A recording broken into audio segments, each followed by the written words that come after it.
Hello! We should be live with the black screen, but it'll be up in just 1 second.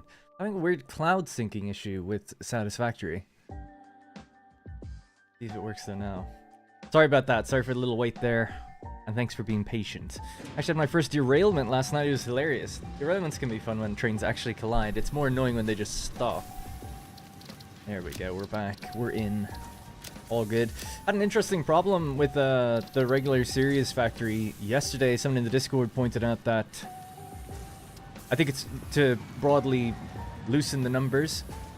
Let's just say you're making 720 per minute or something, and I had 2 tractors that can hold 25 capacity going to this thing, this truck stop. And they pointed out with 720 per minute, I think I told them to wait for 3 minutes at the stop, but that makes it really close. Like, you end up building up almost like that 700 per minute. I can't remember exactly what the miner makes, but you end up getting just about that, and then when you factor in the distance and coming back, there's like a slight issue there. I mean, you can just alleviate it by throwing another tractor onto it, but only barely because of the time involved, so I'll have to make a note of it anyway in the next episode just to let people know that you should probably put it down to 2 minutes if you had it at 3 minutes. I mean, my game, it did run fine. I always had it at 100%. There was no issue.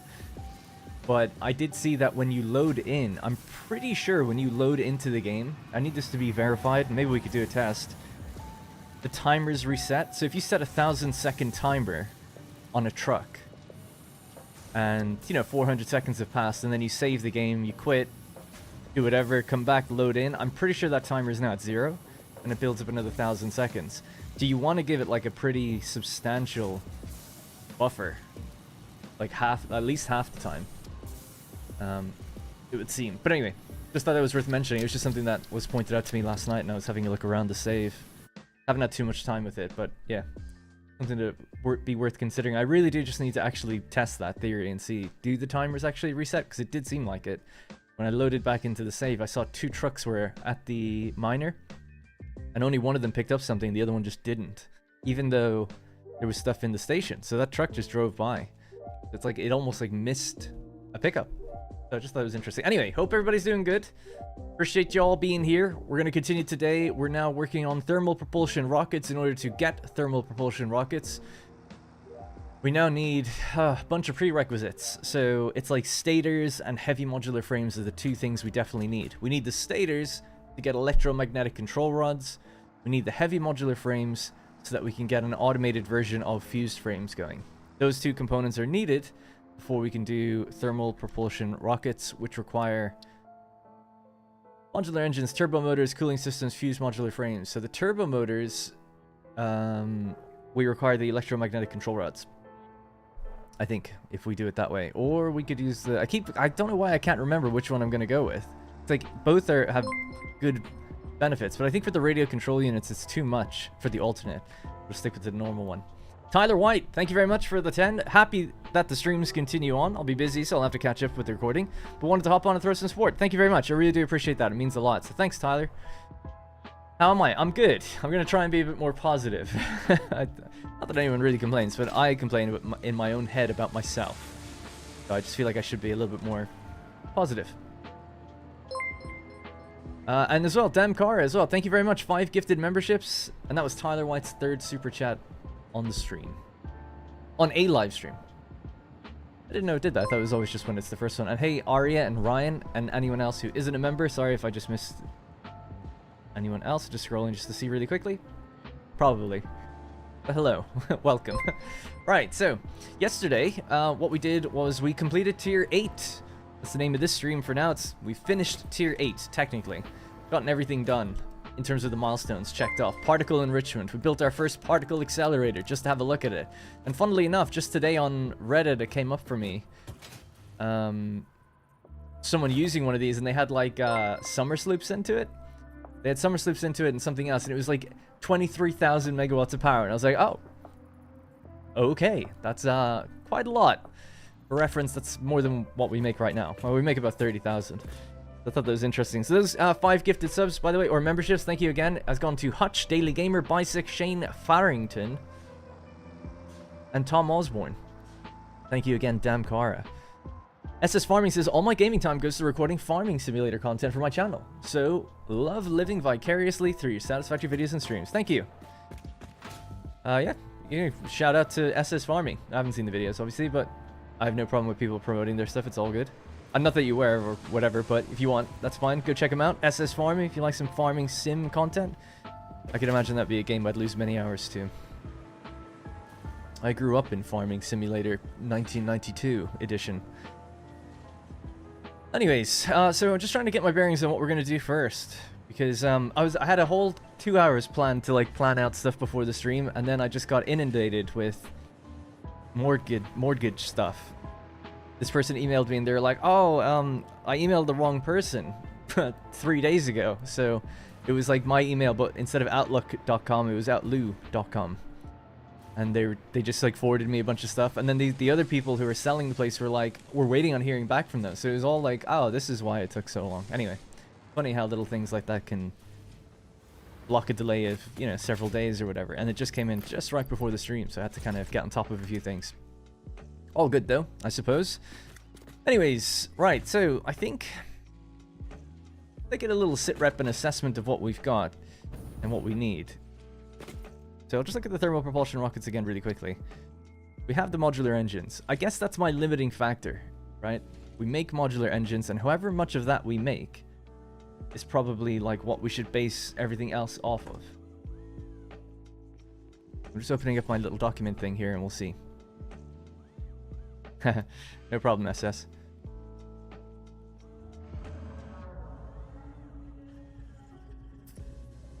So I'm looking for modular engines in this long list here. I think it's called mod engines somewhere. I really should have broken this down. I think in my series I'll make these based on factories rather than just one long list that gets bigger and bigger. I mean, that was the idea behind the gaps, but it's become so much now I can never find anything. Right, so we make 3 per minute.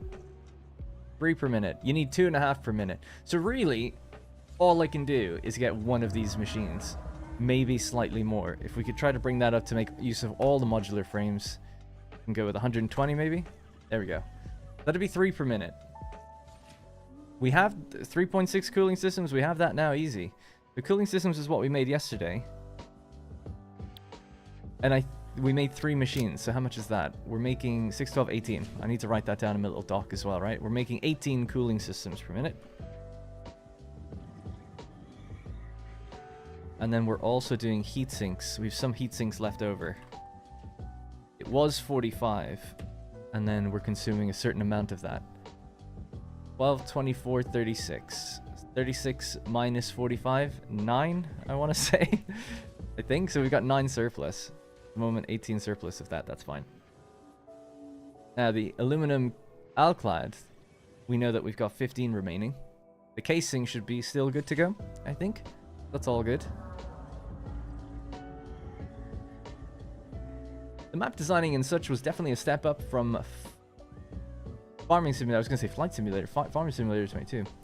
I think you're currently sending modular engines into the sink. Yeah, I think most of the space elevator parts we make, you could just check, but those are the adaptive control units. They might be used for something. These are the modular engines, so follow this line around. They go into a giant container where they're full up. So we could actually burn through a bunch more than we have if we wanted to. Speed up the process. But otherwise, yes, they overflow and merge and go in here. In a totally non-chaotic way. But at least that's all good. So yeah, we do have 3 available, 3 per minute. So that's nice. So that means if we had this at 120%, or the equivalent, you know, 2 machines running at, what, 60% or something like that. Sorry, just 1 second, guys.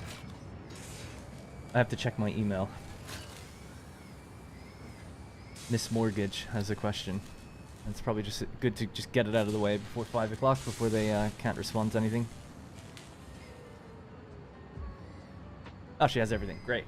Yeah, she's like, oh, I'm missing like a couple of your files or something. It's like, I don't think so. And yeah, I guess she just... Anyway, it doesn't matter. Right, she's got it. That's the important thing. Okay, so if this is going to be 120, and that's 3 per minute, then we need 1.2 turbo motors per minute. And if we can do more, great. If not, that's fine. So 3.6 cooling systems. So we have 18, so we're okay there.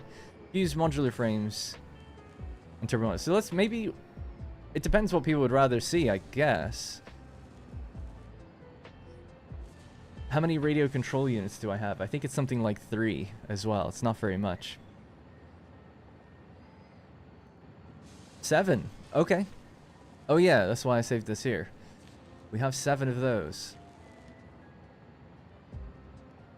So let's just assume we're going to do turbo motors next. It's got to be either turbo motors or fuse frames, right? So if it is this, we have 7 radio control units. We'd be making more than we need, right? Even if we could just get one of these up and running, which we almost can. I'm low on motors. Either with this recipe, I'm low on motors, or with this recipe, I'd be low on radio control units. But I could use all 7 of my... Oh, and this requires motors anyway. Forget it. Then it probably will be this one. Let's see, motors. How many motors do we make, and can they go anywhere else? 4? Ugh. How embarrassing. You need 7.5 just to run one machine.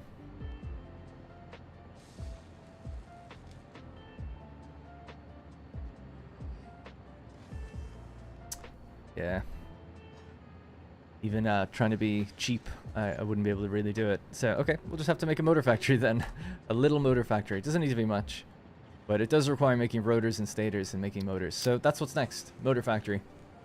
I do need to make a stator factory anyway. So I guess we could just like focus on doing this.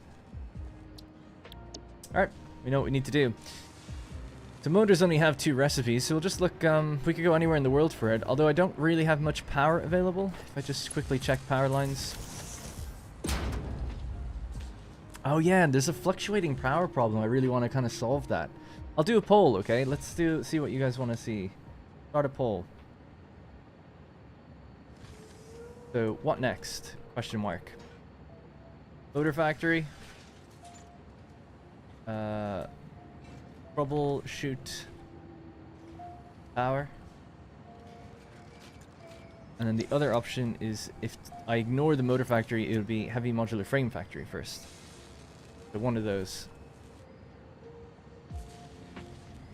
These all have to be done at some point, so what next? It's in the chat now. So what next? A motor factory, troubleshooting the power problem, because we're having some sort of degree of varying power somewhere. I know one place it's not happening. And then, or a heavy modular frame factory. And obviously if we do the power one first and I fix that, then we'll just run a poll again to see.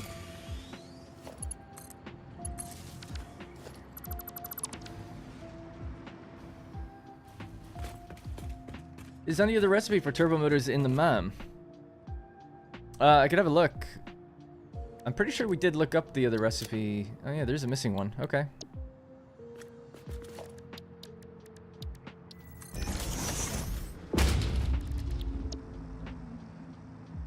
Can you can search this, can you? Wow. So no would be the answer, although I do have a bunch that can be rescanned. Let me just look up what the other recipe is, and then if we feel like it's really great, you know, I could just start rescanning and see if we come across it. Satisfactory, wiki, GG.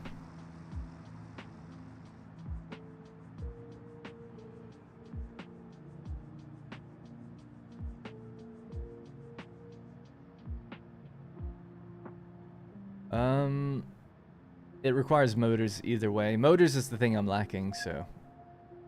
It actually would require a pressure conversion cube and packaged nitrogen gas, so that's just none of that's happening. Yeah, because we decided not to do packaging gas or using tanks. Though I could make them temporarily, I guess, but... And the pressure conversion cube we learned a little bit about, so that's not happening. But good to know. Minimize this, I guess, because we'll be using it later, I'm sure. Alright, so troubleshooting power seems to have won the vote so far, so we'll just go with that. 57%, 55%, ending the poll. There's only about 50 votes, actually. Still, we'll do troubleshooting power then. Let's find out what's going wrong before we then commit to doing something else. So, here's the problem. Got little dips every now and then. Now, I can barely remember where I do power in this world. I believe it's here, and then there's a coal power plant there. And then we have a turbo fuel power plant out there. I think that's it. Just those 3. My guess is on the turbo fuel. We did check the regular fuel power plant, and that seemed to be running totally fine. So the next one we'll check is the coal. I'm sure that's probably fine as well, to be honest, but it's on the way. And then we'll head down to the turbo fuel and see, what did I do? What did I do wrong?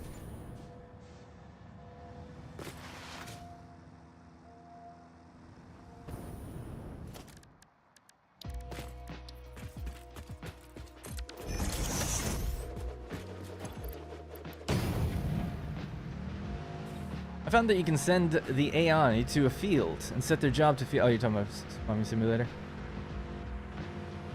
Hey, Major. And hi from Canada, says Ray A. Reaper.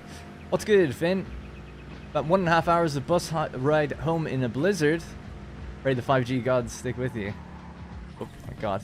This is why you shouldn't text and drive.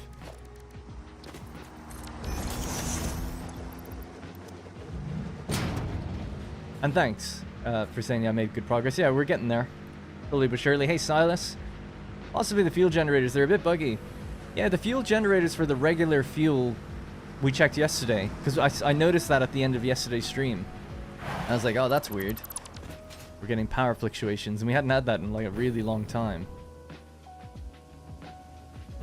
But we just checked the one I happened to be running past. And they were all at 100%. So I was like, okay. But it might be the turbo fuel then. I imagine it's not these, but while we're passing by, just check the area.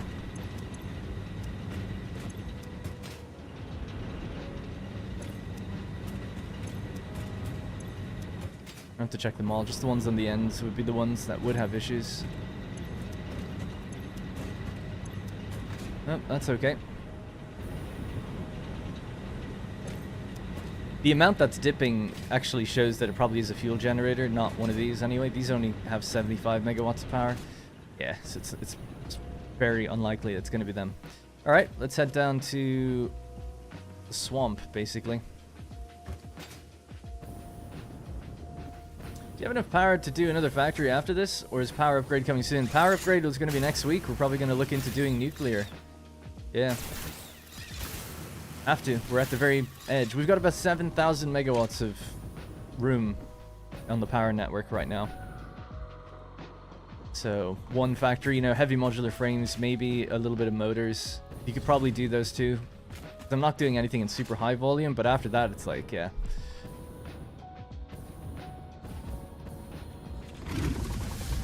It's the right way? Yeah.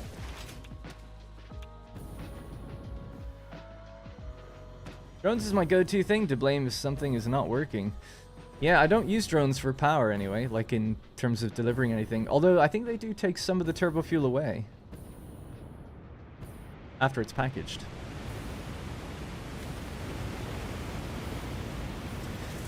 I'll see if I have any of this stuff written down because I don't remember what this factory does. Like how it's put together. It might be written down in my mealy note, like how it, you know, how it works. But I don't remember.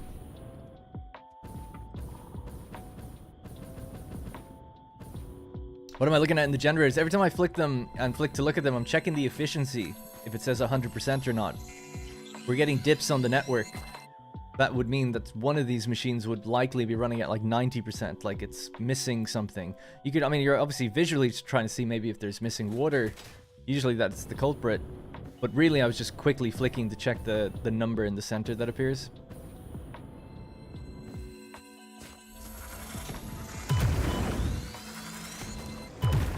Does the narrow roads used for your tractors hamper your building? Or do you build different roads for only tractors and only trucks?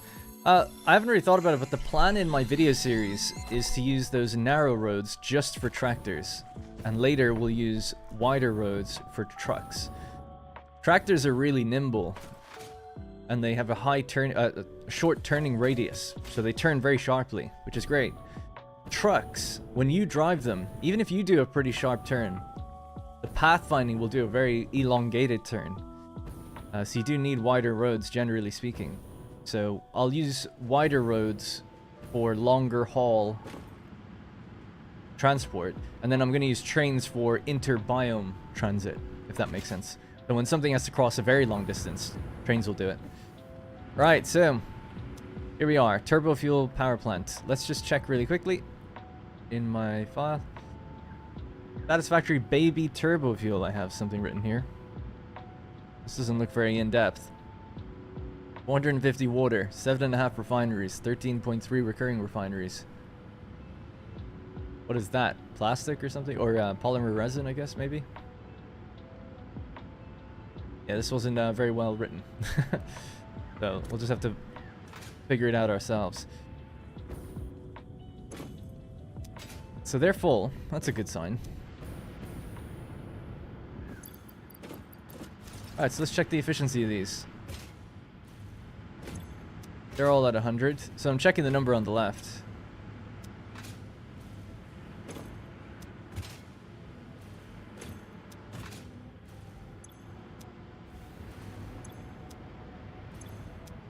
No problem there.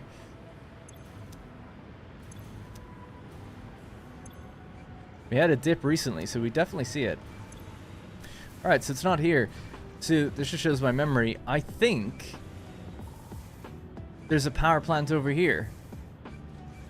It says turbo fuel. Like, we make some for drones. I don't remember adding generators, though. Can anyone remember? Do I have another power plant somewhere? I don't think so. Turbo fuel power plant. So what does this place make? 625, 123, 6. So there's 12. 12 times 625. That'd be 7,500. Okay. We'll just list this as 7,500, and then we'll just add it up.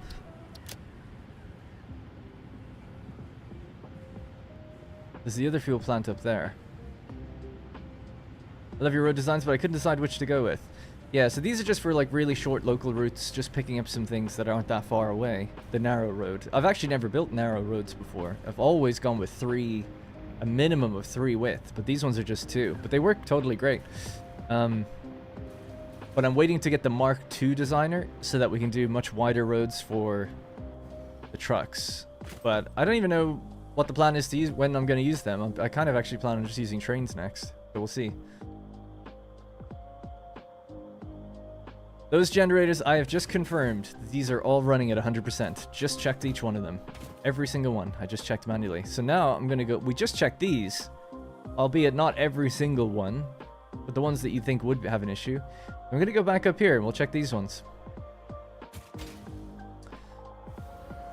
Just trying to think, actually, one other thing.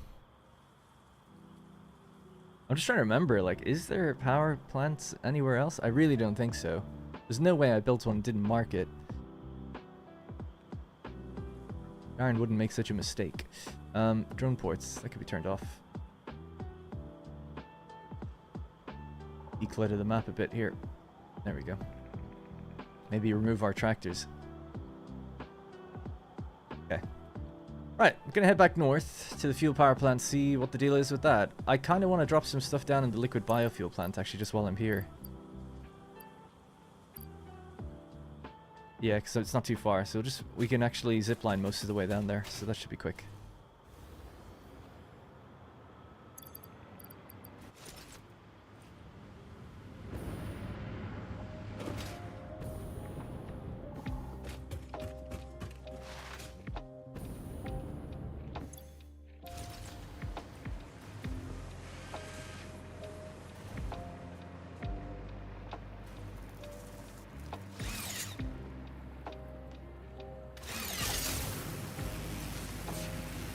They're all clocked 100%, yep.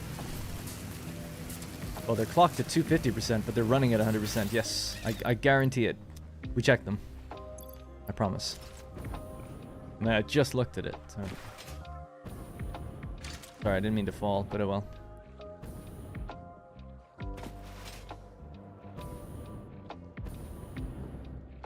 Should be at the lake in the middle of the map.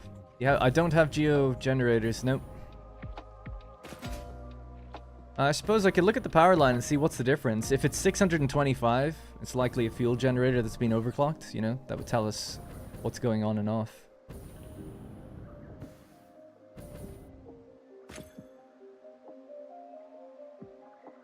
It's hard to tell. Now it's flat, so yeah. It's obviously a very irregular problem that's happening.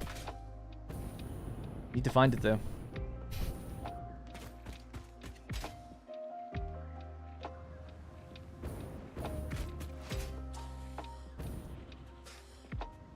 Yeah, that's true. The calculator could do it. I don't know. I don't mind running around a bit. We have to go there anyway.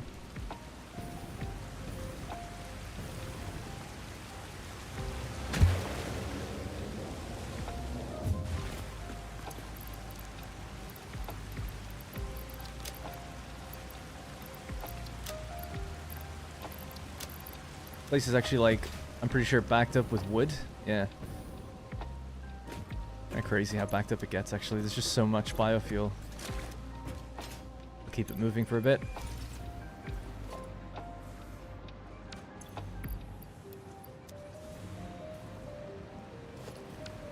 And take all the biofuel out of here and restock these ones.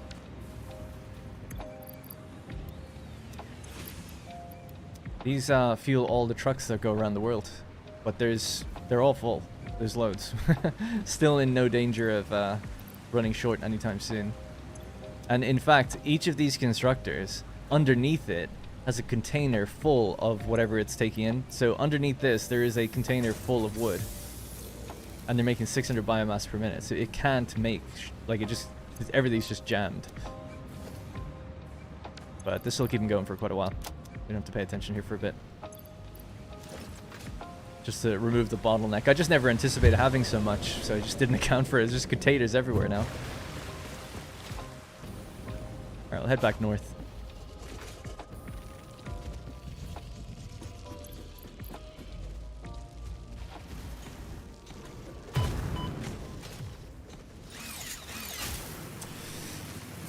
Yeah, a geogenerator. A geogenerator wouldn't just have a sudden drop and then a sudden incline. It would go up and down, like a kind of a smooth incline and decline, right? So I don't think it's geogenerators. Plus, I don't think we ever built any. Not a bad idea to build some, though, thinking about it. Like I said, we're a little tight on power, but that'd be an easy way to get some.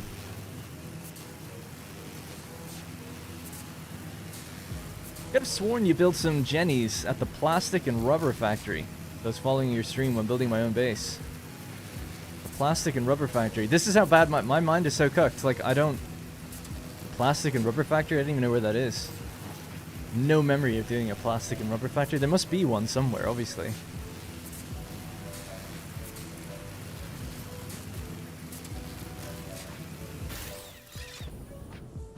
Jetpack fuel. You put it in storage.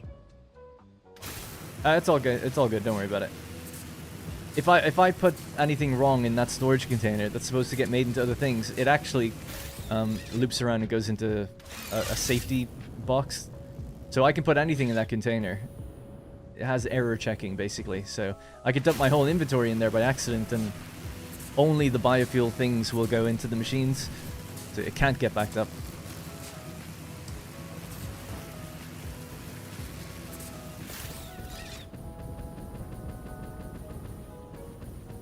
Total average power of all geogenerators is 7100. Yeah, that might be alright actually for now. Because I only have about 7,000 to play with. So another 7,000 would be good. And it's pretty easy to set up.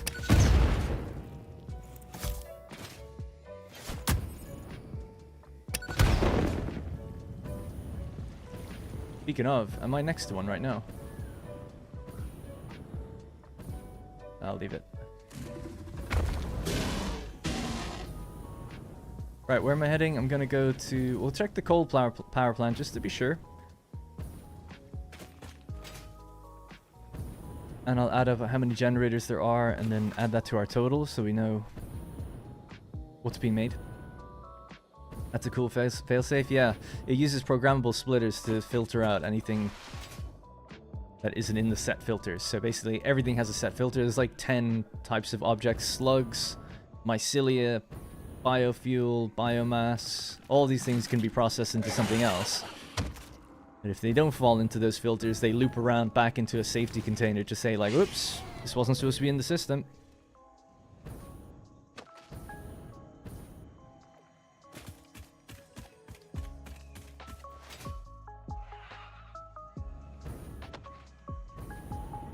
When will the next Let's Play episode come out? I don't know. I have to go to Ireland on Monday and Tuesday. I was hoping it was going to be then, but now, I don't know. I don't know is the answer.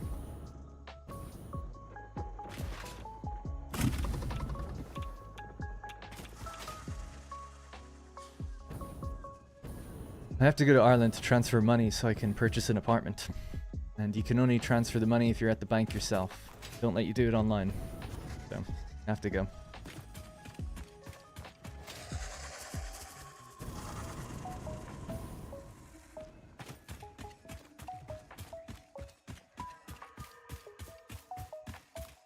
The oil icon should be the plastic rubber plant. Okay, thank you. I'll check that then, just after this. Like I said, I'm pretty sure it's not these. I just want to add up the total that this is providing. So 1, 2, 3, 4, 5, 6.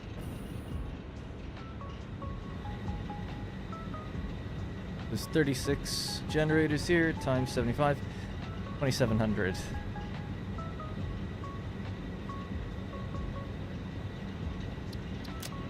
So you think here there could be some. Okay, we're pretty close there, so let's head over. I remember it now. Not the fuel, but I do remember the plastic and rubber, yeah. Out in the ocean.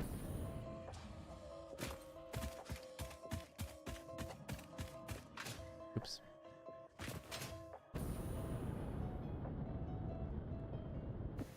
There is a yellow. Was a yellow. One of those flickered yellow. One of those flickered yellow. What won the poll? Checking, troubleshooting power.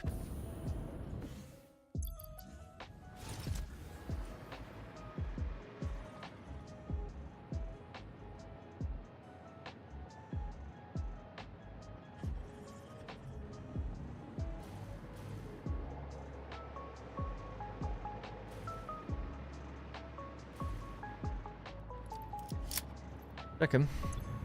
That's at 100. 100.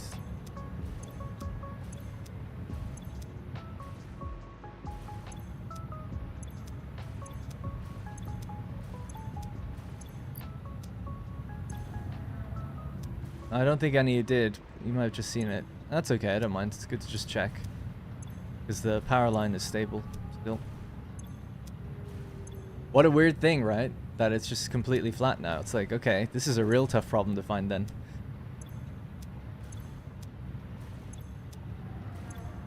Because it dipped at the end of the last stream also, and then dipped at the beginning of this one. So it's like, twice we saw it happen. So I wouldn't want to just leave that.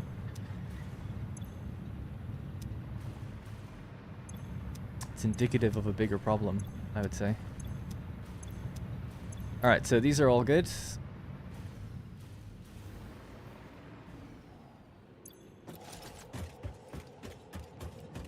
And it wasn't yellow. It could just be YouTube compression. I mean, there's a lot of fog. You know, the buildings themselves are yellow. Might have just bled over the green or something in the YouTube video, so I don't blame you for it or anything. But me running through the area might have just, yeah, looked that way.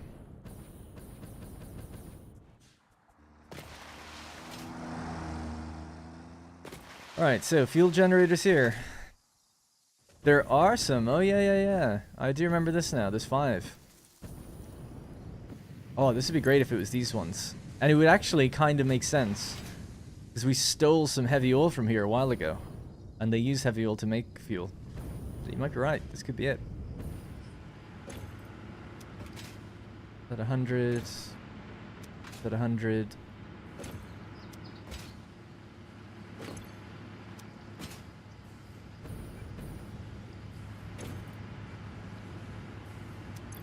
They're all at 100, but of course, that makes sense now, because it's been running okay for a little while. Just want to see if any of these are like low on heavy oil or getting backed up or anything, but no. They're full of heavy oil. They're okay. It's just here that goes into that loop. That's okay. What about the packager? Did that run low? Doesn't particularly have a lot in it, but it says 100. So it might have been this place. If it dips again, I would probably check here first.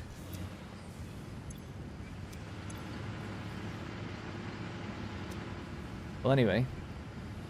5 times 625. 3125 is what this place makes for power.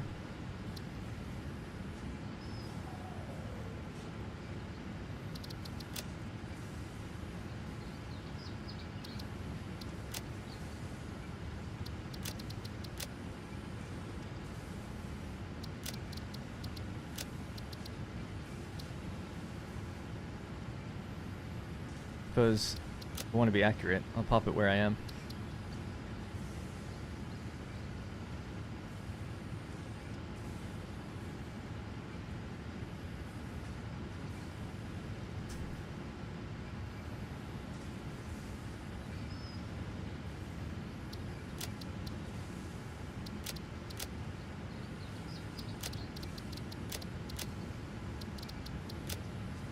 Okay.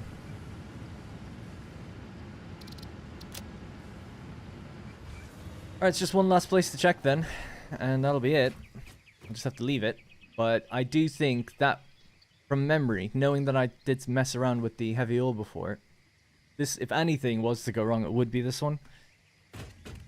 So that's pretty helpful.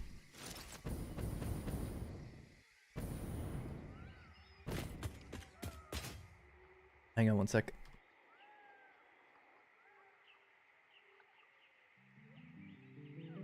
By the way, this is the road I used in my other series. This would be the wider one, so it's 3 foundations across. It's actually 4, obviously, with the half foundations either side, but I want the Mark II designer to have an even bigger one. I don't think I'll put a path in it. You know, it kind of looks okay, but it's just added busy work. Need to save that blueprint as well to use later on in my main series also.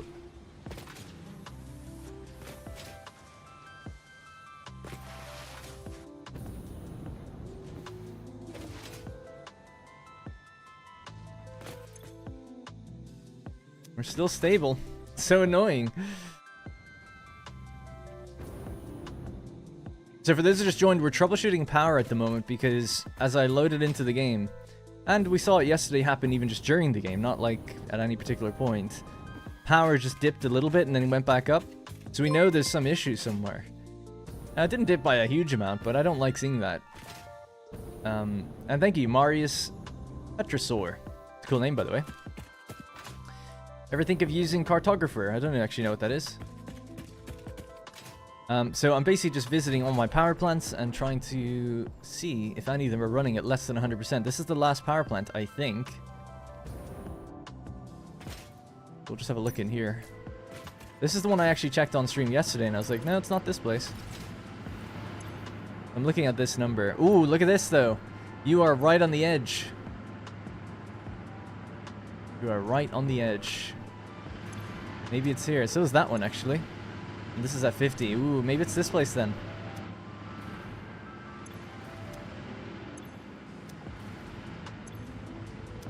Yeah. How much is this trying to take? 1, 2, 3, 4, 5, 6.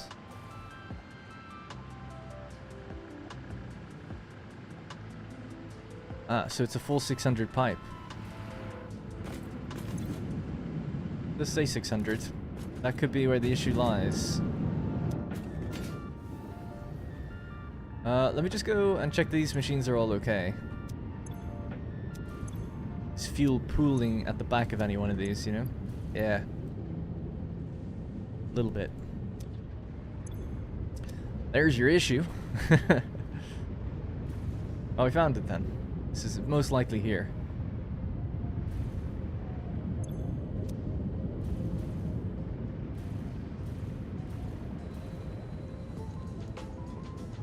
So 5 times 40. 200 fuel is going out this way. And same here, right? There's just 3 rows of this. So it's 200, 200, 200. Give us our pipeline of 600. It obviously works almost all the time, but it must have a little bit of issue sometimes getting out and all the way to the end. It shouldn't, but it does.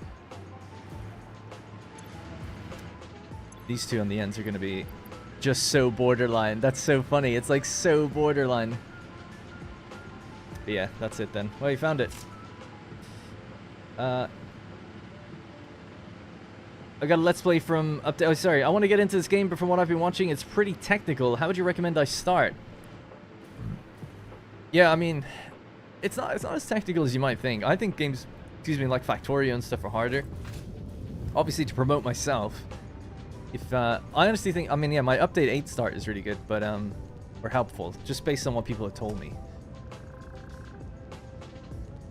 But I would say, let's say, oh, darn.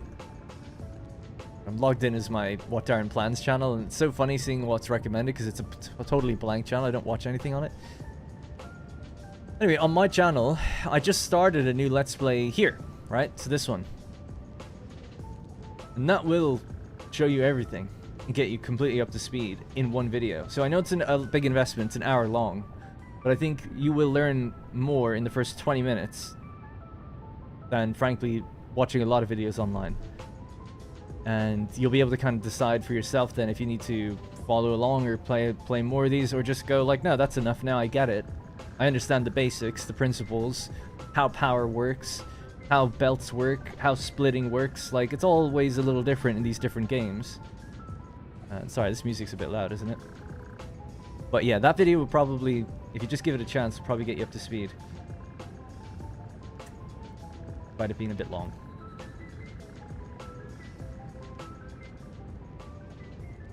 But beyond that, if you didn't want to look into guides or anything, sweet, thanks for responding, no problem.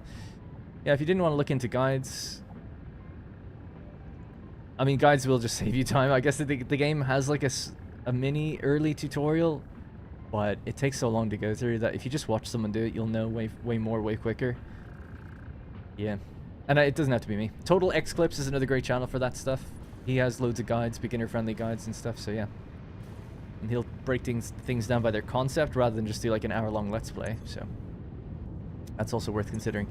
Anyways, right, so I'm going to try and fix this problem. I'm just trying to think what to do, because here's the problem, right? We have 3 pipelines. Each one has 200 fuel on it.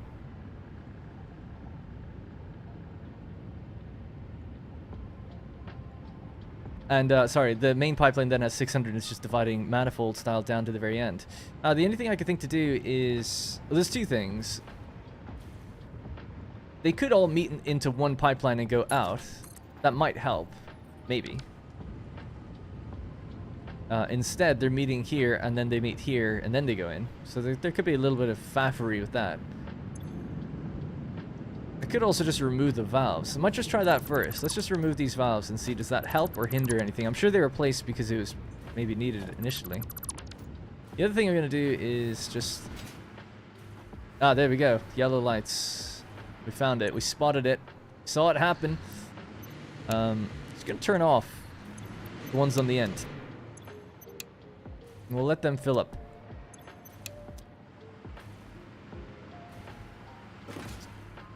I'm going to empty out the machines that are pooling on the end.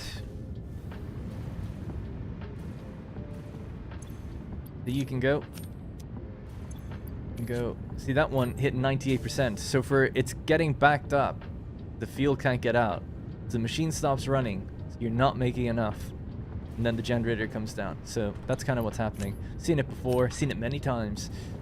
And this is like kind of the trouble with 600 on a pipe sometimes anyway. So I want the pipes to be nice and super full. Get rid of all the valves. Let the pipes do their thing on their own. And test this out first. Cartographer is a map mod, just for ease of life. Oh, right. Yeah, I just don't really want to use any mods in my video series, just because a lot of my videos are sort of like kind of guides, or people find it as, you know, to learn how to do things. And I feel, I could be wrong, but I feel as soon as you get mods involved, people look at whatever you're doing and they assume, ah, that's a mod, even if it's not. You have to be like really explicit, like every video saying like the only mod I'm running is the cartographer mod or this other one. But as soon as people see that your game's not looking the same as theirs, they go like, ah, this is not the same. So I just don't use any at the moment. Plus, I'd like to beat the game unmodded first if I could. I am actually running one mod, which is a time of day mod. But nobody knows about that for the most part. Anyways. So this is now full. This is now full. I want the pipes to be full. I want everything to be full. And then we'll turn everything back on. That might solve it. It might just prolong the issue again for a while. If there's an issue again, then I'll come back and fix it later. The other solution I have is to merge all the pipes at one singular point and go in. But also, if this pipeline went further along and plugged into the back, we'd be filling the same 600 pipeline from two different angles, and I'd be more confident then that the liquid could get out. An alternative actually would be to prevent it pooling at the last one. We could probably just connect this one like around to the other one as well, and that way there's just more ways for the liquid to move around. That's how it fixed it for my coal power plant back in the day. Yeah, I think it's fun to finish. As soon as I'm done with the game, though, I look at mods, trust me, and there's some really awesome ones that I would love to turn on and play with. So I'll be all over mods once I beat the game once. Hey, bros. Thank you. Fluid is such a pain. Yeah, it is. Yeah, a buffer might help, but I think it would just kind of... Buffers in the game are actually just pipe segments in like game logic and code. It just has a lot of space. I just don't know if it would really do anything. I think it would just delay further and further out, like the same problem happening. Problem that's happening is that the liquid's just not getting out. And why that happens, I don't know. That's why it's pooling in the machines on the end. Like, you know, it's storing up in those ones. But why? Like, why is that happening? It's to do with, like, all of these machines are pushing liquid out. Some of it could technically roll back that way. And maybe that's what's causing a little bit of, like, the ones on the end have to push harder to get further out. That could be part of it. Because, yeah, these aren't splitters. These are just joints. And it can go either way. And the only way to prevent that is putting valves on it all the time, which is a bit of an annoying thing. Hey, bros, goddamn, thank you so much. Huge super chat there, thank you. No message either attached to that one, but appreciate that a lot.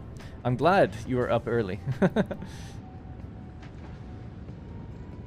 A buffer at the end is an interesting one.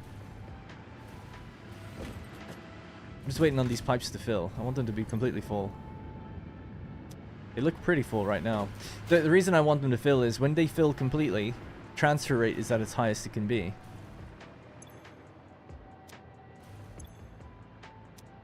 Alright.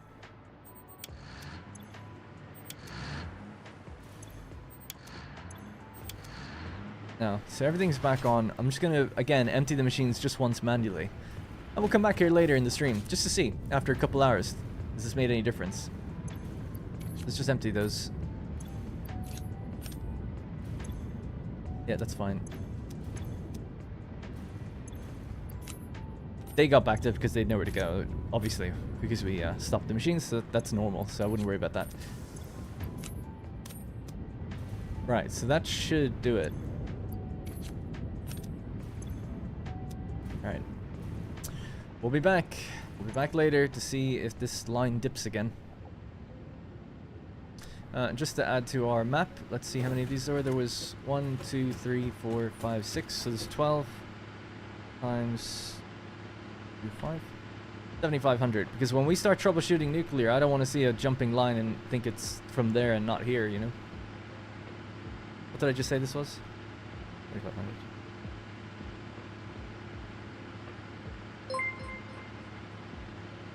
Delroy, thanks so much. 11 months. Love the builds and episodes. Keep it up. Thank you. Thank you a lot. You have one more power plant at your packaged turbo fuel plant, the one all the way out here. Be good to maybe pay that a visit then.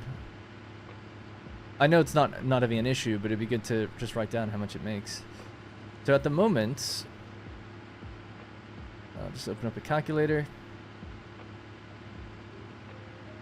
At the moment, we have 7,500 plus 2,700 plus 3,125 plus 7,500. That is 20,825. Oh yes, but I do remember, of course, upstairs on the electronics factory we have a big line of fuel generators as well. All right.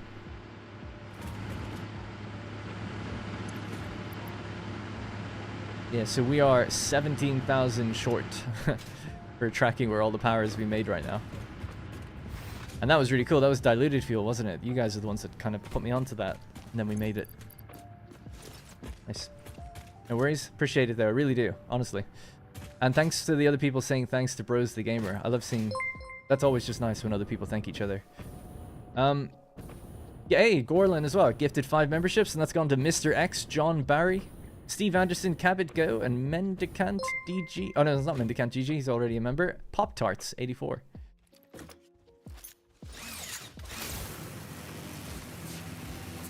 Just want to thank you for your guides. Been waiting one of your older playthroughs, plus the new one. I assume watching, plus the newer one in the desert. Thank you, Vis. I've had to reset my fuel gens this way multiple times, still trying to come up with a way to permanently fix it. To be fair, it's working fine for the other factories, right? But this one might be the only one where we have a straight 600 pipeline. I don't know, I'd have to look at the other ones. I use 600 pipelines all the time, but it could be just the way we're manifold feeding all out in a line. You know, that could be like the problem. Like for instance, we'll check this, the one I'm about to head over to now. And see, like, is that operating any differently? I doubt it. But maybe. What would be nice, what we could do, like, that's all being fed through one straight line. If I just took there's 200 in each line here. 200, 200, 200. And then I bring it into a 600. Like, if I just kept the generators separate and had a row of 4, because they take 50 each. So one row of 4, another row of 4, and another row of 4. I could have avoided this, you know? I probably would have avoided it. But, yeah. But damn it, I like to try to beat the myth that 600 on the line can't work. Because it can. Yeah, damn it, is it unpredictable though, huh? I can't make it happen reliably every time. That's not good enough. Tell you what, let's go for a drive. Driving can be a bit more fun than just hopping around.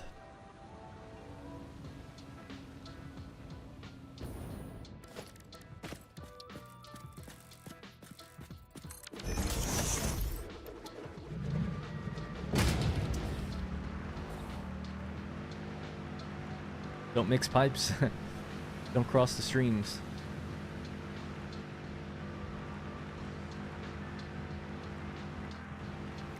Mine manifold off a 600 pipe in a similar way.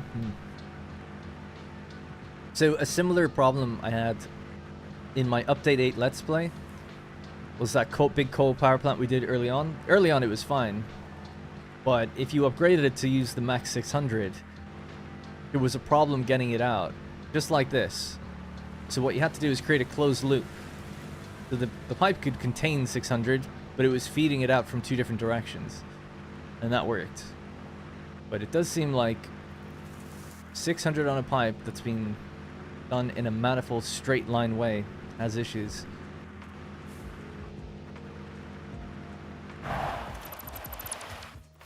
That's what we built yesterday. That monstrosity.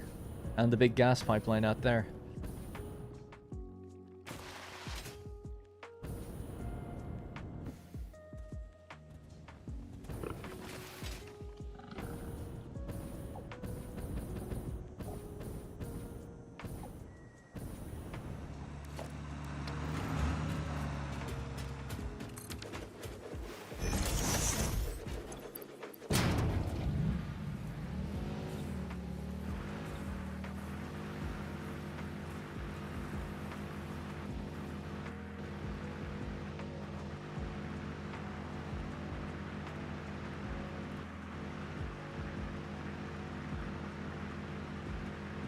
Might have to try a closed loop. Also might try elevating the pipes so they feed down into the gens.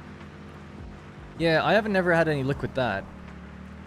Because a lot of people used to tell me to do that initially, and I was like, I don't think so. But yeah, I mean, obviously worth trying it, but when I've tried it, that didn't do anything. But the closed loop thing, that has worked. You just need to find, if you find that it's pooling in one of your, like either it's a water extractor, and you can see it's getting backed up in there, or in the case of what I just did, we could see it was getting backed up in one of the refineries. It was actually in each refinery on the end of each line.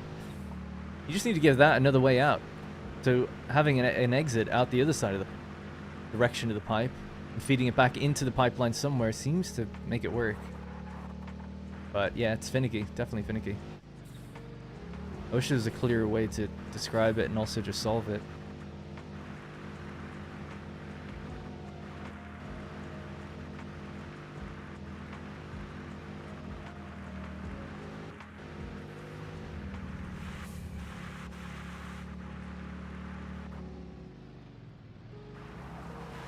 Oh, where I was going for a second, it's just through here.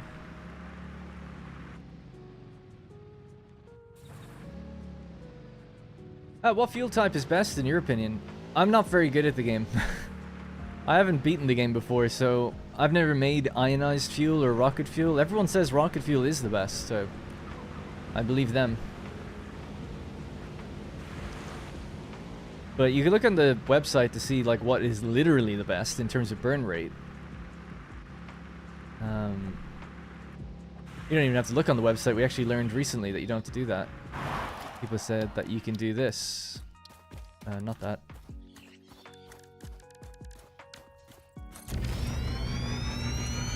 You click this and it tells you the burn rate of the fuels that you've unlocked. So rocket fuel has the best burn rate for me. I don't know about ionized fuel. I don't know. I've never made it. It's not appearing for me anyway. I don't think I've unlocked it. But it's a question of like, is that hard to make? People say it's actually not that bad, and you can do it really easily in the blue crater area if you want, because everything's kind of there that's needed for it. So I haven't done it, so I don't know. Yeah, I like liquid biofuel, not for fuel generators, but for the jetpack. And I like turbo fuel for generators personally. I like making it. Not too complicated, and it has pretty good burn rate.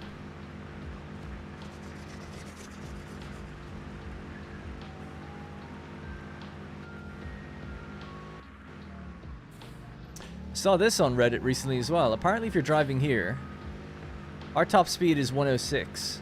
But if I tap spacebar, you go faster. What's up with that?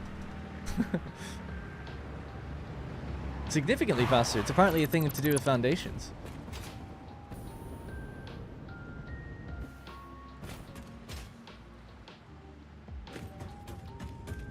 Alright, well here's our generators.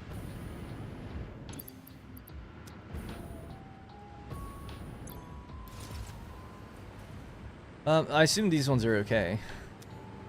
As you can see, they're being fed in different ways. Although, well, let's see. Pick the ones on the end. Yeah, it's full up. They're not clocked fully either. 518 megawatts. So 518 times... what is this? 4? 8? 15? 32?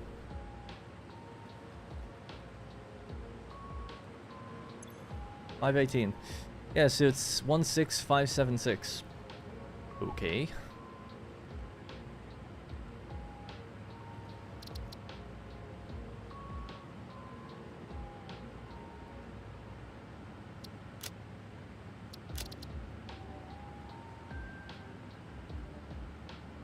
$16576.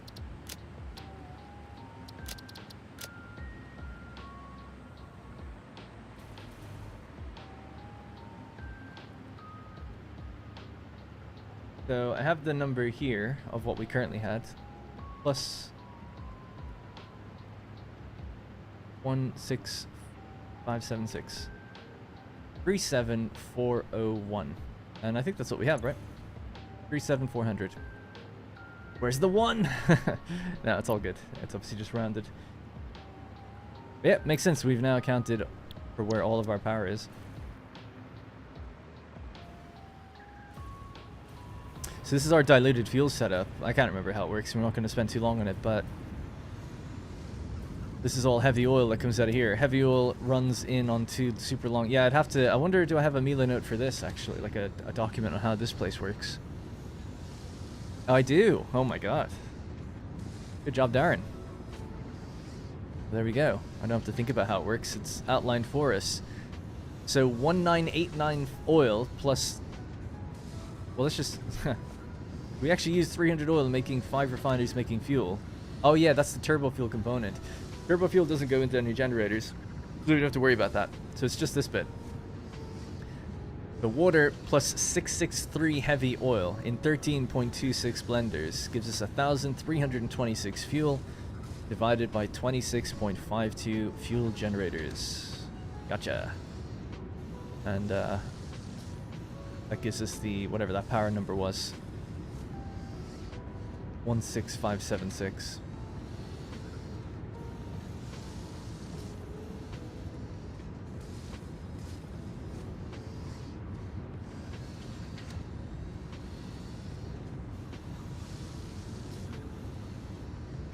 That's what this factory does. It makes 52 high-speed connectors, 130 circuit boards, 156 AI limiters.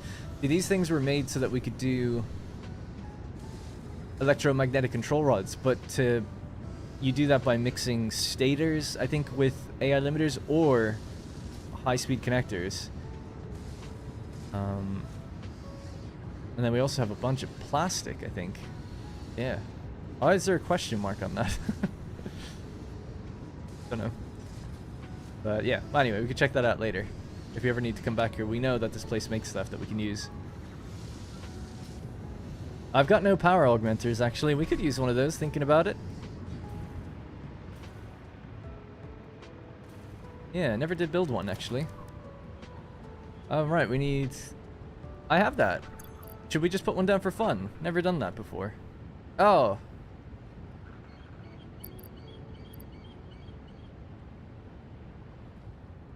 Summer slopes.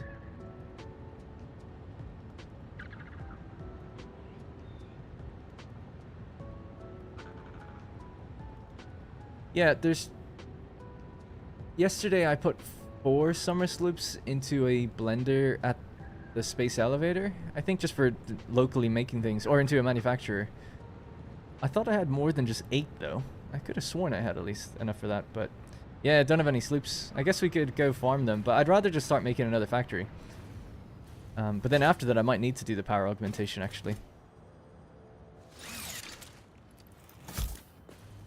Is there a radar tech? There is one here.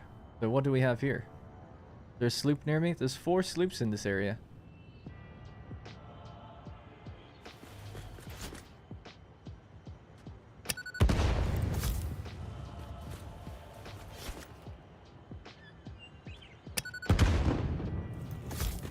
I don't know how that didn't blow it up. What's going on?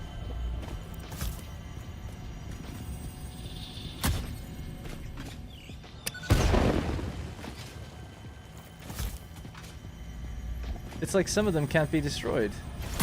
The game trolling me?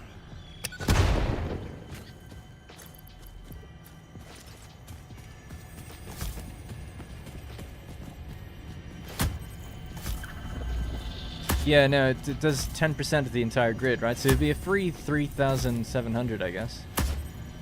More bombs, yeah. Pulse? I don't have any pulse at the moment. Maybe, in the future. It does look a bit different than the other one did. Well, there you go.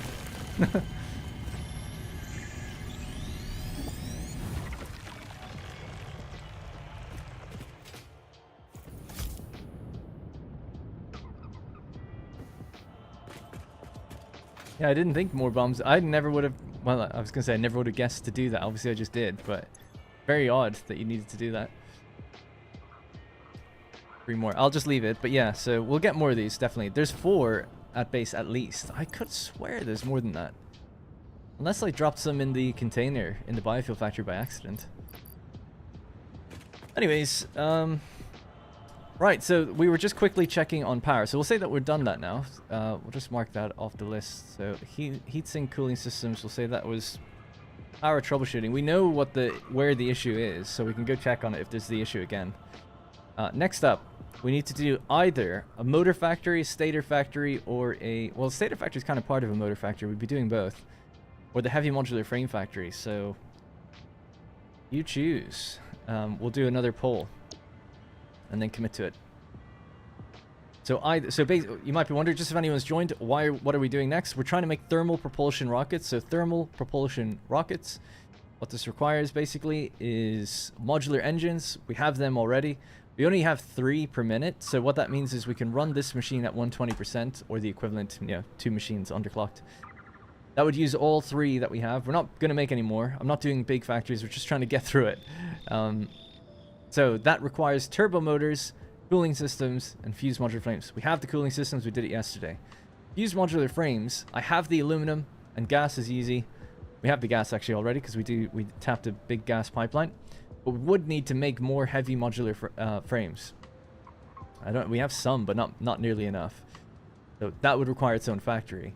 Doing a heavy modular frame factory before I make a poll for it. Again, it's not going to be something crazy, huge, involved thing. We're just going to do what we need to get by. I'll do the heavy encased frame, the alternate. So we just need limestone, a little bit of iron, a little bit of coal or something like that, and that would be everything we'd need brought together somewhere. So that'll be that. Alternatively, as mentioned, it could be the turbo motors, right? So to make turbo motors, the thing I'm lacking would be 2 components, really. More rubber, but that's super easy. And then motors. We have the radio control units. We have the cooling systems. We need to make a motor factory.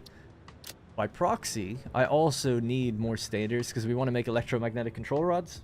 So I'd overproduce the stators. But again, we'd require making steel. And wire, I guess, right?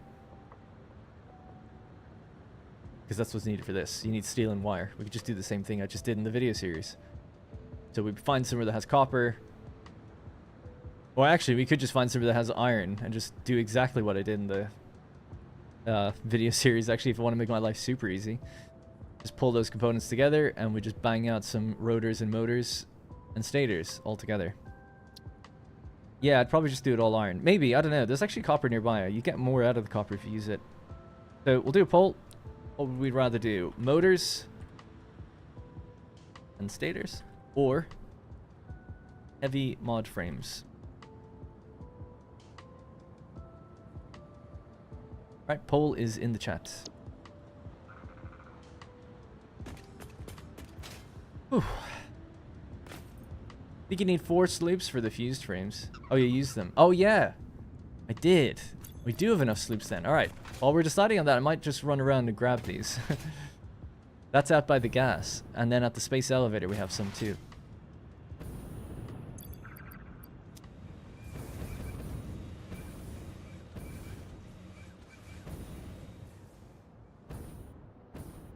I love, yeah, iron pipe and iron wire is great. Makes life easy. Iron pipe is great, but I always feel bad. Like the amount of iron you need for it just feels wrong. Like you have to send in like 100 per minute or something. It seems like a lot. Like, oh, just because I'm too lazy to get a little bit of coal.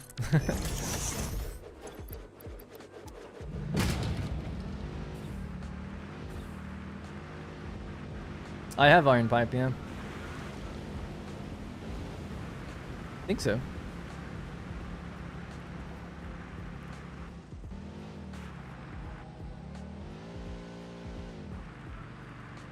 Ooh, heavy modular frames are winning just by 2%. Whoops, sorry. He's fine.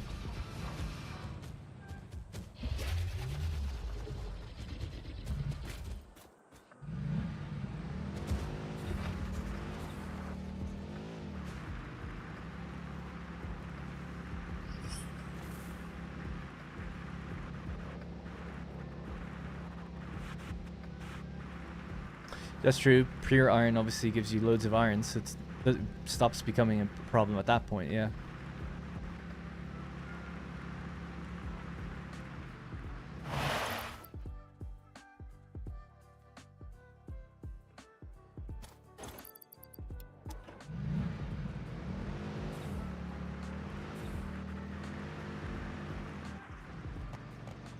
Am I not on the list? Oh, because I'm in a vehicle, is that why? That's crazy if that's the case. Oh yeah. Didn't know I count towards it. Hey Gorlan, thanks very much for the super chat. What do I want in 1.1? Well see, I've never beaten the game. This is kind of like... And by the way, thank you. It's kind of hard to ask for things when it's like I've never even seen all the content that's currently there. I mean, the straight pipes that are coming, that's going to be great. Um, I don't know. I haven't really thought about it too much. Give me a few minutes to think about it, and I'll see if I have a better answer.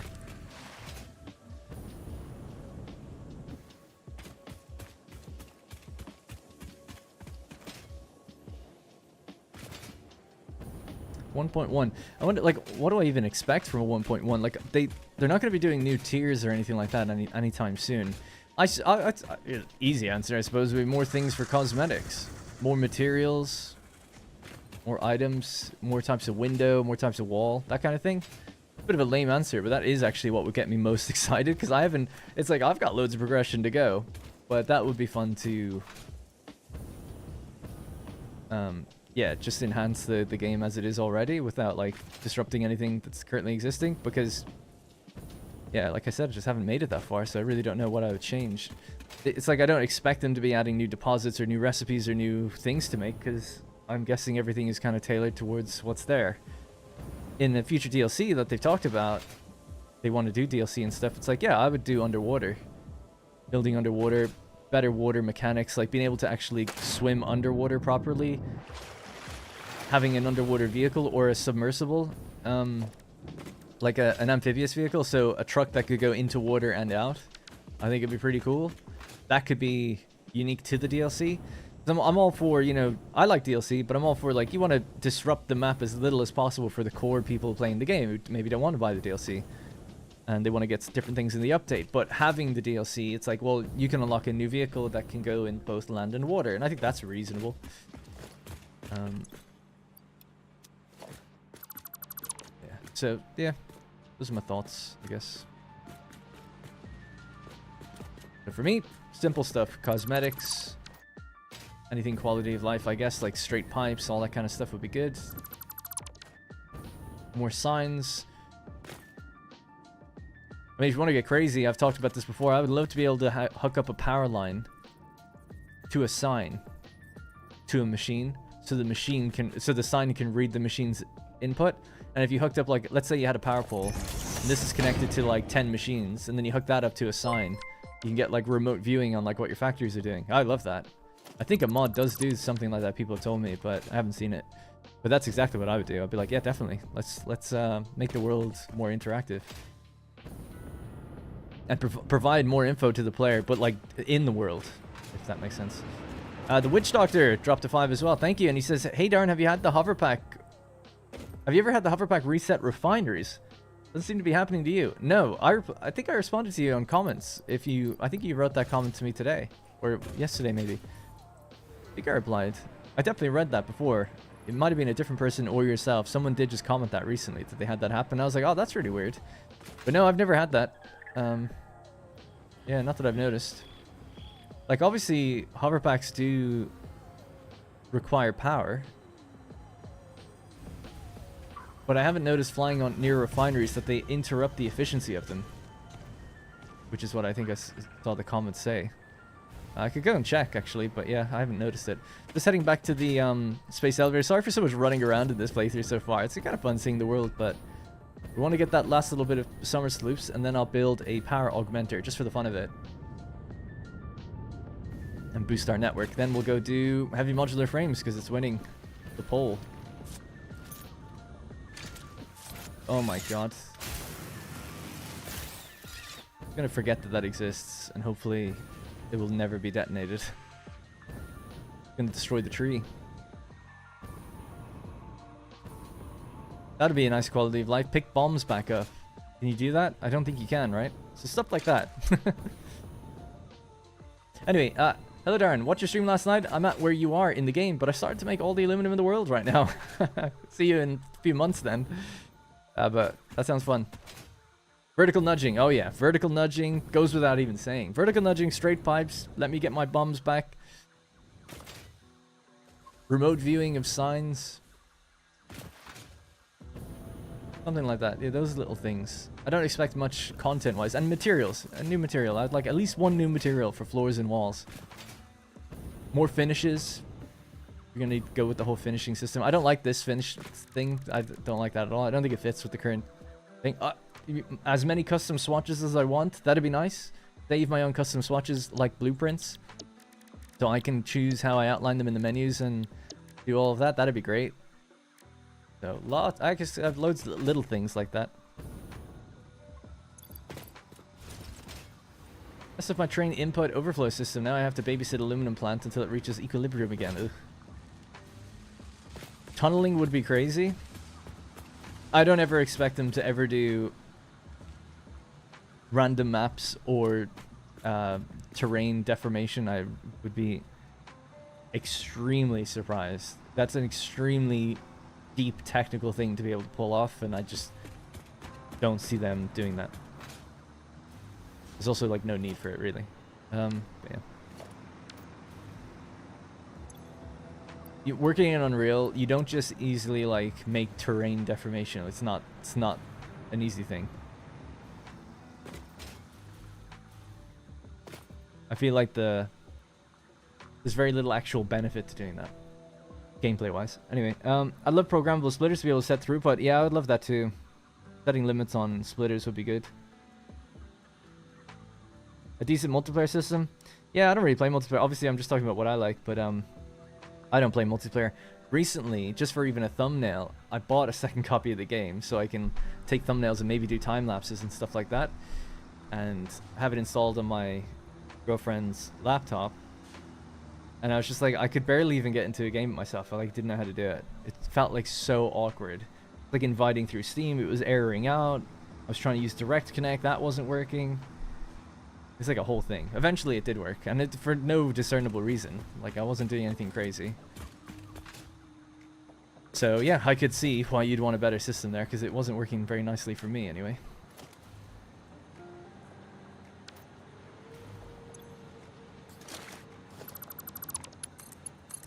I'm just gonna just take this stuff out, throw that in a bin.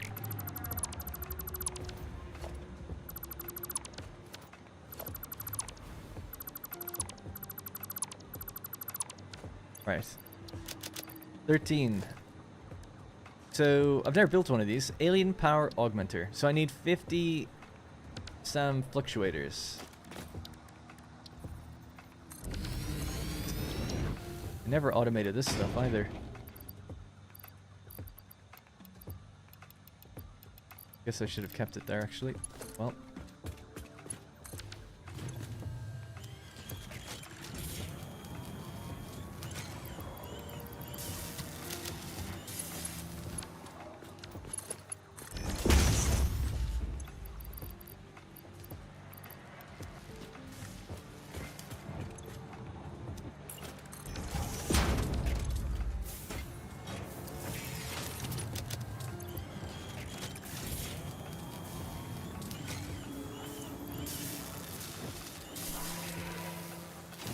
Hey Pizza, just wondering if you had any tips for someone who has somewhat lost a bit of inspiration in Satisfactory.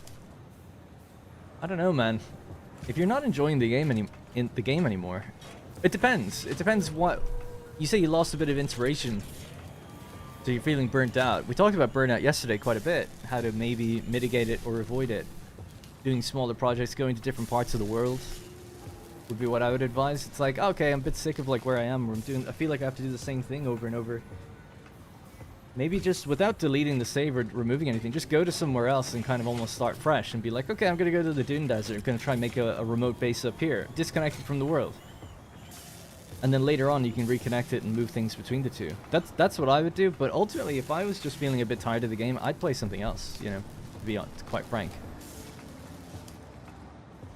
I forgot the game it was in, but there's a factory building game in alpha right now that the pipes change color based on what's inside them. I thought that was a pretty cool idea. In some ways, that does work in this game. When you build a normal pipe, that's a clean pipeline. You just do a normal pipeline, you get this thing in the middle, and when you fill it with something, that expands out, and the color on the inside is based on what is inside the pipe.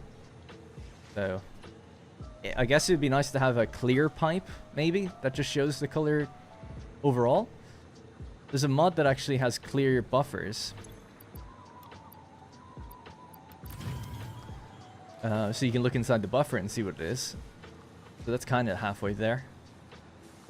But as for the game doing it, you can already paint your pipes, so I kind of feel like it's not that needed, and you can they have a mechanic for seeing inside them a bit. So I just don't think it would be something that, you know, they would do. But a clear pipe I wouldn't be against, you know, glass pipe, let you see inside. Right, so that should be enough now to build this augmentor, and we can just do it even over here just temporarily, just see what it's like. I'm missing a sloop to get it out of this machine.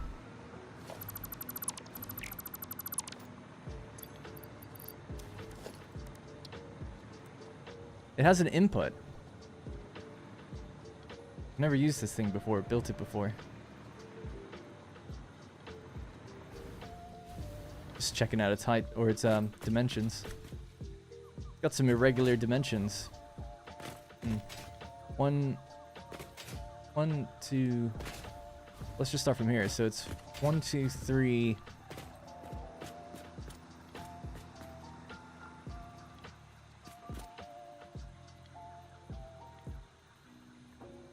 It's 30 meters, I think. Okay.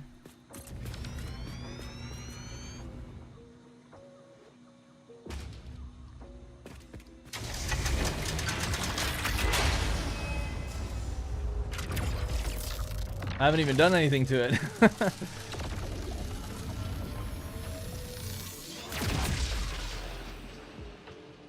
Should read about this. I haven't used it. So it generates power based on the total amount of power of the attached grid. Oh, right. Oh, sorry. I thought I had to feed it sloops. Obviously, it was built with them. Yeah.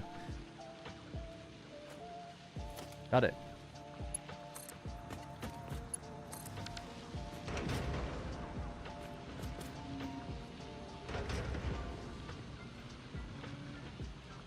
Is that it?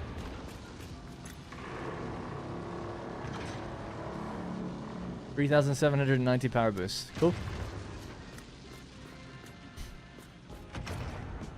And I know, I've seen Don't Fly Through It. And Ramses. Oh, sorry, I read that already. Let me just catch up. What about electrical substations to be able to step up or down power in areas? Say certain plants don't require a ton of power, so a sub could step it. I don't know why you'd need that, though.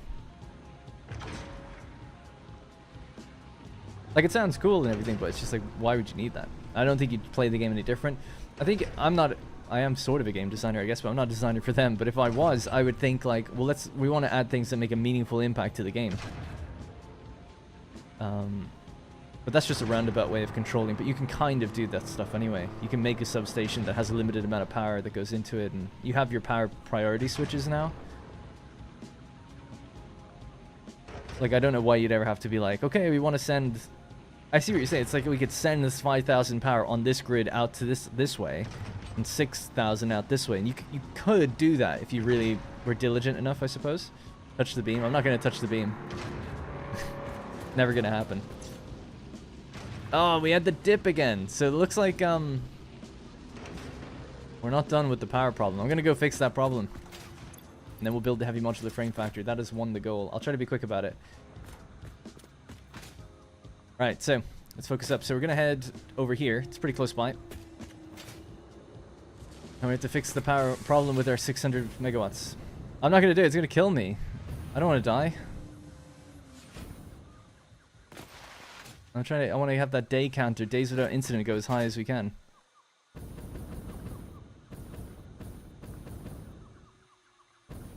It ain't that funny. It's not that funny when you know it's going to happen anyway.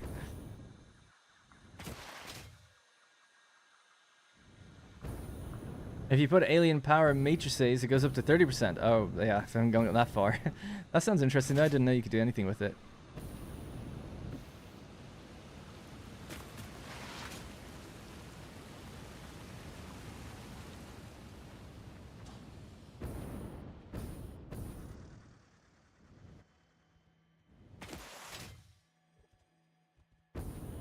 Right, I've got a couple ideas of how to fix this. I'll do one of them first, which I feel like is the easier fix, which is putting everything, looping them around at the back. See if that makes any difference. I don't know if it will. Right, so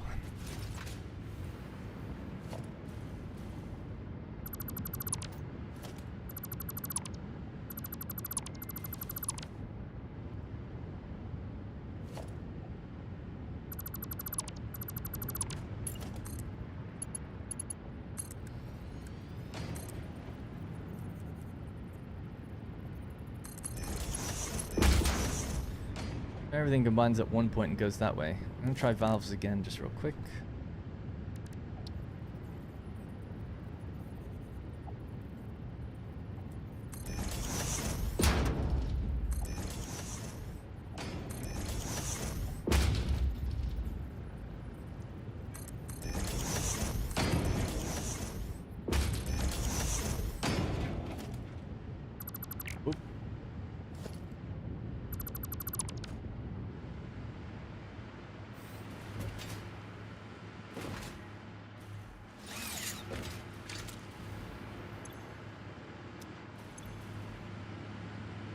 Oh my god, is it not happening here? Oh my god, if it's at a different factory, that's so annoying.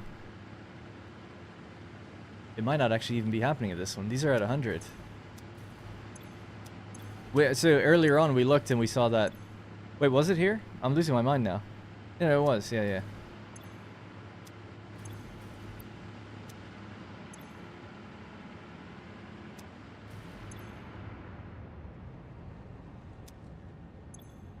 But you just run out right now. That's okay. Are these all just running out slowly? Is nothing coming through anymore?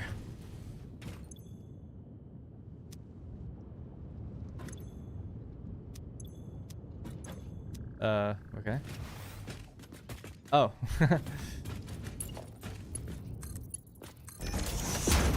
That'll do it.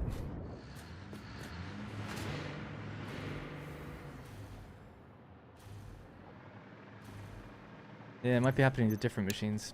I don't want to bore people by just like trying to figure out power all day, but or we're tracking down this problem because it's a lot of running back and forth. We'll just get this one back up to 100% and then leave it.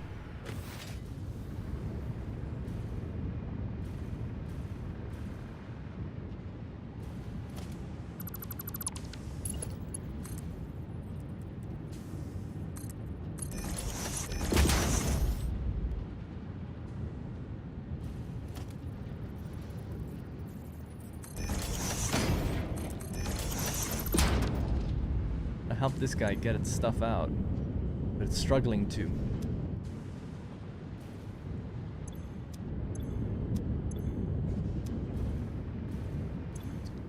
Interesting, because it's a 300 pipe.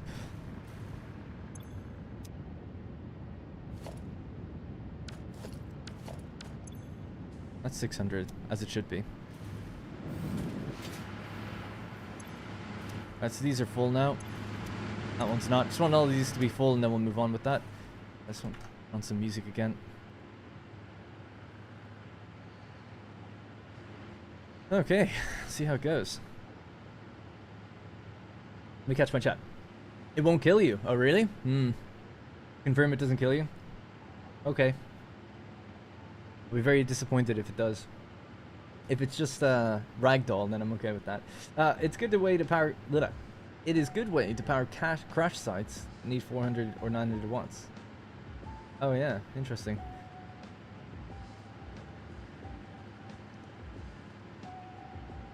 What's the input for? What do you need? What do you feed into it? Sorry, I'm not sure what you're asking. It was here. It just looks like it's happening in different machines now. Oops, I can watch. Just came into... Or can't watch. Just came in to say the videos are awesome. Thanks, Matthew. That's good, as long as people don't mind, yeah, me troubleshooting. It's okay. Alright, that's at 50 now. We'll wait for these two to get up to 50.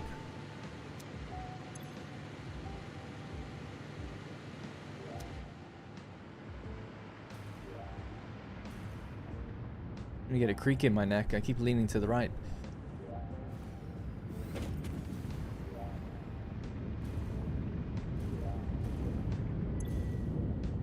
That's good. Better.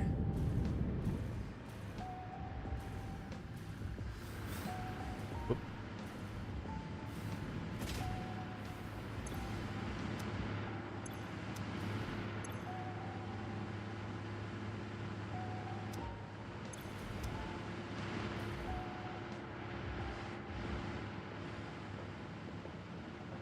Someone said place a buffer on the end of it. Interesting.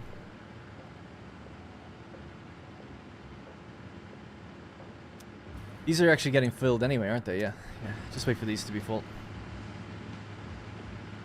Alright.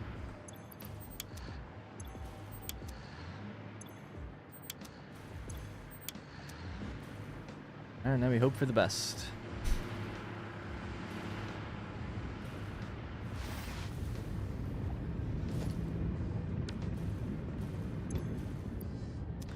Yeah, interesting that these are able to empty when I change that, but these haven't. Let's try to do that down here then as well.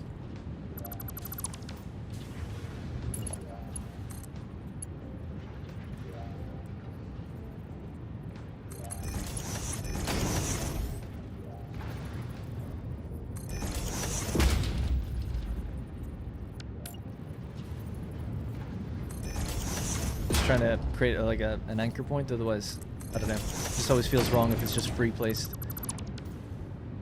Should prevent it rolling back. I'll just empty these. Actually, maybe I'll just try not to and see, does it just figure itself out. And then the same with this one.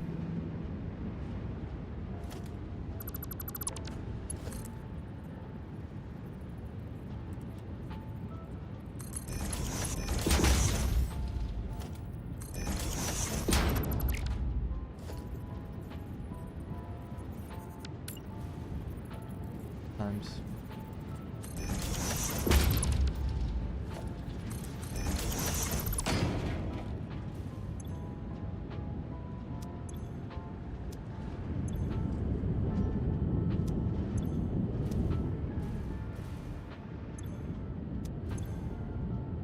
Being success so far with that. Definitely emptying out. But that might be happening somewhere else now, but oh well. We'll just check it when we check it. We're going to focus on the heavy modular frames now instead.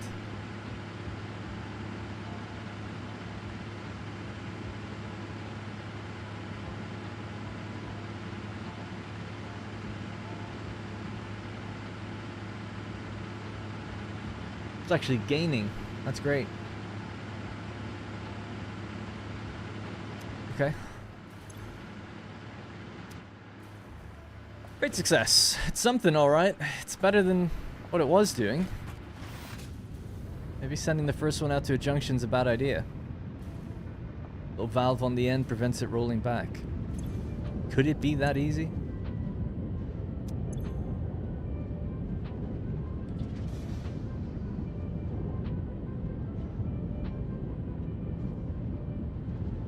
Maybe.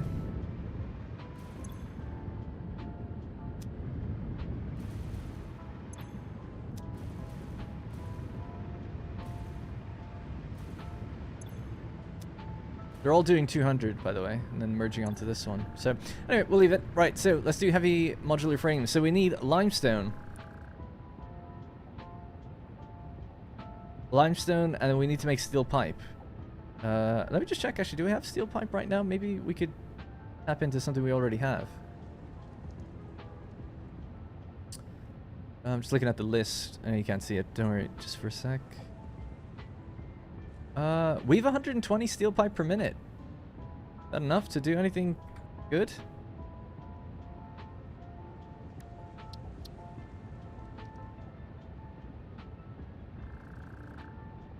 3.75.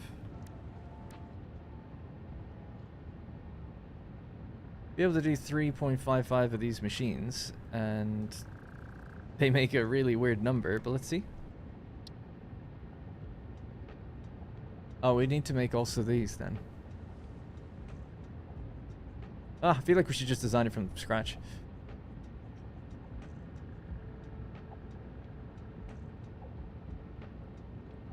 Pumps sometimes help too. I don't know why that would be the case. Pumps operate just like valves in the fact that you can't roll backwards, but they don't push liquid. At least not horizontally. Excuse me. That thing's gonna bug me now. The little bit of power moving. I just don't want to focus on it for too long. I am really happy about this though. This has actually worked really great. So before, if anyone's just joined, before, you know, these two machines were kind of pooling just a little bit of fuel. Like this, but we're just checking in on them now and they keep emptying out. That one maybe not so much, but it did a second ago, didn't it? Like every couple of cycles it'll empty itself back out. See, this is, maybe it's not fixed, I don't know. This one's pooled actually quite a bit. 17's kind of a lot.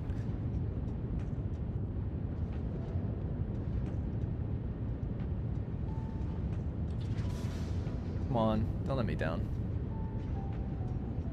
There we go. Come on. I want to see like a big emptying out now. Come on, flush. More than that. Way more than that.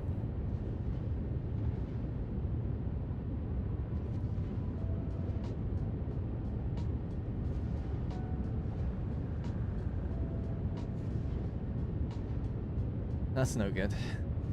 What about the other ones are doing? It's like they each need a valve or something, but they can't possibly be true. Oh, this one's got loads in it now. Ugh, spoke way too soon. This is great that these two have been fixed, and then those two have been fixed. But it's like all pushed down to the one on the end now. Why? They all do the same thing.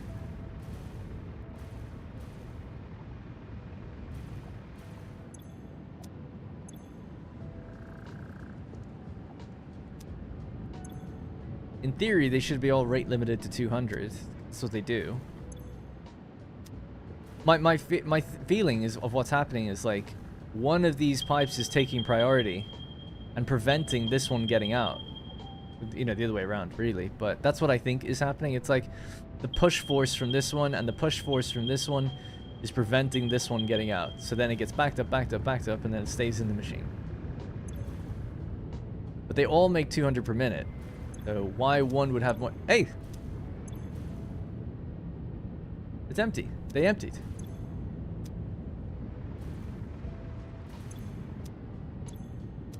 Problem solved. Don't you tell me to remove that valve. That valve saved my life. Let's just leave it. Let's just get out of here. I don't need to deal with that shit. This is gaining as well, which is super interesting, the one on the end. I would have thought it would just stay the same at the very least. We are, look at that little dip. It's not happening here though. It's in some other place. Let's just make a factory. We'll get back to power later. We didn't find it. We did find that that was a place that was having issues at the beginning of the stream. So now it's like, okay, it's not that place anymore. But it's one of the other factories. Oh well. I touched it. Shouldn't touch any of these. Maybe it's like what that person said. Maybe it's my hover pack messing with them. Probably not, but never know.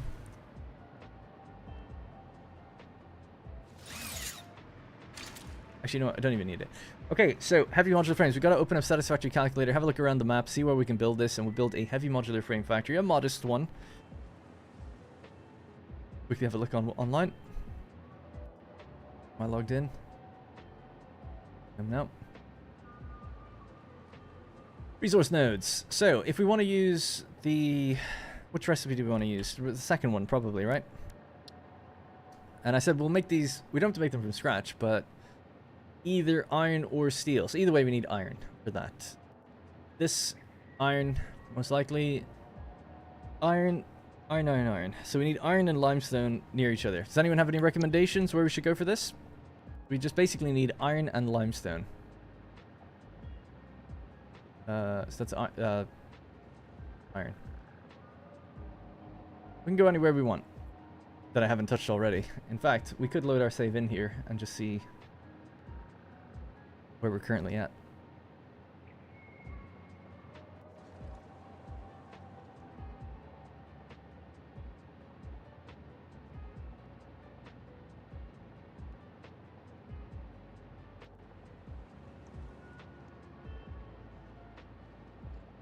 Okay. So now it's not here anymore. Yeah, at least it doesn't seem to be here anymore. Get the sphere?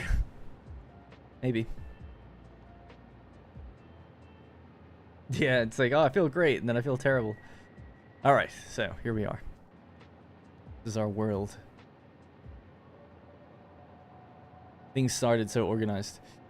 Anyways, turn off some of this stuff.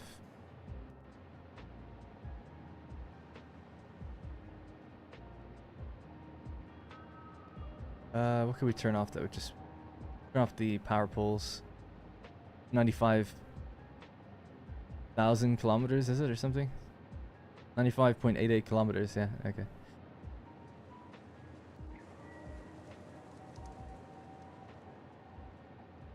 Okay, that makes things just a bit more simple. It just lets us see where the factories are, basically.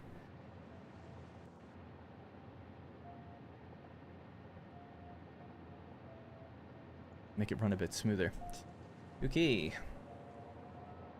I need to reveal the map.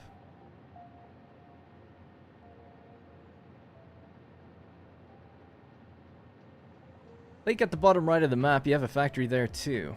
So yeah, we need iron. So we need heavy modular frames. I guess ultimately we need these to make the turbo, or not the turbo motors, the fused modular frames. The fused frames are going to be using gas that we tapped up here. There she is. So ideally, actually in the rocky desert it's going to be. So maybe just down here, right? There's limestone, there's iron. Perfect, look at this. Here we go. This is it. Pure nodes, pure nodes, pure nodes all around. Near the gas, right? The gas is up here. We'll just mix our heavy modular frames. The aluminum casing is up here too, which is what it needs. So, yep. Actually, back in the day, this is where my fused frame factory was, but it was like 20 per minute or something, so. But that's, yeah, that's kind of solved it for me. We'll go up here. Alright, sorted.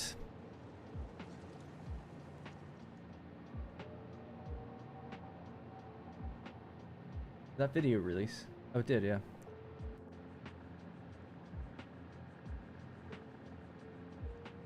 Alright, let's get that thing.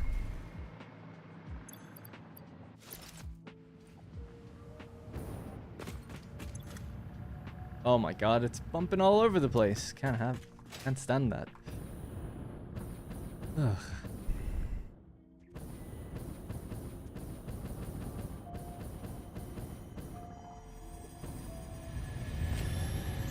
How am I doing? I'm doing good.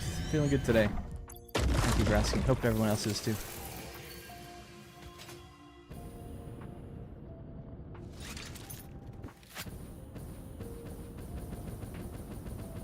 I have regular ammo. No.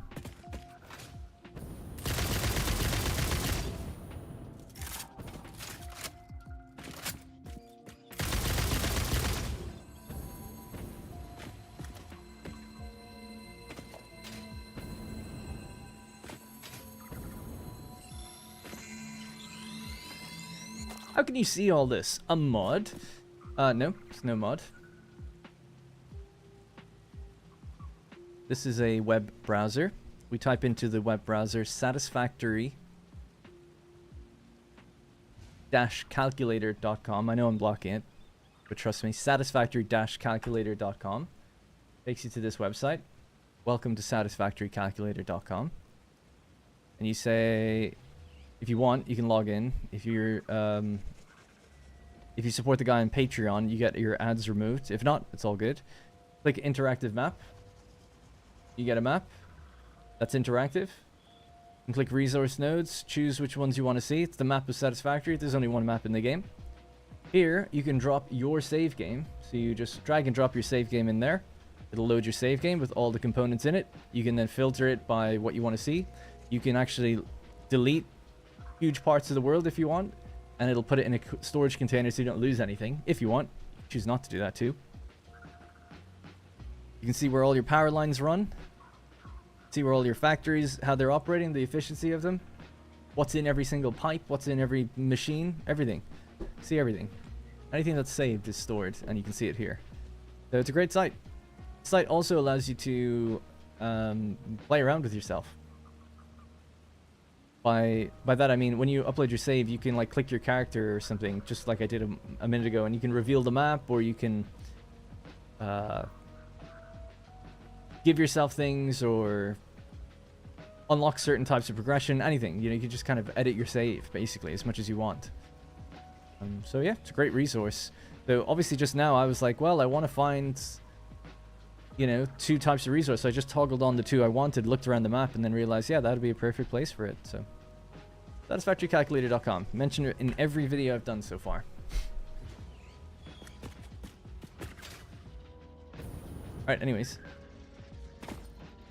There's a mod, actually, that someone's working on. They posted on Reddit that actually pretty much gets Satisfactory Calculator into your map in game. You can see like your power lines and stuff, but he hasn't released it, and I think he's gone quiet since he posted it. So I don't know if it was just a joke or if they're really doing it. But they made it seem like they were able to make it work.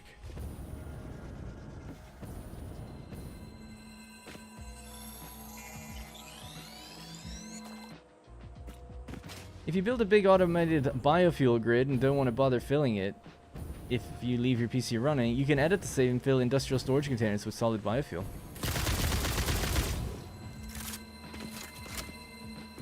Yeah, you can use it to move stuff around if you wanted to.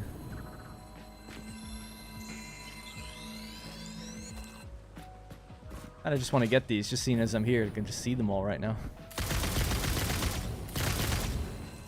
Oh.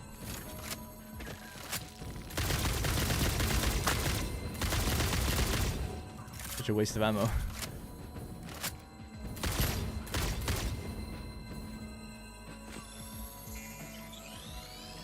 Yeah, I think what a lot of people find it very useful for is tracking down things.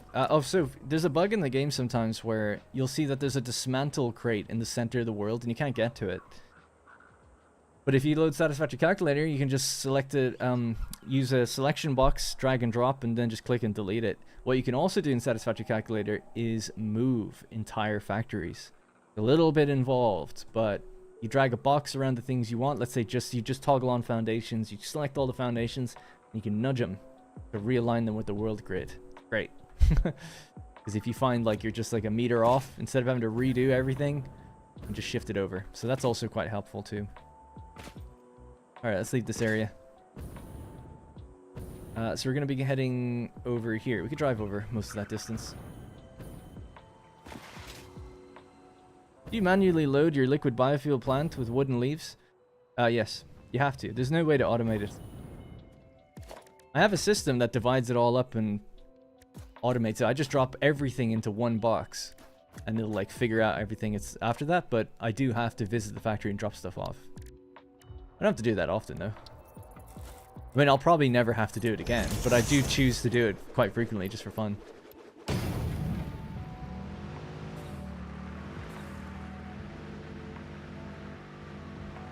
There's something like 60,000 biofuel down there. Like, I don't really need to ever visit it for a long time. I don't know what the burn rate is, but it's maybe like, I don't know, 20 per minute, something very low. Only a few trucks use it.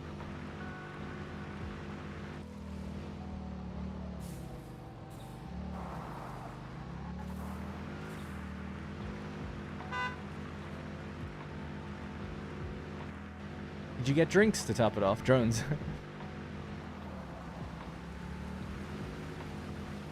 Yeah, that was something people mentioned actually. I could set up a delivery where I just build a drone port wherever I am and then load it up with vegetation and send it to a drone port that's already built at the factory that receives that stuff. So you could do that.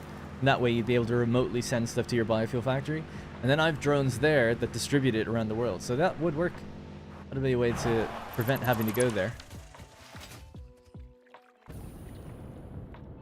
Yeah, I can't remember who it was. Someone did mention that. When I built a drone port, they actually brought that up. They were like, you should totally have one as a receiver. And I was like, oh yeah. Just never did.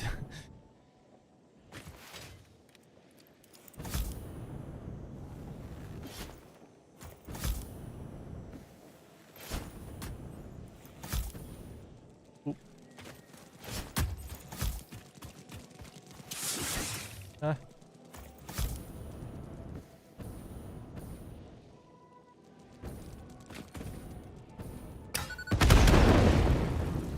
I was hoping that would kill a few of them. That was a terrible throw.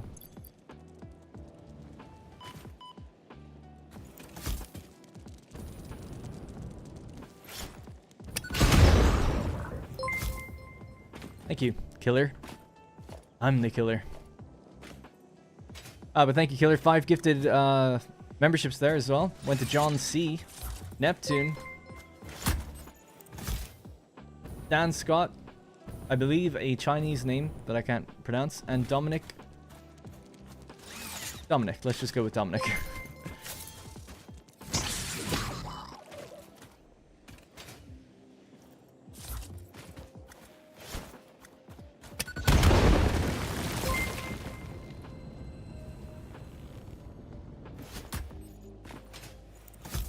I don't know why I'm doing this. I get so distracted in this game. It's like, well, I'm passing by these pillars and I hate the look of them, so I might as well just take them down.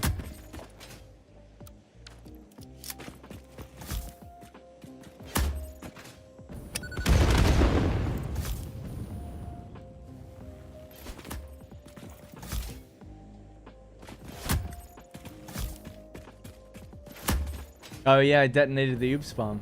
Oh yeah. Good point. Alright, there we go, better.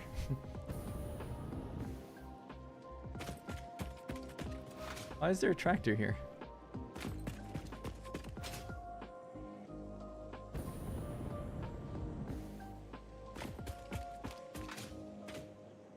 Oh, it's in the cave below me getting quartz. Yeah.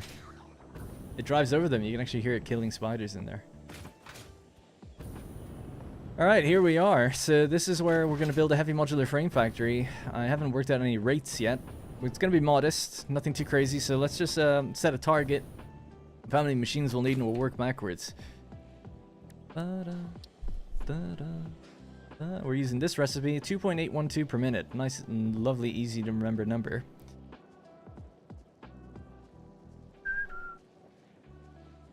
So, the number that I'll need for fused frames... Yeah, let's just see what we need working back a bit further. Thermal Propulsion Rockets, we need fused frames for that. It's only 1 per minute, so that's easy. I think we need them for other things later. Because I'm going to do... So we need at least 1.2 per minute. So let's aim for 2 per minute. How hard can that be? 1.5. Let's aim for 3 per minute of these. That'd be 3 modular frames. We can do more than this. Come on. Let's go 6 heavy modular frames per minute. It can't be that bad.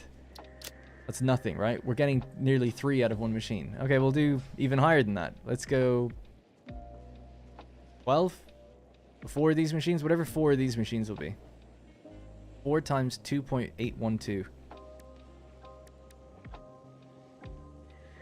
We're making 11. 11.24. I'll do it in Mila notes so we can all see it. I'm not going to go big or go home. We're definitely not going big in this world in the save. In my video series, we'll go big or go home. But in the streams, I'm just trying to progress. So that's why all the numbers are very low, generally. And I'm still taking forever. So thank God I'm keeping it low generally. So I guess I'll just take this, copy that, go in here. Do something really basic.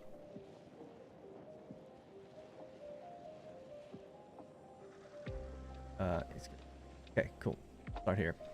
So the target, we're starting at the end in a way, is 4 machines doing 2.812. 4 manufacturers at 100% doing heavy modular frames.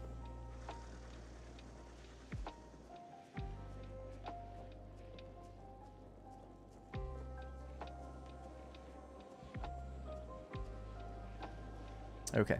Heavy modular frames, 4 manufacturers. The arrow that comes out of this. And I need to keep looking at it, is 11.248.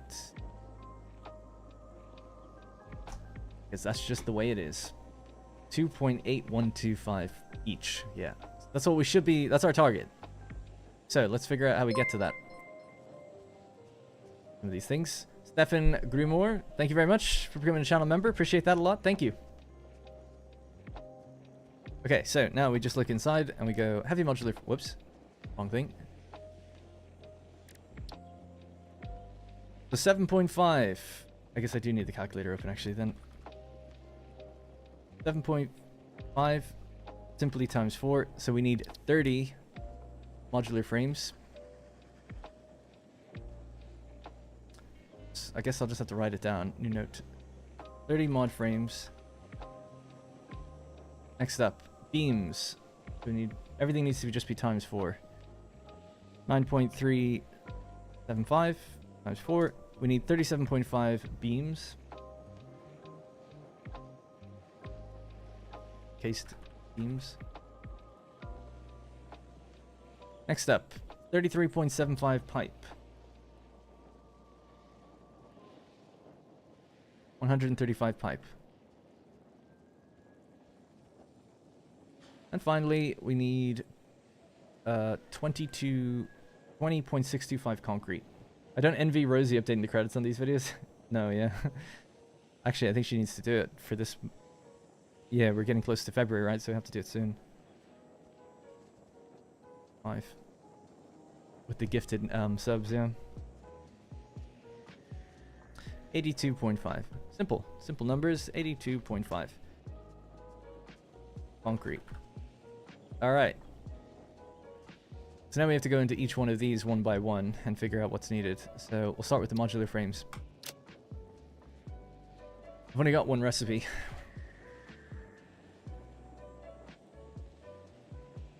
Go big or go home until we got the copper caterium. Yeah, indeed. Alright, so we make 2 per minute with our... Let's have a look in the hard drive thing to see if we have any extra recipes here that we could use.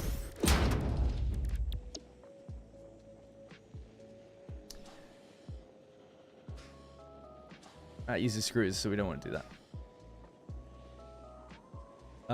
Okay, let me just look online really quickly if there's a recipe that seems better. Satisfactory, wiki, GG. People ask me all the time, you should do a video on how you plan things. It's like, here you go. You're watching it. Is it as interesting as you thought? Alright, so reinforced iron plates are needed no matter what, so that's a guarantee. We could find the one with steel pipe and mix that into the mix. Would that make life easier? Maybe. Less reinforced iron plate.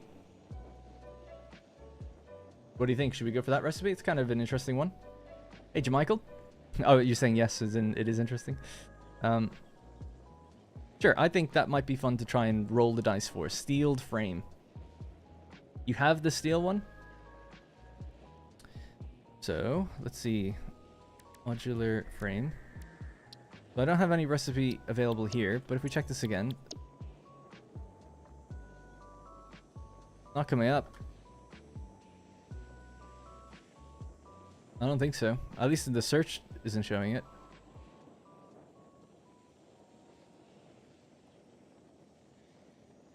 Well, that's there. And that's there. Why doesn't it come up when I search it? S-T-E-E. Am I just blind? Did that appear last time? I thought I typed... Anyway, you're right, it's there. So we'll choose this. Instead of a tempered caterium ingot. Bonk. Nailed it. Alright, so that's good for now. Let's try that recipe then. So, we know that we need, according to my mealy notes, we need 30 modular frames. I'll move that there for a second. So to make 30 modular frames per minute, using this recipe, 3 per minute, very easily, we just need 10 of these. 10 machines. Love it.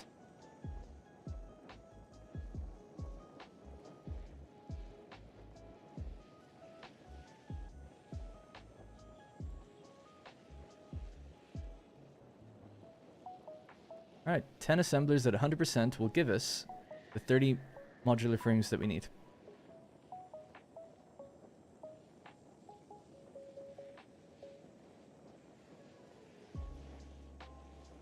But we have to work this back, right? So what do they need now? So it's 10 times, not this. So we need 20 reinforced iron plate and 100 steel pipe. So in total, that'll add to our pipe count. 100 steel pipe, 20 reinforced plates.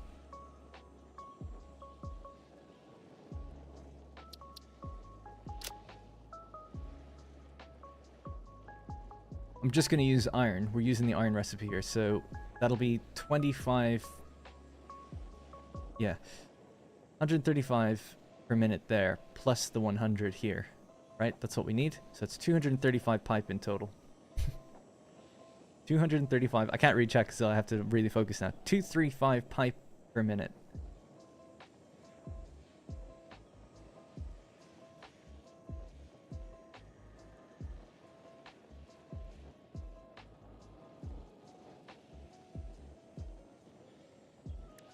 Okay.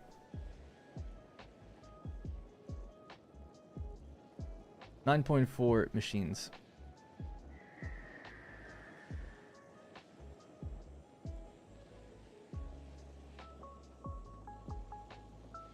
Is it an assembler that does it? Nope, it's a constructor.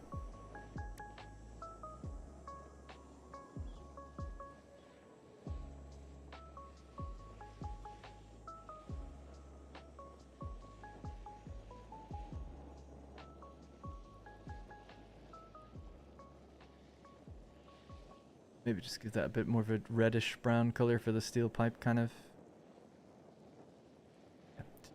Okay, making progress. What have I missed? We're just planning out a heavy modular frame factory at the moment. That is all. Okay, so, and this is steel pipe. Good.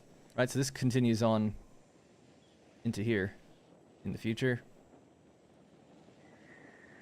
This probably, because it's a manufacturer, it's going to need a bigger, but something like that.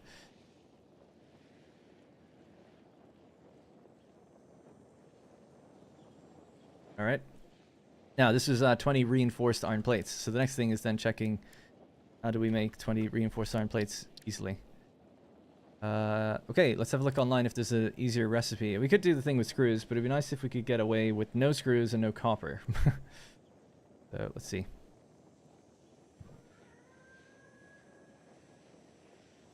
Not really. So we'll do one that uses screws.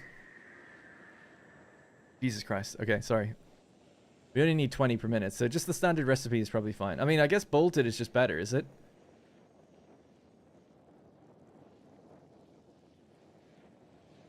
No, it's not. It requires even more screws. I think we've talked about this before, so we'll just use the standard recipe then. Stitched is good, but there's no copper in this area. We're just keeping it to iron. That was the reason we chose it. I mean, there is copper somewhat nearby. Let me see.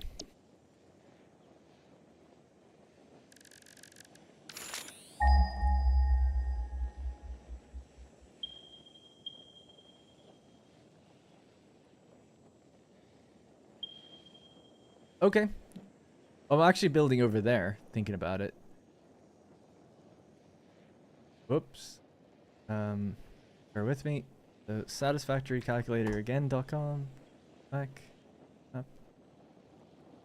Then turn on the copper resource then to see is there any an impure node there. That might be enough actually. This one here. That might be enough to just make the wire we need. We only need a little bit. So okay. Yeah, no, obviously I was gonna use yeah, iron wire. Oh yeah. Good point. I'm being silly. Sorry, totally forgot. Iron wire. You're right. I forgot. Right, bear with me. That's...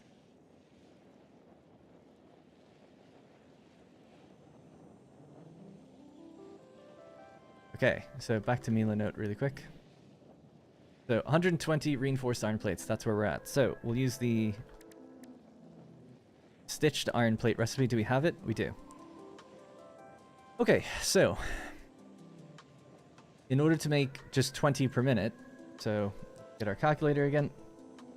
We do the 20, which is our target, divided by the 5.625 output. It requires 3.5555 recurring machines. That's an assembler.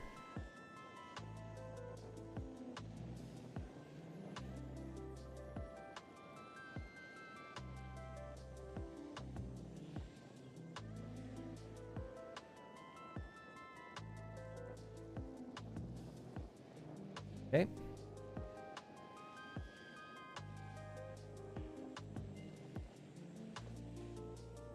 $255. Okay, right. And then we need copper and... I already forgot what the other thing was. Doesn't really matter. We'll get it in a second. These two can be orange. That's going to be the wire.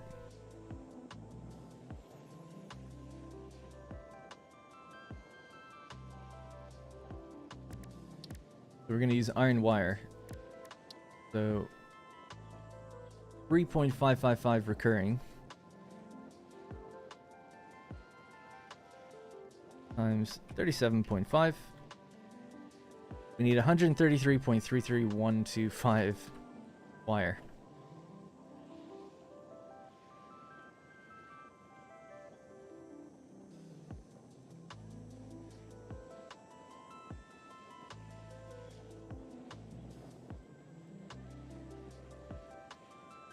Bolted is just faster. Well, I'm just gonna stick to this now. Prevent me re-choosing things over and over again.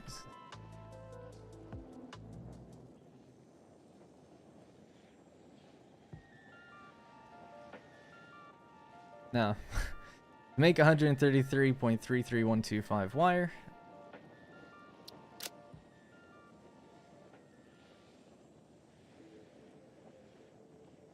We divide that number by 22.5. Okay, so now we need 5.29583 recurring constructors, taking in iron.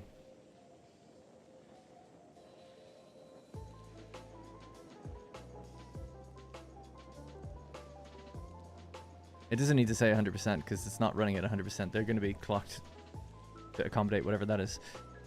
Okay, so that now requires a bunch of iron going in. How much iron does that need? So I'll just take this number times whatever the iron requirement is, 12.5. There's our base amount of iron. It's 74.0727, at least for this. We'll obviously need more later. So yeah, knowing that we'll need more later, I'll just have an arrow going in there. And just give it a label. That's the amount. Iron. It's going to come from things that use iron, I'm guessing, all over the place. Does this all make sense? Okay, so we're still working our way back. So basically now what we've done, we've said we know the modular frames number. We know the amount of machines we need for reinforced iron plates. We know one of the components, which is wire. What's the other component for the reinforced iron plate? It's iron plates. Okay, so taking this times 18.75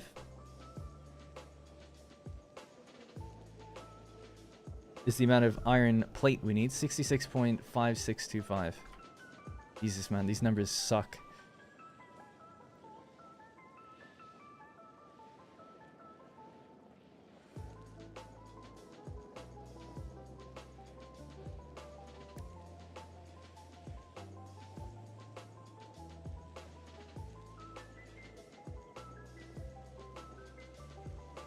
$66.5625. Okay, so to make that, choose the standard recipe. Should I guess while we're here, let's just keep going down the rabbit hole. Nice clean numbers, super easy. What's the app I'm using? This is called Milanote, M-I-L-A-N-O-T-E. Satisfactory Wiki GG. Go to iron plate, check our alternates. So we could be using something that uses plastic or steel. Not going to do that. We'll just use a standard recipe then. That's fine. Right. What we need to make is 66.5, whatever this number is. How many machines does that take when it produces 20, right? Yep.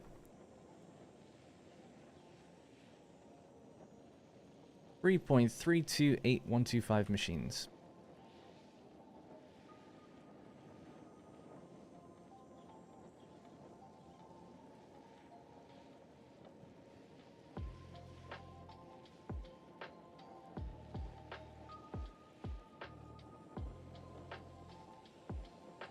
Okay.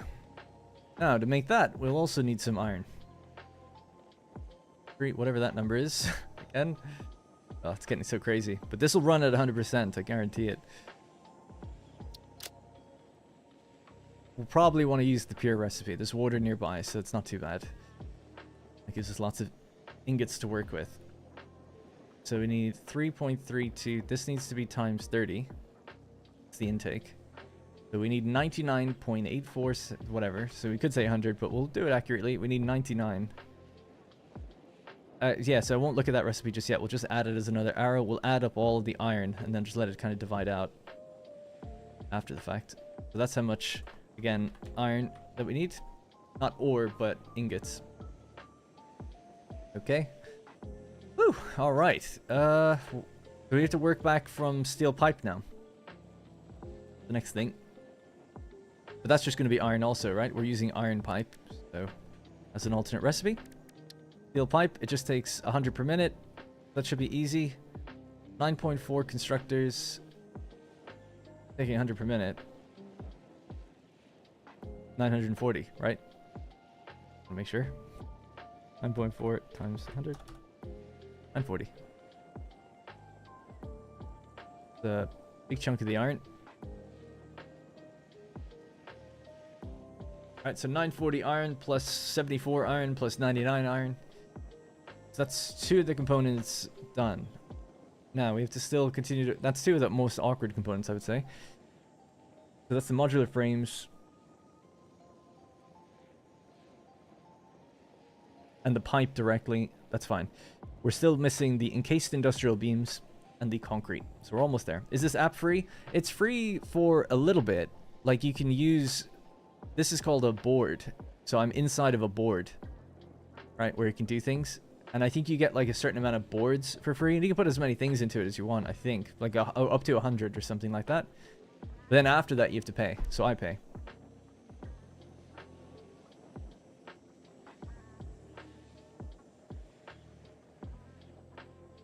I don't know if I've gotten something wrong, Sinister Plank, but hopefully this is all making sense anyway. People can stop me if it isn't. And this is our target output. Okay, so anyway, so let's just say mod frames is done. It's the encased beams next, and the concrete. So organize it like that instead. Put these in bold to say that they're done. Alright, so encased industrial beams would be the next thing, I think. Next iron component. So it uses, we'll use the one that uses steel pipe. Seeing as we're making pipe, we can increase the amount of pipe that we make. Try to get the beams. So how many do we need? We need 37.5 encased industrial beams. We have 4 in one recipe. 9.375, that's an interesting number. We saw that elsewhere. I thought, but maybe not. 9.375 machines. So let me just put this somewhere here.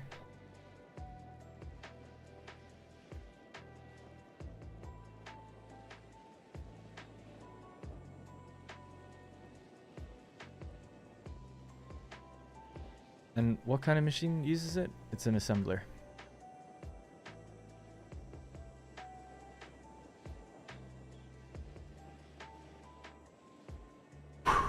More iron, more pipes.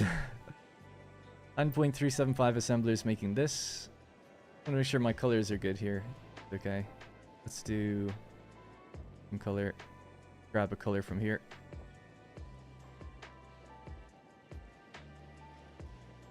Alright, better. This will have its own color.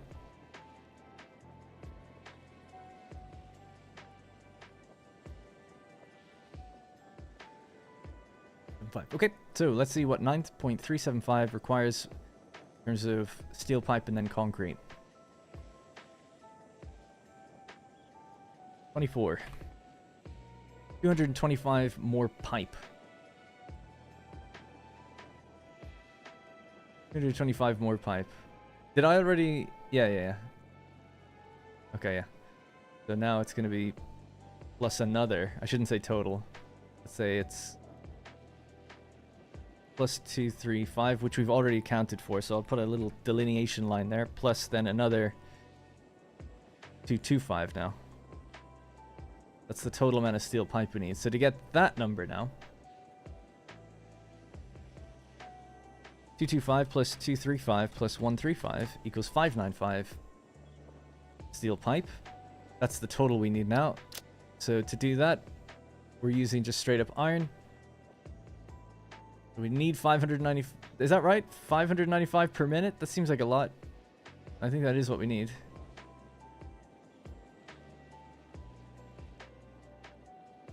Having a breakdown. So we need 595. Oh yeah, divided by 25. 23.8 machines instead. Jeez. 23.8 constructors, that's 230... 2,380, right?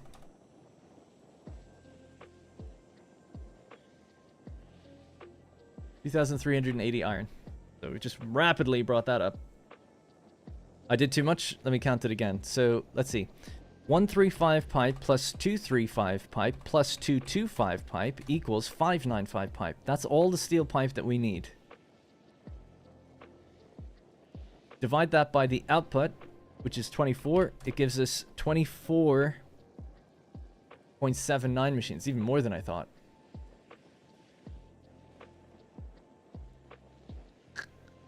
$235 includes 135? Oh, yeah. You're right. It did say total. Good call. Good call. You got me. 235. Oh, yeah, because it was just 100 extra. Got it. This is really plus 100, right? Yeah, thanks. 135 plus 100 plus 225. So that's what we need. 460. Thank you. Yeah. Okay. 460 divided by 24, which is the... Is it 24 or 25 is the output? That's 25. Okay, my bad. 460 divided by 25. I love how it's like nighttime now.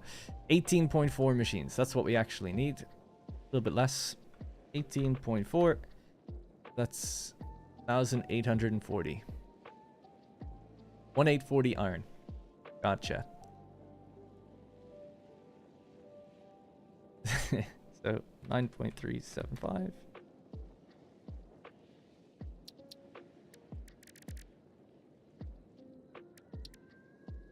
That's where I got the 24 from. Times 24. So it's taking in 225. Yeah, just want to make sure. Okay, cool.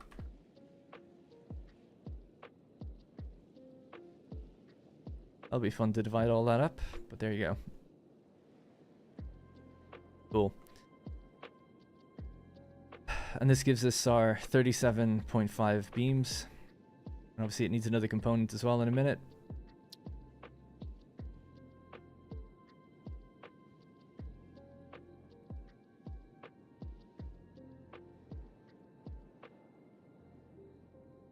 Yeah, all good. Better.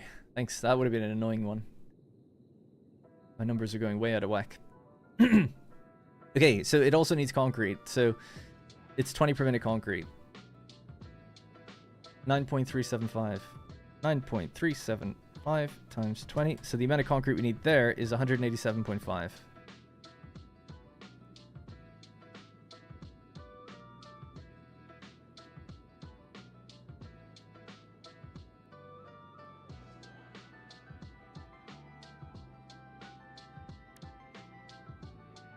My god, Final Fantasy music is just so good. I think so anyway. This is a remix of it.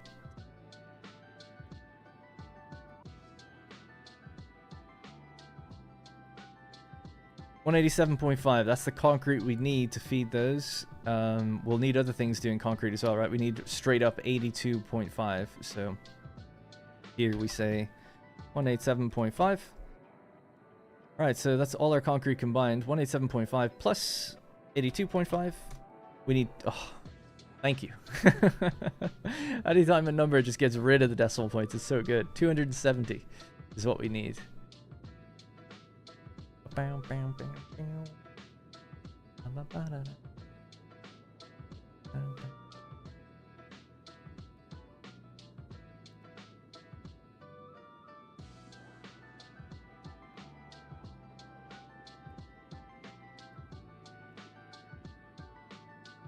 That goes into here.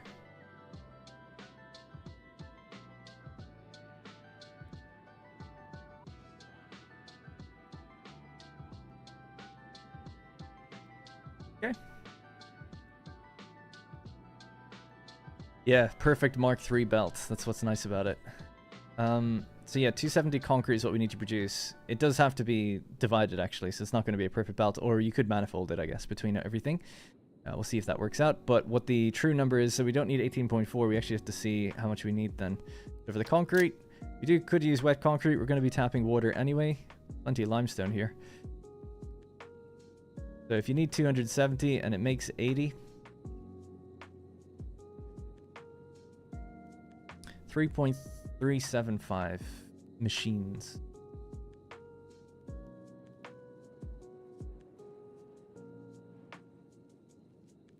3.375 constructors. Okay. And that needs 120 limestone. And water. 100 water. 405 limestone.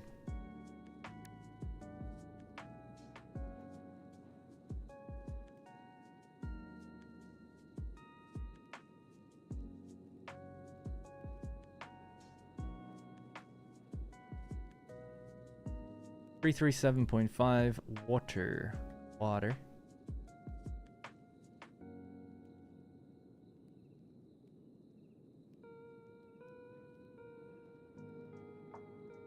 Okay, that's the water. We'll need water for the iron mixing as well somewhere, so.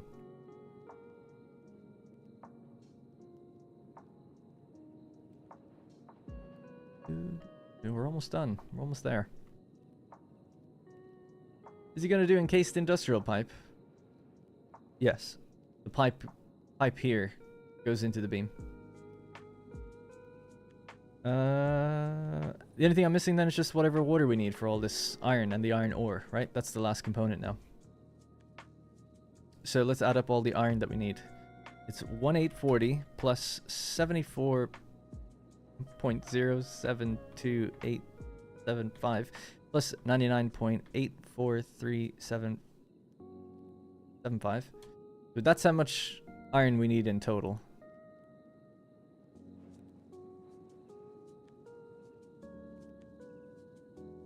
Beautiful, beautiful number.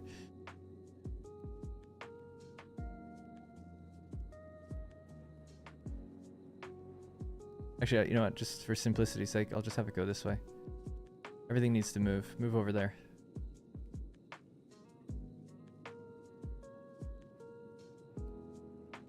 Alright, so we know that it's dividing between these three lines. So, in order to do that much iron ingots... 2013916625. We'll try to maybe round it up and just let some of it sink or something. It might be a bit easier on us.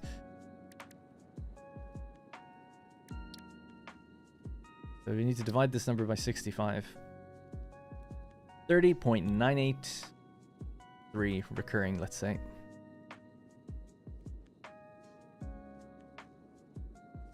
$30.98.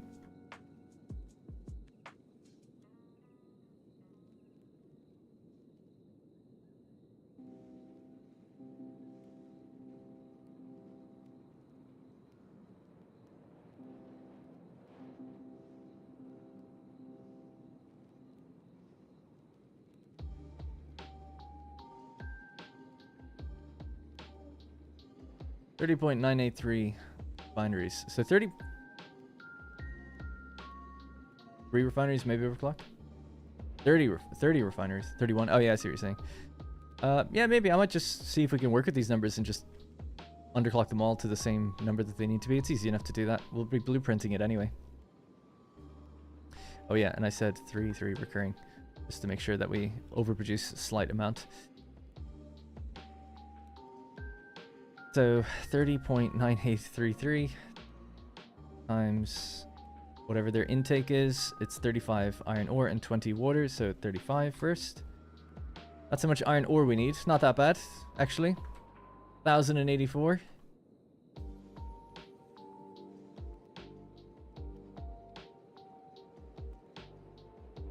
And then the water.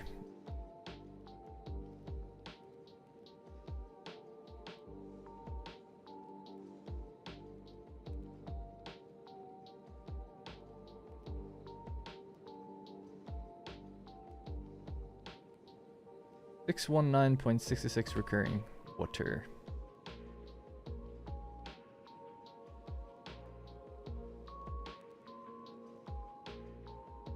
So our total water, when we combine that with the other water is 337.5. We need 957 water total.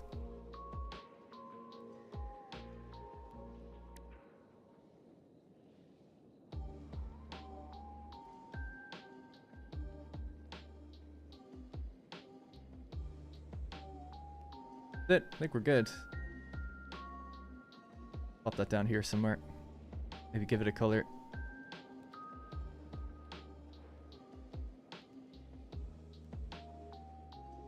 Comes from there, and that water comes from up there as well, I guess.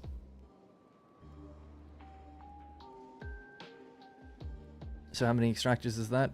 Divided by 120. About 8.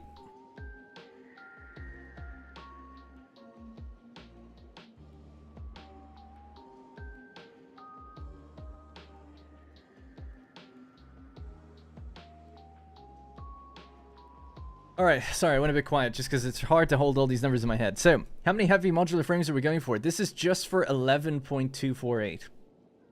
The numbers are pretty awkward because we're using a recipe that has a very weird set of numbers. Like, that's just using 4 manufacturers without any clocking. And that's the number you get out. That's weird. So just go over this just to make sure everything is correct, right? So, nearly 8 water extractors. We need to send 620 water or so into the refineries. There's going to be 31 refineries in total. That's going to produce nearly 2,000 iron ingots. The iron ingots will then be split into 3 different lines. The bulk of which goes into steel pipes, some of which goes into a little bit of wire, and the rest of which goes into iron plates. Orange. The wire, at 133 per minute, goes into making reinforced iron plates. The plates also go into that as well. The other bit of water goes into constructors, wet concrete. We need limestone, 405 limestone, and the water makes, in just 4 constructors basically, will make enough concrete to go into heavy modular frame production and also encased industrial beams. Encased industrial beams are going to take from the pipes, just some of them. The heavy modular frames are going to take from some of the pipes, and then the modular frames are going to take from pipes, 100 even pipes there. And 20 reinforced plates. We'll get 30 modular frames out of that. Those 30 are going to be grafted down into 11.248 per minute. That's the plan. We've been live for 2.5 hours, and what we've done so far is check my power and make this graph. There you go. Welcome to Satisfactory. Are we good? I need to go to the bathroom. And then we'll start building this place. We have the location in mind. We have all the components nearby necessary, so that's no problem. And we now know how many machines we need. We can start building the blueprints, setting the values. It looks like we even have power.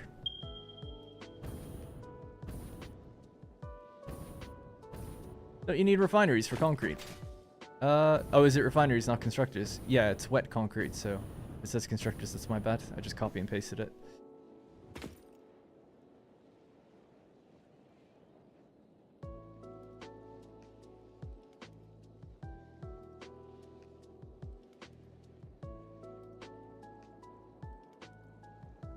I think that's right now.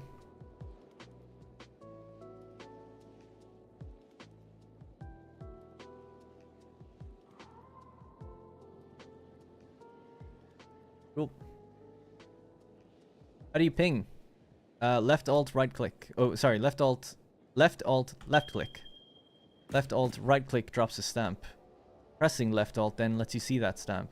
Looking at the stamp and then right clicking it lets you remove it. That's our gas pipeline. Which is what we're going to use to make the fuse frames. So the modular frames are needed to make fuse frames. We have everything else. In fact, this isn't just going to be modular frame factory. We should be able to do the whole thing. All that would be required is bringing over the aluminum casing. And then that's it. Because the gas is here already. I'll be back in a second. It's going to go to the bathroom. And then we're going to start this build properly. Choose location, foundation up, and start laying out the machines. In a moment.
Alrighty, let's get started, shall we?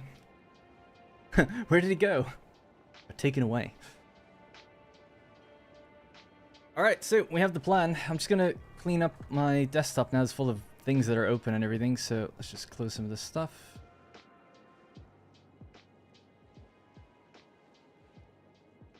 Alright, nice. Down to just 6 windows. Alright, cool.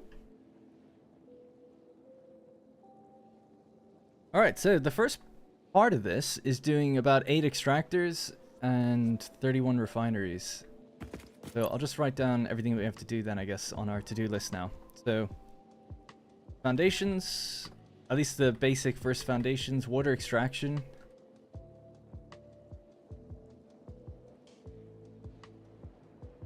Then we'll have refinement.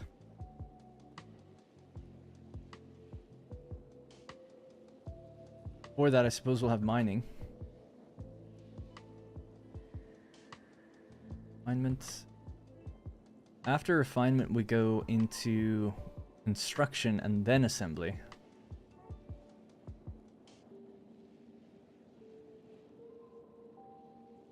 It's not going to be a beautiful, well-organized factory. We're just going to do it quick and dirty. Just try to get it as we've planned, I guess. Alright, so there we go. Foundations, water extraction, mining, refinement, construction, assembly, and then manufacturing will be the final one with heavy modular frames at the end. We're building a heavy modular frame factory. Last thing would be header text.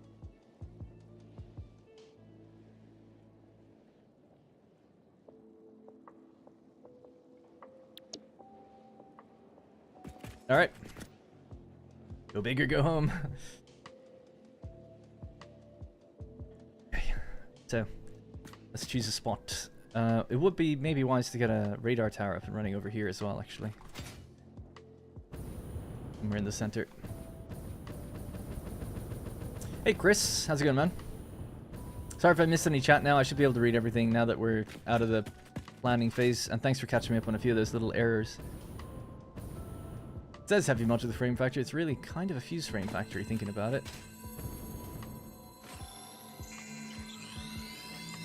It is a small factory, really. It's not that many machines. If I was just to quickly look at the total number of machines, we're looking at about...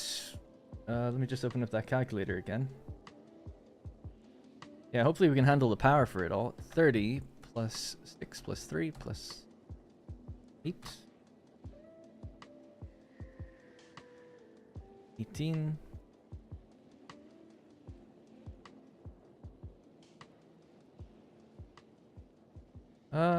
Plus 4 at the end. So we're looking at 97 machines total. Not crazy, but actually bigger than I first thought. The bulk of which are going to 31 initial refineries, and then there's 18 constructors for steel pipe. So it kind of adds up that way. That is counting the extractors. It's not counting the miners, actually, but it is counting the extractors.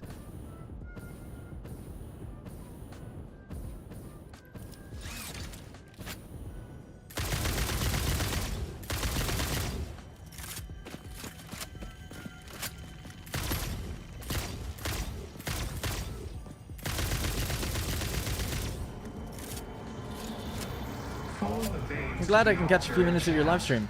When are you moving? Well, hang on one sec. Let's get this. So basically we are sale agreed. Basically we're sale agreed on the apartment above. We've put in an offer, they've agreed to it, they've taken the sign down. We now are in the phase of talking with solicitors, and we're mortgage approved as well, but we haven't actually been, like, the funds have not been released just yet. So it's still probably not going to, we don't have a date for moving yet because it's not, like, fully done, I suppose. It could fall through, right? They could say they don't want to do it anymore or something. So, probably not for like a month, I guess, at least maybe a month to 6 weeks. I'm just going to do a radar tower up there. Sorry, that's what I was up there for. Shouldn't have jumped off. Yeah, so in another save of mine here, I built a fused frame factory, and there's probably like 400 machines in it, so 97 ain't too bad.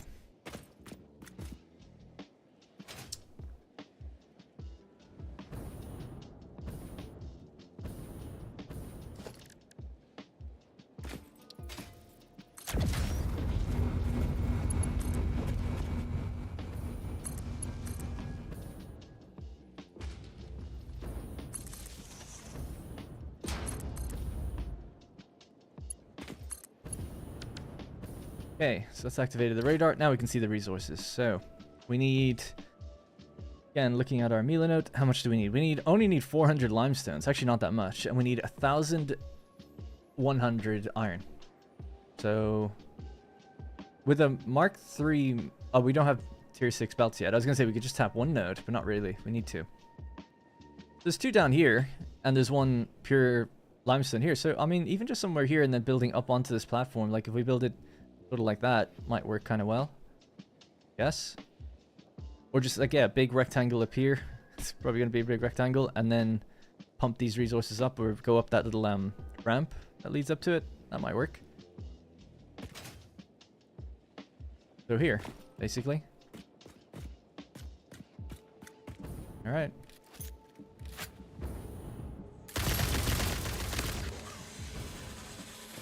And then we'll pump everything else up here, water-wise. I'd like to have 1 ppm of your new apartment, please. ppm? I don't know what that means. shows you what I know about houses and stuff. Something per month, I would imagine. And by the way, thank you.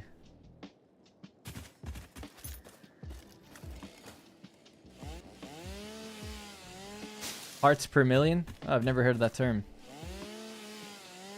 What does that mean?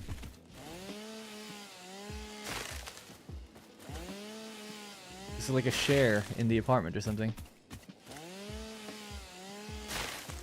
I guess let me Google it.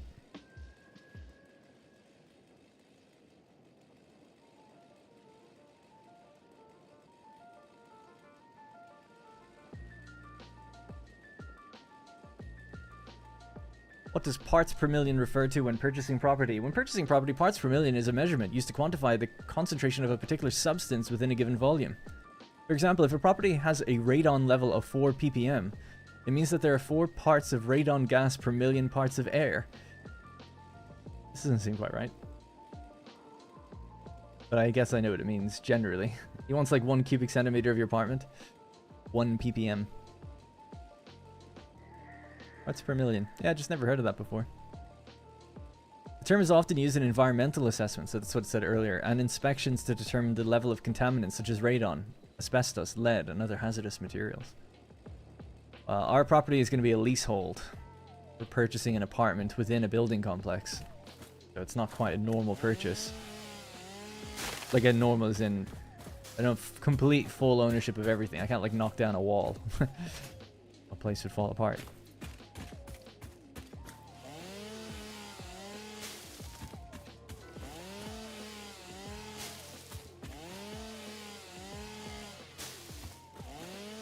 The plan was to get a house in Ireland, but in going over there, they said like, oh, because you're like a tax resident in the UK, you can't get a property here without paying like a holiday home rate. It would count as me like having a house abroad, even though I am Irish. But I do live here and work here in the UK, so I do get it, kind of. But they were like, oh, but if you live here for like 6 months to a year, then you're a tax resident in Ireland. So our landlord told us just recently, hey, I'm going to sell the place in like 4 months. I was like, oh. And it was good notice to give us. And he actually offered to lower our rent for the final 2 months, which is nice. It's great. So no shade thrown at him. But it was like, okay. So we started running over to Ireland to try and find a place. But the problem is me and Rosie are not married. And she is not working at the moment either. So it would all fall to me. So I was trying to find a place, but then it was like, well, you have to pay an extra increased rate. And we were like, okay, maybe we'll just go over and rent for 6 months and then get a place. That way she'll have a job by then, hopefully, and see what happens. We couldn't find anywhere to rent that allowed pets. Like, literally nowhere. Places would go for a day and just be gone. It's like, oh. And then trying to organize that while we're over here and I'm trying to work over here just made it very difficult. So we were like, you know what? Why don't we just buy his apartment? Because he offered it to us. He was like, hey, do you want to buy it? It's like, okay, so we looked into like, could we do that? And we could. But then, coincidentally, the apartment above us went up for sale for far less than he was offering his one. Like, way less. So we told him, we were like, hey, obviously it'd be great to just stay here. We didn't have to move anything. But just so you know, like upstairs are offering way less, and we're gonna put an offer with them. So he lowered his price, they lowered their price, it went back and forth, and then eventually they won out and went lower than he did. And so we got offer accepted upstairs. So a bunch of my savings are actually in an Irish bank account, so I have to go to Ireland on Monday now to transfer the funds over. Can't do it over online, they want you to do it in person when it's above a certain amount. And then we're talking with solicitors. We had a solicitor, but they were doing everything online, and then during the like 3 a.m. a day after like we signed up with them, my registration like got deleted or something. And I couldn't log in, but I still get these like automated messages saying like, hey, you still have to fill out this detail or this form, and like nothing was working. So it's like, fuck these guys. It's too impersonal. We just went with someone more local, and everything got transferred over to them. So now we're working with them, and we kind of had to reset and do that all again. Now we didn't lose much time with the others, but that's where we're at. Maybe TMI, I don't know, but that's the situation. But at least they've taken the sign down, so we're like, okay, no more, you know, it should be ours as long as everything keeps moving. But that's why we're getting an apartment and not a house. Good news is my mortgage would be up almost like half my rent. So I'll be saving way more. And that's just the trap that I've been in for like years. Banks are telling me you can't afford a mortgage. And it's like, but my mortgage would be less than I'm paying now. And they're like, yeah, well. I'm like, cool. Okay. And then there was the whole thing. I'm self-employed, so they were like, you need a certain amount of tax years. Like 4 tax years or something. 4 years of tax returns. I was only doing the job 2-3 years at the time, so it's like, ugh. Then COVID happened. The whole thing. So I'll be super happy just to get a place that doesn't feel like we're wasting our money. And it'd be nice to just be, the apartment upstairs is the exact same as ours, so it's really no difference. It'd just be a day of carrying stuff up there. Maybe 1 or 2 days. Alright, so we're gonna foundation this. I'm late joining the stream. Guess this means you bought a place. Did it end up being your current apartment in the end? No, it's the one upstairs. Which is, it's virtually identical. It's slightly better actually, because there's a loft, like an attic area. This is the top floor. So it's more storage, I guess.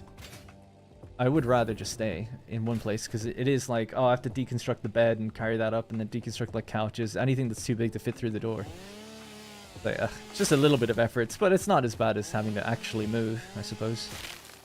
But it's a shame for getting something that's basically the same. It's just like, oh, it would be nice if you could just stay here. Anyways. Alright, there we go. Nice and clear. I wanted to keep some of the material so that we can use it later. I can start uploading some of the stuff that we don't want. Wait, it's good.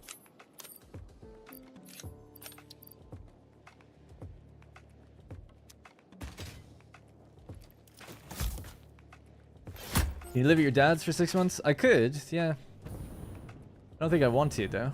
They've got a lovely, beautiful house and everything. Not the best internet, and I'd have to try and work from there and everything. It's just a whole thing. I wouldn't want to go down that route, to be honest, if I could avoid it. Eventually, if we want to go back to Ireland, though, no matter what, it seems like we'd probably have to do that. Or just try to find a place for 6 months. Or just fudge it somehow, like go over, change all my income to come through Ireland, but like basically live here, but just kind of go over and have my income come through my dad's house and say like I live there. Could do that.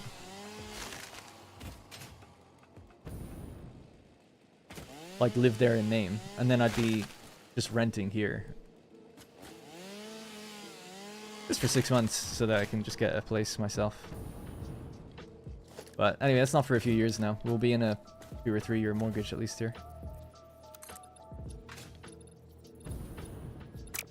I'm just trying to think. I guess we'll start with a higher point like this.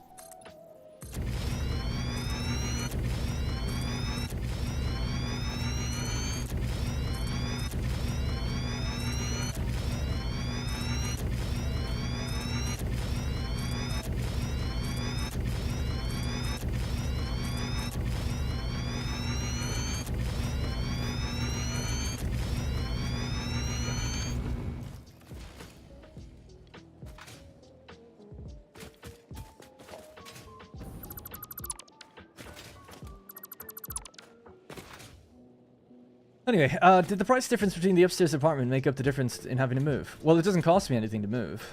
It's just manual labor for a day or two. So it's like, yeah, I guess it's like how much is it worth? The difference of price. What would it be? I'm trying to think of his best offer. It's about like 6,000 or 7,000 in difference. It's like, do I want to pay 7 grand just to stay in the same place? Not really. Like overall. Originally the difference was like 30,000, but we got him down quite a bit. I think he just didn't realize how cheap places were going for. The people we're buying from and the people we're buying from, like, they're selling it for far less than they bought it, and they bought it in 2018. So it's really, and it was new. It's like a new, like, that's when it was built. So I kind of feel bad, not just for them, but just for anyone. The our other neighbors sold their place for the same price just recently. So that was another bargaining chip we had, which was they had it on the market for 6 months, it wasn't selling, and then they sold it for like less than the asking. And I never would have guessed that, just because house prices have only gone up since then. So I don't know how you ended up selling for less. Not my problem, I suppose, but it's like, did you buy it too expensive, or was it just because it was brand new? I don't know. I don't know. But the other people, like, who've sold, they have a house already. They're waiting to move, and they've been waiting for a while, so they just want to get out at this point now.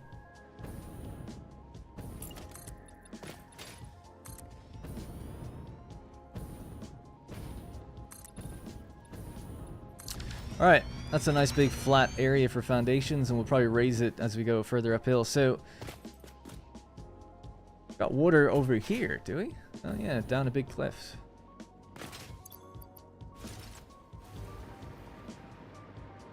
Interesting. Is that slug under the water? Almost. Could just pump up the water from here. How many extractors do we need? 8? We fit 8 in there. Obviously, there's a big coastline out to the, that's that way.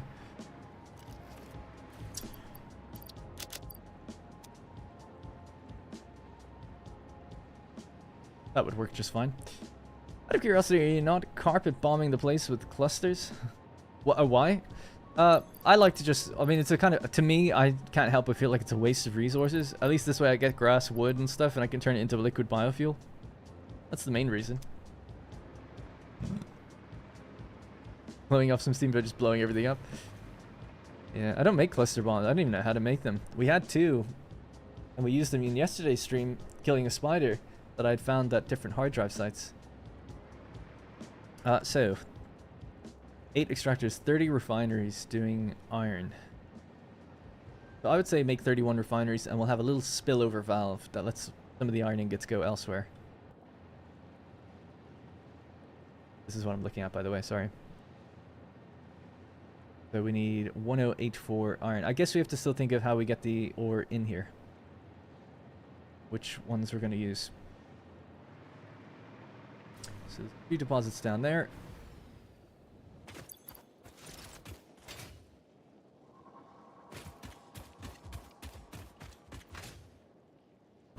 Probably a bit overkill to drive it in, although maybe not. Little tractor could just drive him in. Could be kind of cute. We drive down this little ramp to a pickup spot somewhere down here, right? Yeah. Doesn't seem necessary though. Actually, the cliff isn't that high over here at all. So actually, this is such a nice area, nice and flat. And we can have a tunnel or something that just goes through here, like a great foundation. Cool. All right, no trucks needed then. So there's 2 ore here. And then limestone could be down here as well. There's also 2 ore just over there that are also pure, aren't they? Yeah. And that one. Okay, let's just clear these and pave this area.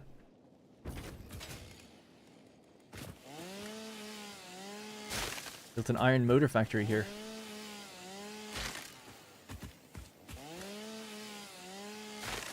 Am I planning on doing a world tour from that playthrough? Which one? The previous one, where I built something here? I've done it a few times, but I could load the save and just run around it, if people like.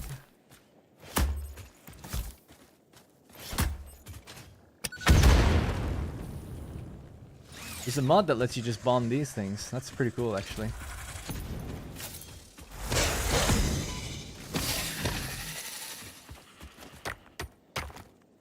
Would be cool. Okay, we could do that in a bit. I'll just load update 7. Yeah, I've been in here. It's actually my most impressive factory, probably. Oh, you felt like I'm blowing off some steam. I see. That's funny.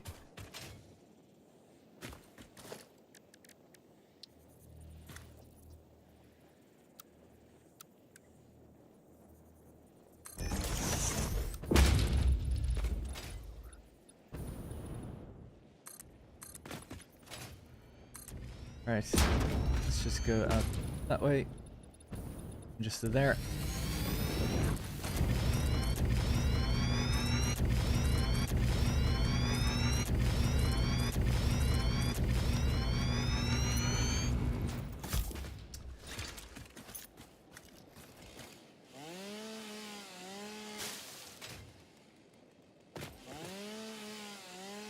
You know, you can duplicate everything. Just pull it in a fix-it factory cart and take with the object in it. Yeah, I don't really care about duplicating items. I mean, if you want to just cheat, you know? Like, just use a mod or something. That's kind of how I see it anyway. It's like, oh, you want to build a hypertube cannon and fly around the world? Why not just enable flight? But each to their own. Each to their own.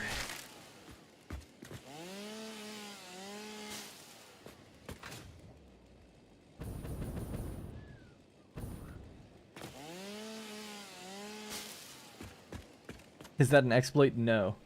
Well, he said not patched yet. It obviously is an exploit if you're duplicating anything.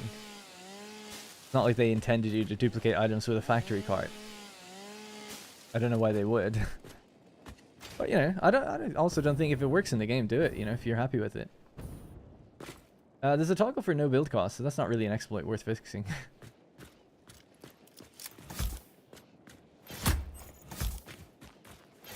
Yeah, as long as it's not actually happening where it interrupts the player. Like, if you had a machine that was duplicating things by accident, then it's like, oh, you should probably patch that. But if it's something you have to go out of your way to do, it's like, who cares? You could do it if you want, I suppose.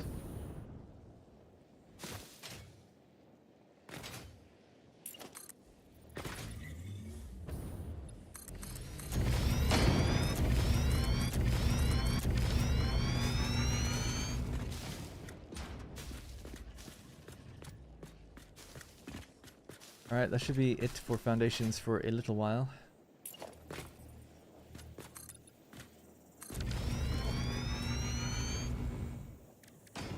Could use a Mark III miner now that we have all the components, I guess.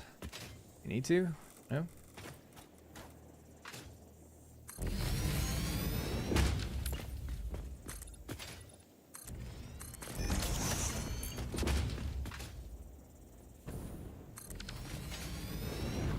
So what do we get out of here?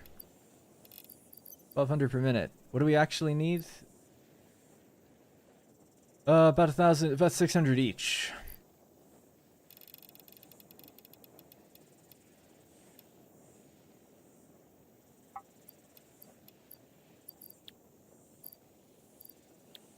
That's more than we need.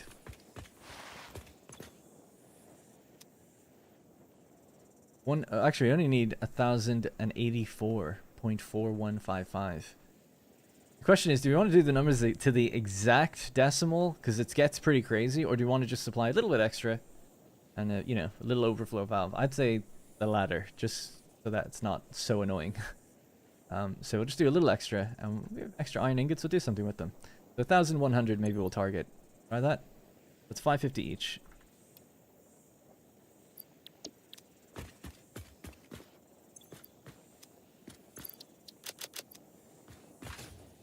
Yeah, overproduce, sink the excess. I agree.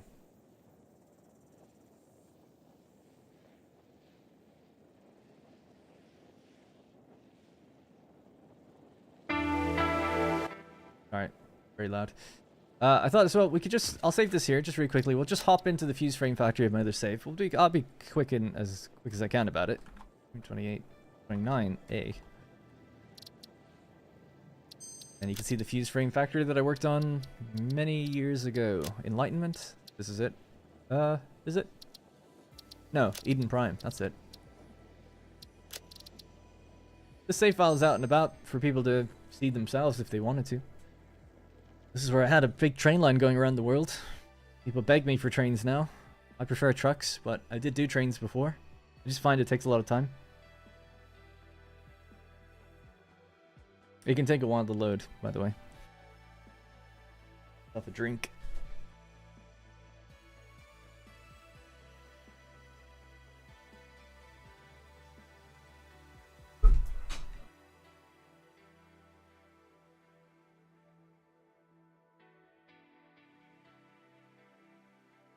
Wow. I like trains. I like trains too. I just find them. I'm not very good with them, so I just find when I had problems with my trains, everything stopped working. Like, oh my god! And I spent hours trying to fix it. And we were on a stream once trying to fix it, and people had all sorts of different ideas on what to do. It took forever. I've been scarred by that. It's like if a truck breaks, just one breaks. They don't all stop. At least in my experience. But after one save in 1.0, it should load faster. Oh yeah, I never thought about that. I guess I could save it. Wonder why that is.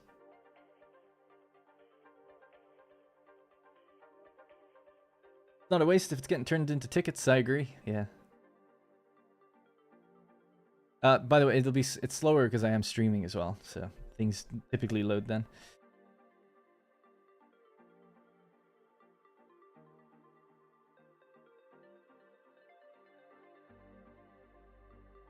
Once you figure out block signals, they never stuck. But yeah, I guess that's the problem though. Like, I thought I had figured them out, and then it turns out I hadn't. And then you keep playing for like hundreds of hours, and it then breaks later on when you add too many trains to the network. It's like, oh, okay.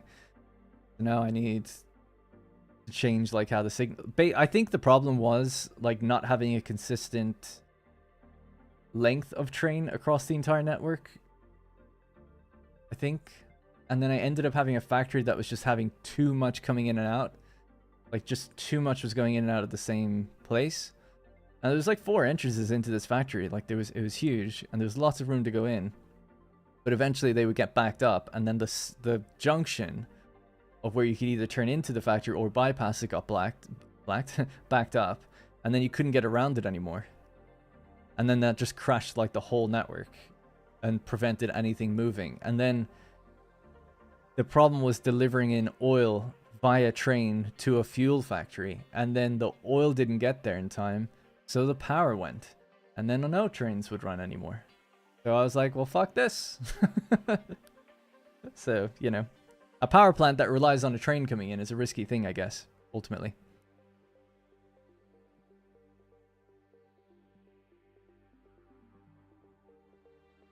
I had a double rail. It was a double rail, 2-sided movement. That's what I had. I can show you. It was in this world. It's fixed now. It works, but it did have problems. I remember there's a video out there somewhere. Very long stream, maybe 4 hours of just trying to fix the junction leading into this place. Jesus, this is taking longer than I thought, actually.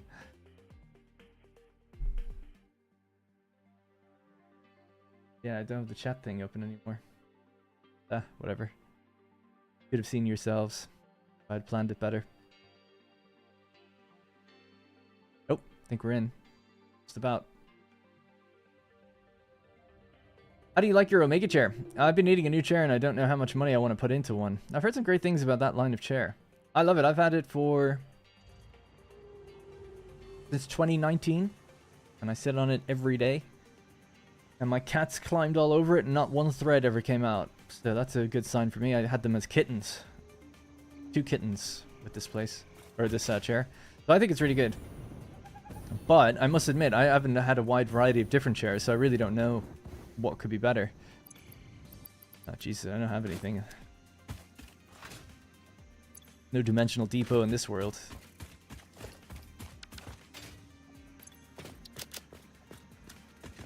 Am I even the same person as I was, or? Guess not. Oh, we need to go up north. I know where to go, actually, yeah. We'll hop on a train. I'll take you past the train line thing. The junction I was talking about, I mean.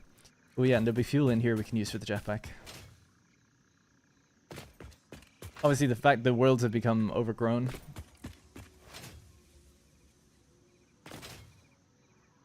No depot feels bad, man, I know, right? This was the 60 videos, I think, in this series. Turbo fuel, that's what I'd like to see. Here. This is when I put videos out really regularly, but I felt anyway the quality wasn't that good. There we go. Alright, cool, we can fly.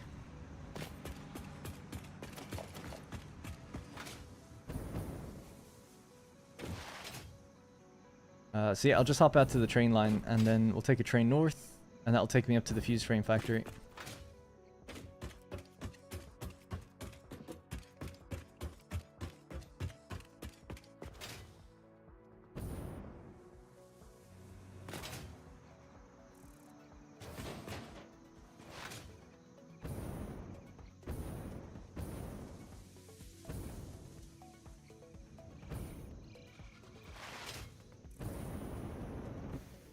Alright, just have to wait for one to come by. So the oil train will be coming by. It's like a 14 carriage train.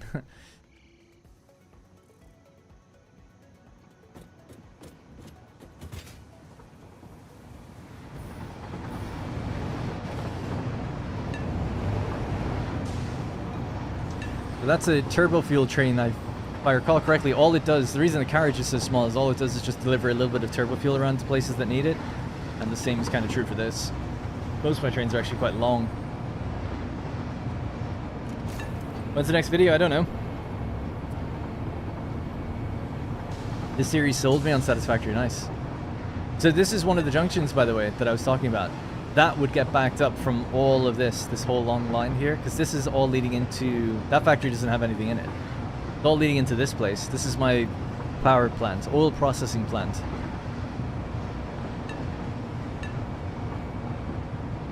And that's where the oil gets delivered in. So that's a specific line just for the trains to deliver in their oil. These ones are for various other things, I guess.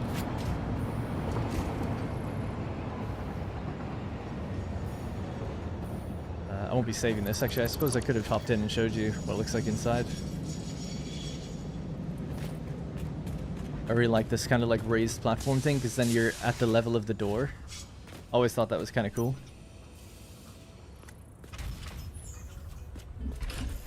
Okay.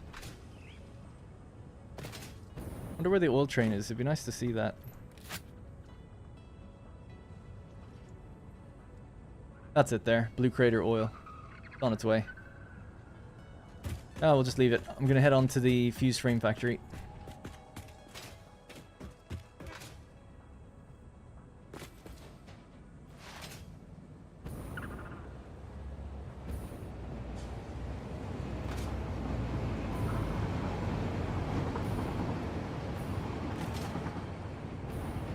I could hop on a train that's going north, that'd be nice.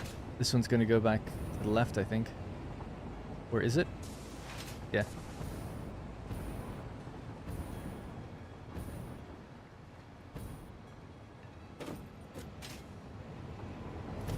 What are you doing?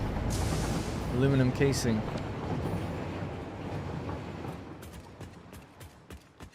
Place is awesome. That place back there. This is where we're headed. That's my fuse frame factory. But yeah, this is why I always find it funny. Like, people say build trains and stuff. It's like, I've been there, man. Been there, done that. I've had my fill of trains. I'll be building them again, but let's see if I can do it in a way that doesn't drive me crazy. Try to spread the good word of the Lord trucks, but nobody will hear it. They prefer their choo-choos. I can see why. This place is really cool as well, actually. I'll hop in here for a second. This is my aluminum factory. This is one I often reference, where I say like, oh yeah, my first aluminum factory was this one. Never actually really had any problems with it.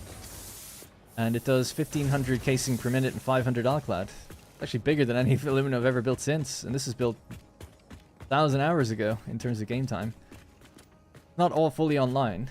Current output is 487.5. Target is 65, but certain constructors are offline. on the various rows. But they just make silica. That goes around into the foundries. Oops.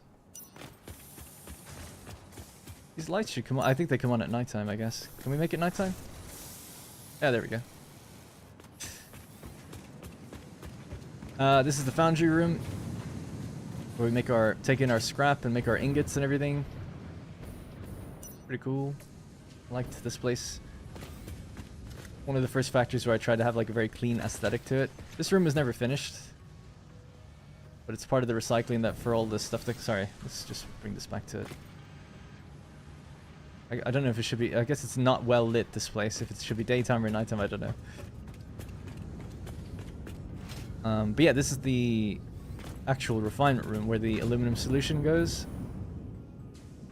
into all of these big vats into the various different refineries. Obviously, I'm loading the game now, so now they're not running at 100%, but it all used to. But yeah, I didn't have time to finish the cosmetics. That was it, basically, anyway.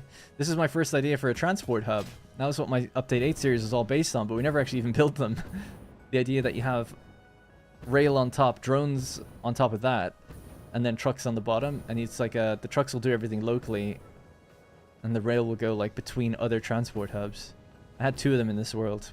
The idea was to build more, but I'd only just come up with that idea before the end of the series, really. Anyway, so this is the fused frame factory, which is basically what we're building now, and not ironically, it just happens to be in the same place, actually.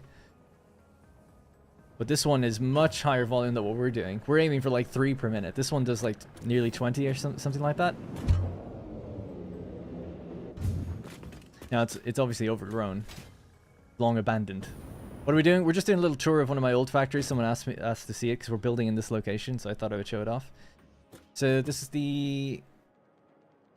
Yeah, it's this heavy modular frame. It's really fused frame imports. I think I called it a heavy modular frame factory, but turns out it does both. It does 20 heavy modular frames per minute, 16.5 fused frames per minute. I think that's it. Both as a product. So it's even more heavy modular frames if you count the ones that go into those. So the idea for this place, very simply, was blue is import, red is export, and green is gas. So anything coming into the factory is blue, anything going out is red. And this is actually important. It's how I designed all of the logistics floors. So we'll just head upstairs really quickly. There's multiple ways up. I'm just going to take this tower. It gives us the best view of where things happen. Oh, there's also, yeah, I forgot actually. We can go up to any floor we want. Here, my hypertube sort of elevator. You can kind of choose, I want to go to like, the blue floors are logistics floors, things coming into the factory. The red floors are machine floors, things going out of the factory. So again, keeping that kind of consistency. So blending and manufacturing would be up the very top.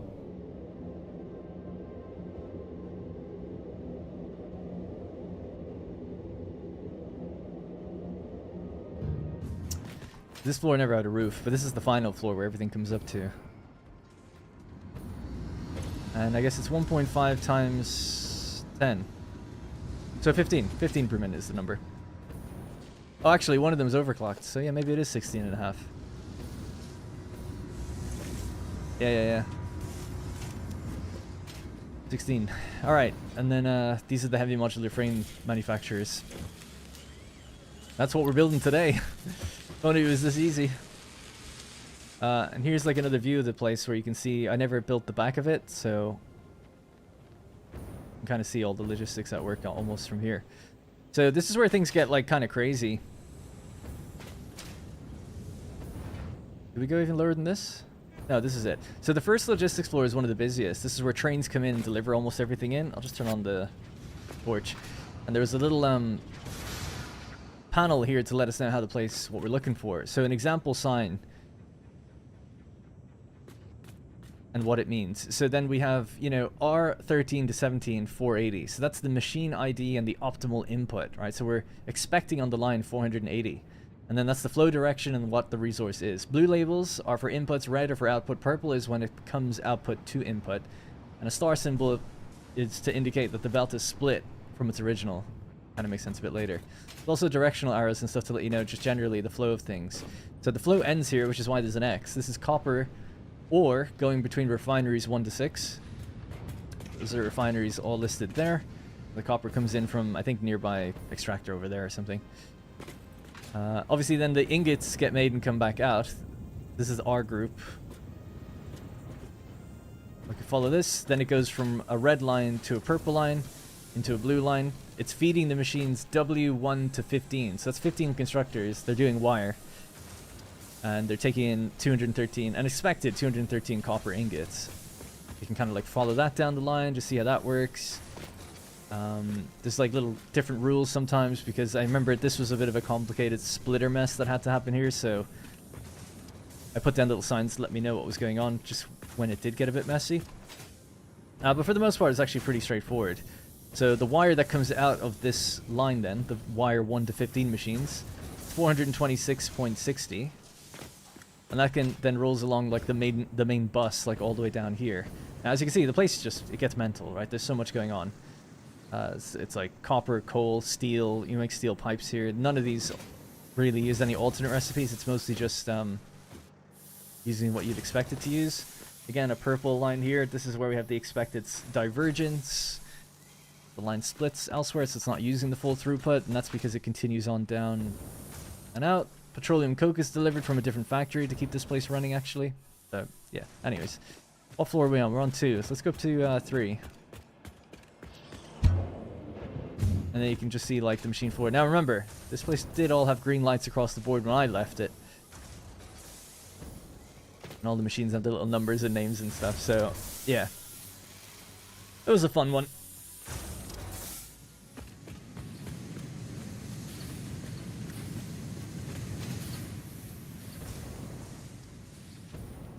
Lots of steel pipe being made. Anyway, we'll hop back into our other world now in a second. I'm gonna hop up again. We'll go to assembly.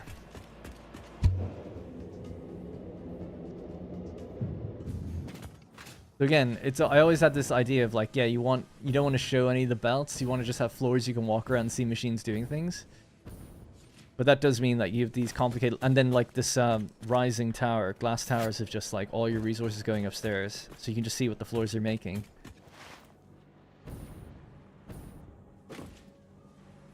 That was the idea. But yeah, I never ever had time to finish cosmetics in this game, in the series I was doing, because I was trying to put videos out really regularly. I was pretty regular, actually. I did 60 in about 6 months or something, so much faster than I do now. That was it. Other factory that's kind of worth noting, a crystal oscillator factory is over there, and then there's the giant big shell factory, which is huge. 6 of these are built really high up in the sky. And it's meant to be making, well, loads of different things actually, but supercomputers is one of them. And I just love how you can see it in the distance. I think it's so cool. But yeah, unfortunately, only one of the struts actually has anything going on in them. But yeah, anyway, that was this world. Let's hop back now to main game. Big shell, yeah, rip. Download my save, you could finish it off, or I could just like import it through Satisfactory Calculator into my world, just that structure or something, but it tanks the FPS. It's built using 1 meter walls, have a really smooth wall, which means you're looking at thousands of, like, tens of thousands of wall pieces. It was so silly. I didn't know it would kill the game performance, but it did. It's from Metal Gear Solid 2. It's exactly that. It really looks cool when you're actually there. I know I ran away from it, but just really quickly. Go to... I'll be quick about this.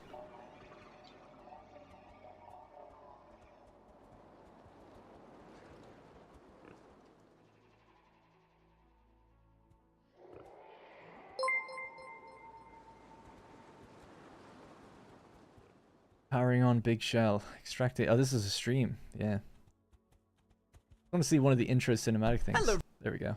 Yeah, so this kind of gives you a general idea of like the scale of it. Like that's a radar tower. It was pretty big. And then they're all connected together. These struts. Each connection bridge was designed like for what it was going to carry. So a lot of them have belts built in. all the numbers were done. Like, everything was done. I just needed to deliver the resources. And lay out the machines. I say it as if it was easy, but it was figured out as in terms of what it was going to do.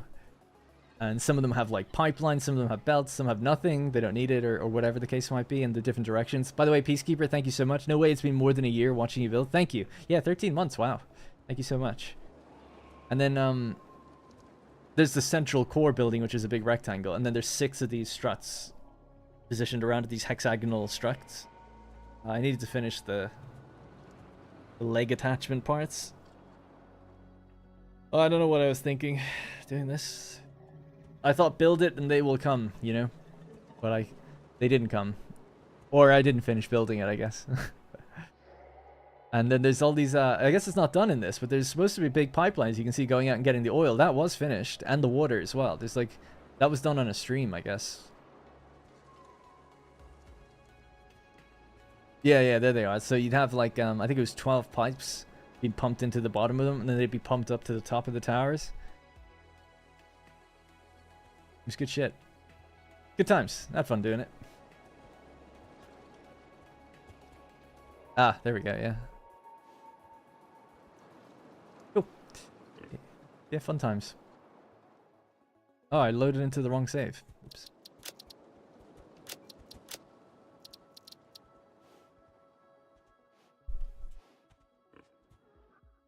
Yeah, I built everything around the floor. I remember. It got huge. Yeah, it was huge. My god, it's magnificent. Outside of it, that save's available if people want to download it and play around with it. But outside, there's a board of display signs of what the place does, and it's like kind of laid out in a hexagonal shape. It shows you the different things and the amounts that it needs. All there. You guys can finish it if you want a challenge. Supercomputer factory primarily, but it has some byproducts. Okay, anyway, back to this. So we're building our own fused modular frame factory here. Nowhere near to that size or scale, but it's in the same location. This is where the train actually came up and fed in. So we're in the exact same spot. But it's just coincidence.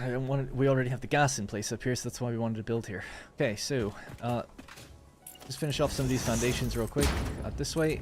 This is the extraction floor. We're taking the iron ore and sending it into refineries that need to mix with water.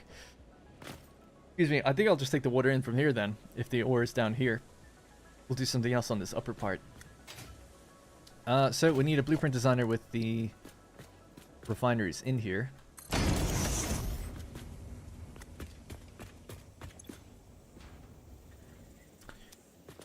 So 1/100 ore is what we've got, going into pure ingot.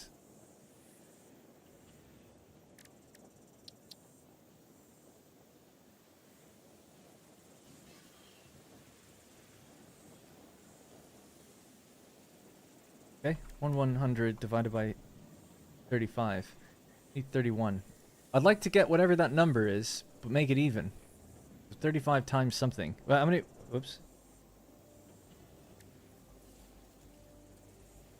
What would 32 machines? 32 times 35 be? 1/120. So that's what we'll get.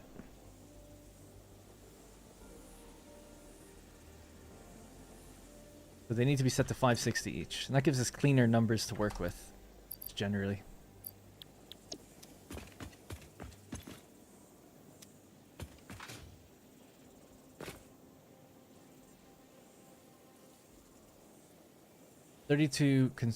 Refineries.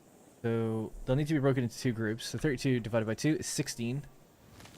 So we'll make a blueprint of 4. 4, 8, 12, 16. Great. Suppose if I could fly, that would probably make life a little easier here, so I'll just do that in a second. Some power around this area. My latest game is currently pumping out a total of 1 supercomputer per minute. That's great. Not easy to get there, man. I kind of like it when you get to the end. You know, it's just like you're just doing low volume toward the end. It's like each one matters so much. You know, it kind of feels nice in a weird way. I mean, it feels great when you see like 50 of them rolling out per minute, don't get me wrong, but when it's hard to bring all that stuff together just to get one going, it feels good either way. Right, so this will just allow me to float around a bit before we put these down. We'll just build a little blueprint.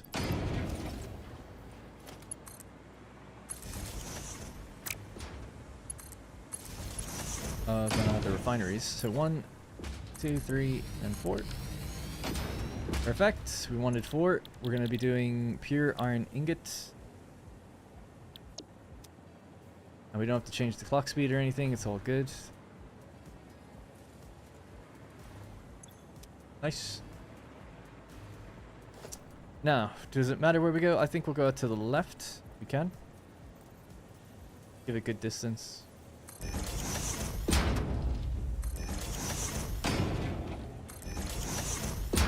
I said, we're not worried about fancy schmancy cosmetics. We're just worried about getting the job done. What are you pumping out? 65 per minute, so it's a Mark II at least. And we'll just make this the fastest belt we have, which is a Mark V. Something I actually have to think about. 65 times 16 would be too much for one belt to handle. 65 times 8, 520. So we'll do them in groups of 8.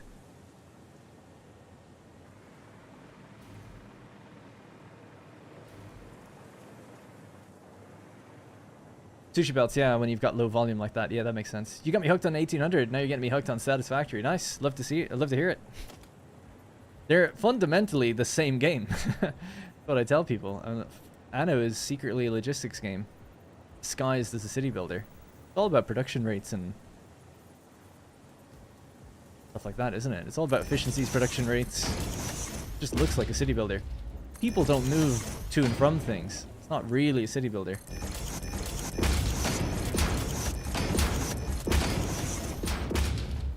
Anyway, it is just its own kind, I guess.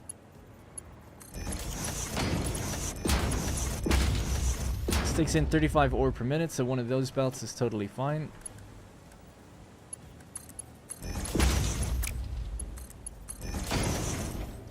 One thing I need to do actually is, in this stream world, is connect my Alclad to a dimensional depot. We haven't done that yet. Like it is in a different place, but the new aluminum factory we just built a couple days ago, that isn't connected yet. Right, the last thing is just getting a little bit of power hooked up here.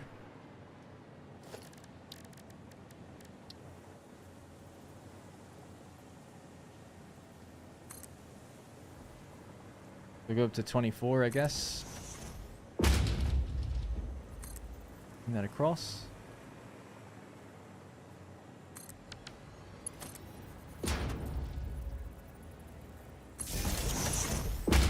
It's a bit far back, but whatever.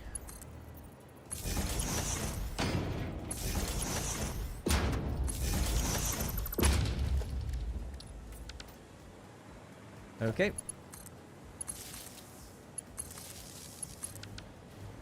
And then they just need their pipe input.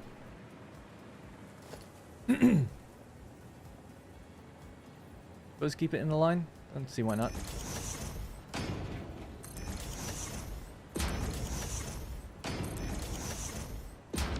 How much water do they need? 8 of them times 20. 160.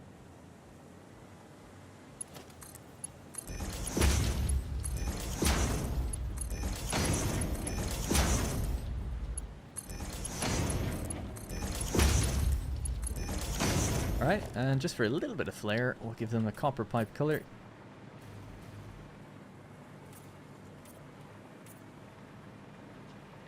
And unpainted junctions. Cool. Want to color the machines?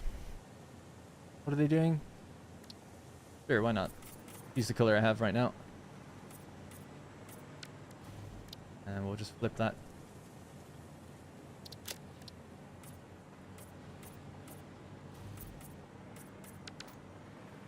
Fine by me. Same thing here, I guess. Flip it.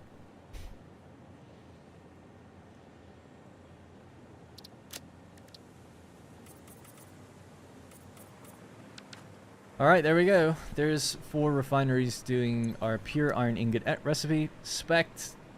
Be laid out in the groups kind of that we want. Say 4 refinery, pure iron ingot. Being very lazy with my naming. I'm not giving these out, just using them functionally. Alright, so this is where I might actually send these in from the right or something. It doesn't really matter, but yeah, let's just start. So we know that we need 32 of these machines. And they need to be in a line. Basically like here. We start kind of far back if we can because it's a lot. Either that or they have to be built up on top of each other. Or we could build them out in a line this way. That'll be 8 across. And then 8 across that way.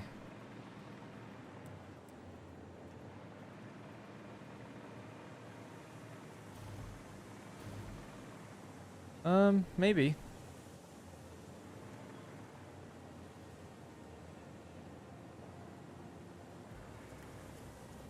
I started there, maybe. Oops. Sorry, thought it was, pinned.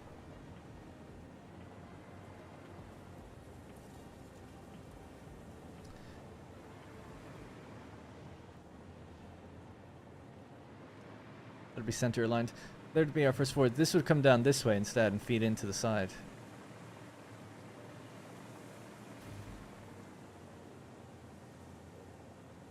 Really met my match today. These long haul grades are killing me. Wish they'd add a way to manufacture mercenaries. Any plans to play Factoria? You mean Factorio? No. Let's stick to one game for now.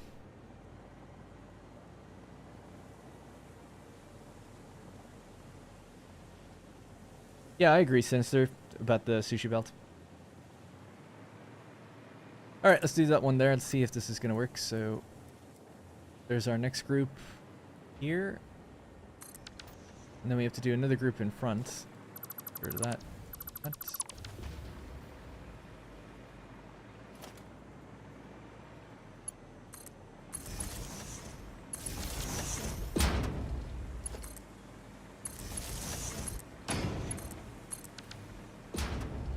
They just need to be connected by one belt.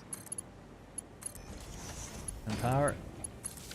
Power might be pretty rough with this place, actually. Right, so this now just needs a next group of 8.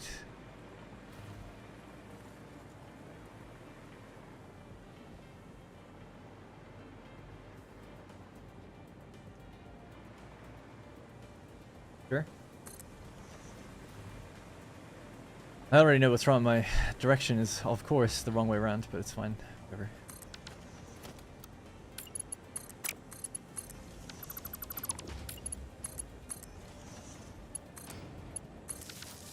Okay, 16 refineries. We need another 16 over there. I have to get rid of that tree.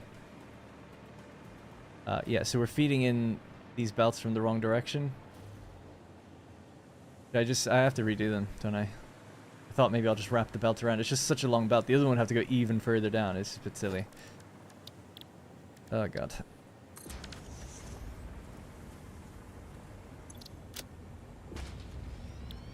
Alright. Let's just rotate these.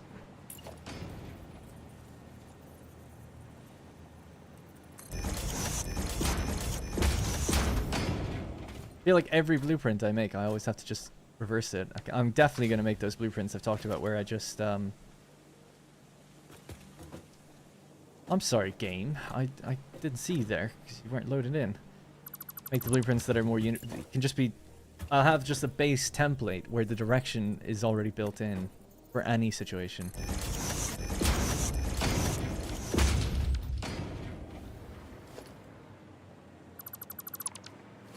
But I'm not going to do it until the main series. That's the plan anyway.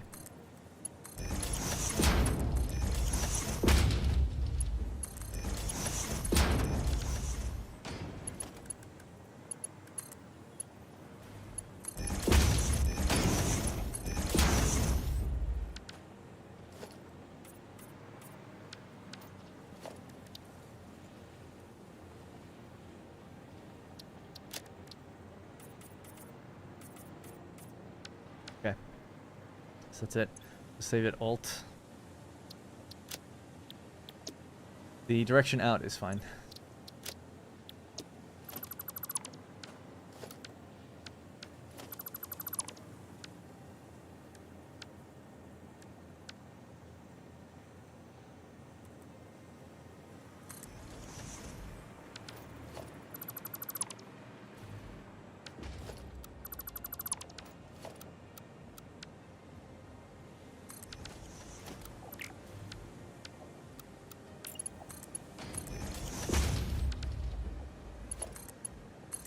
Alright, fixed. There we go.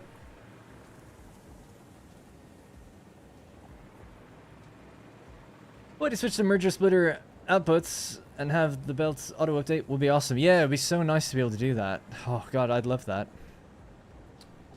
That'd be an amazing quality of life thing. I don't know if other people struggle with this as much as I do, but yeah.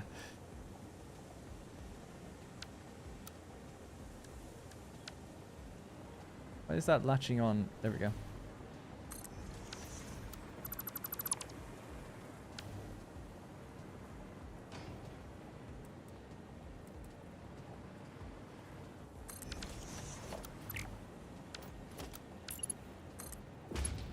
Okay.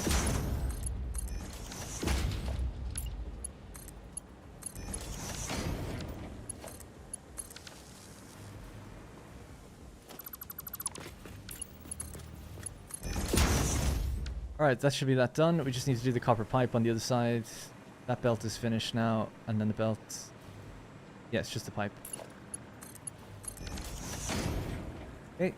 Power is linked across, the belts are linked across. Just want to make sure of that, just to double check that it was not the same one from before. Okay. Alright, anyways, so that's it. 16. We need another 16 of these. I was going to just go straight out in a line. The alternative is to go up. I don't really mind which way we do it. Can that tree be removed? If not, then I'll go up. If it can, then we'll go out.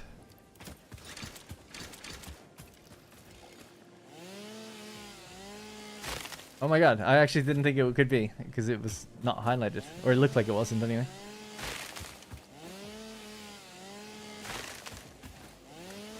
Pipes connected. All good, all good.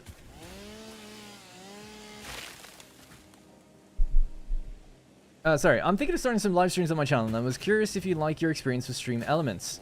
I'm not super technical, so user-friendly would be nice. Yeah, I think Stream Elements is pretty good.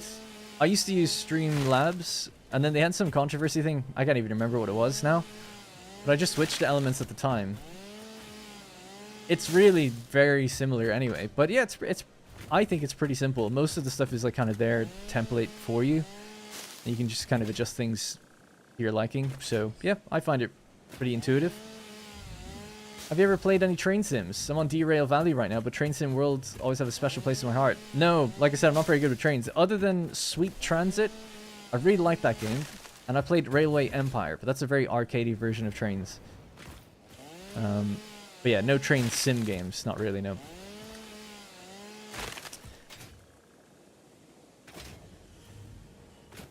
Thought that was unremovable. Yeah, so did I.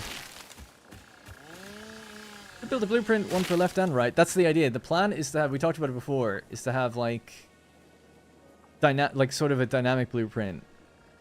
It doesn't have the recipe set. I just set the recipe myself, but it has the directions to go. Let's say it's an assembler, right? It has an input on the top and an input on the bottom. So it's like, okay, line of assemblers, input left. Line of assemblers, 2 inputs left. Line of assemblers, bidirectional inputs. Line of assemblers, inputs to the right. And then the counter of that would be like the output to the left, output to the right. So I think we worked it out. There's like 6 variations that you need in total. But my god, it'd be so much better than... I constantly am building blueprints where I have to remove the... they're just the wrong direction. It's always the wrong direction, it feels like. It's so rare I put them down. I'm like, oh, exactly what I need. Even though that must exist by now. So yeah, making those instead and just being like, okay, the machines are down. I just go beep, boop, beep, boop, beep, boop, paste in my settings. I'd rather do that than clutter my blueprints with like all of the different things. Now, it can be a little awkward if you have very specific clock speeds that you want to get to. It can be good then maybe just to open up that and build a variant of the blueprint you have. You could also do that, I suppose. But yeah, anyway, going off a bit of a tangent. Ooh, this one is raised.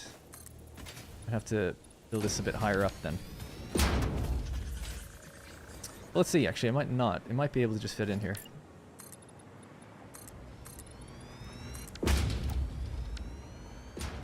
No, it'd be a bit too close. Okay, so we have to start from up high.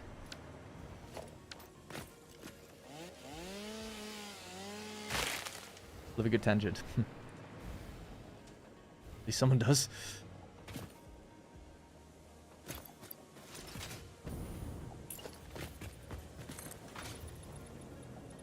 Tell you what would be nice is a stronger hover pack. Does Mark II... Here's an idea. Right, so I'm connected to that pole. Pole runs out of juice here. Just about here. You know, it'd be really nice if that was a Mark II pole and it was stronger. That'd be great. How about that? Give me a reason to use Mark III. To get like further range, you know? Same either way. That'd be super nice. I hate how limiting the hover pack is. It bugs the hell out of me.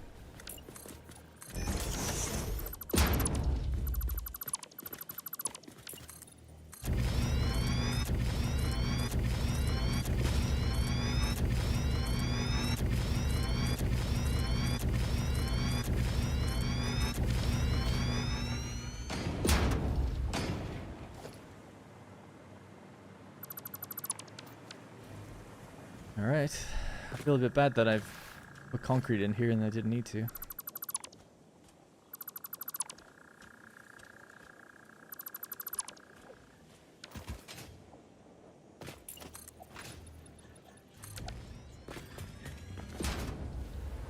Now, just to gauge this, is 1, 2, 3, 4, 5, 6, 7, 8, 9, 10. Yep, 2 blueprints worth, so we need 10 across.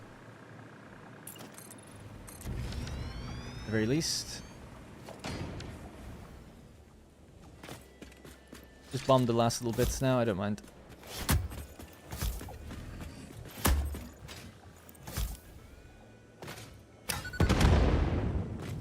He's scared.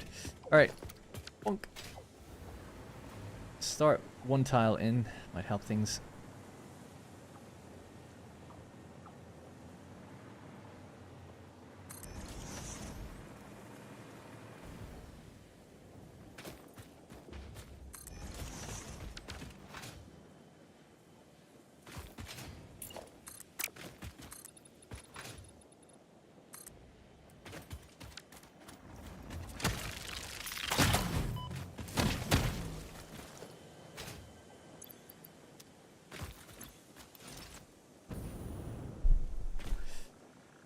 Believe me, trains are hard. I find myself having an easier time flying an airliner rather than operating a train.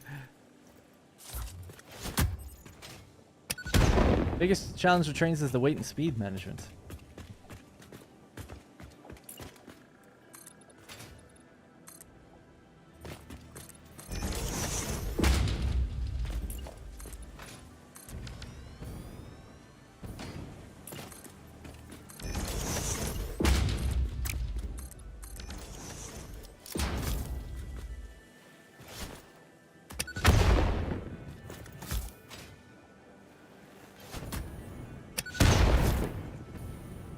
Anyone seen the gameplay for Aloft? No, I haven't heard of this game. Stopping by to say hi. Hey, Adam. Alright, cool. Just a couple more to go.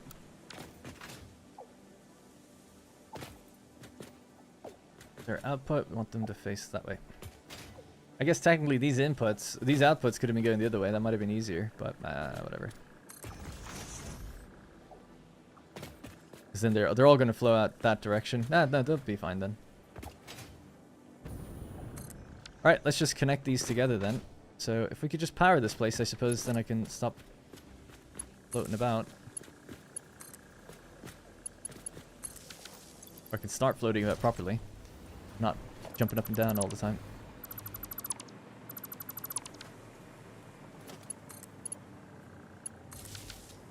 Alright, cool.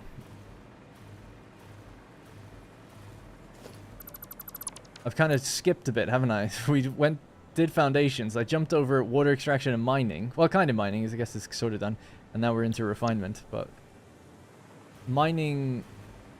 We need limestone will be the final part of mining. That's done then, because we have the 2 iron. We have to hook them up, obviously. We're almost there. Alright, so let's just make sure that these are all connected. I'll do the belts first.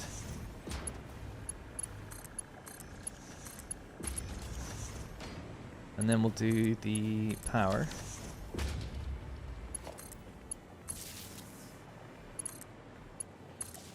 And just connect the power across here. Okay, so everything's powered. Lastly, the pipes.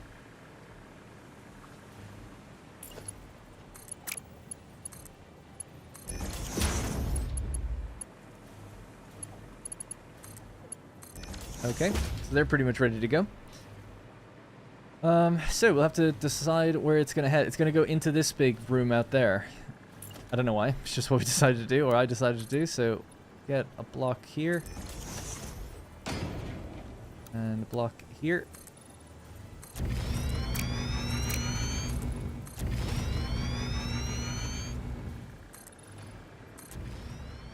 Just want to see if it's clearing that little rock thing. No, not really. I think how much is coming out of here. So it's going to be 2,000 ingots. So 4 belts. We can have 4 belts just go along the center. Actually, I don't need this much.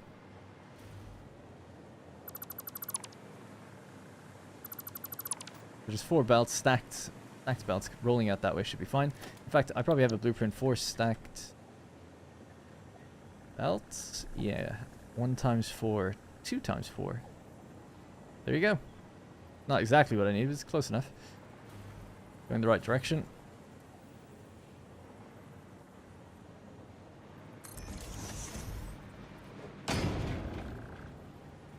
How much space does that take up? It takes up 2 foundations.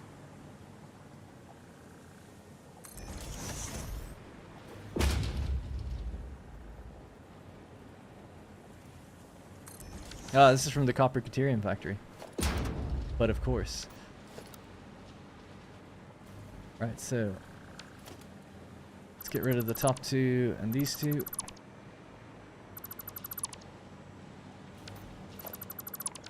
I'll leave the stilts in place just in case I do need more, but I don't think I do.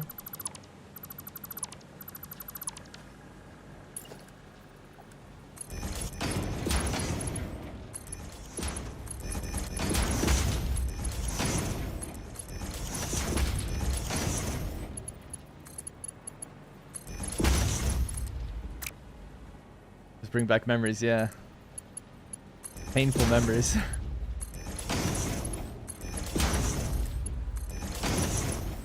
A loft is the game art style like raft, floating on an island like a ship and building. Alright.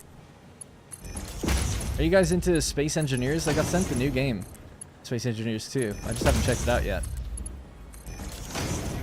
It comes out on the 27th. A lot of people asked me to play the first one. I just never got around to it.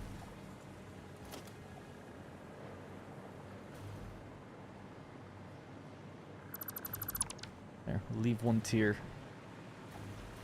So much copper, so much caterium, many such refineries.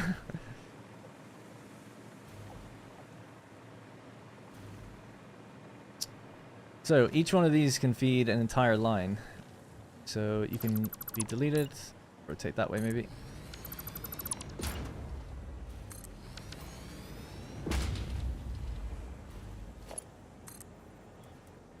I guess the water is probably going to go in there. Here then.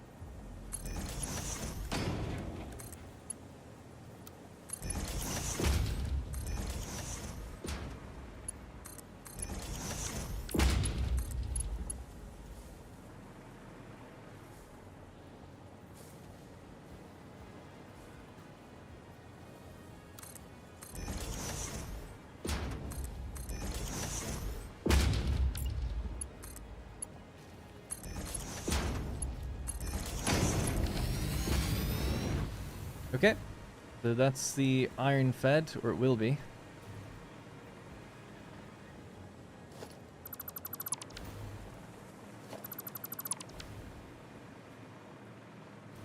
Oh yeah, and then it needs to just connect over here, so let's do that real quick.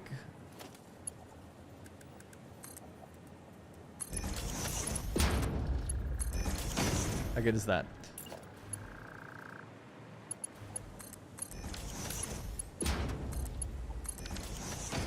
The outputs might remain separate. It's 65 times 8. So it's 520 on each belt. Yeah, they'll stay separate, I guess. They do have to come up to here and ultimately get over there, though. Lower that. Get this.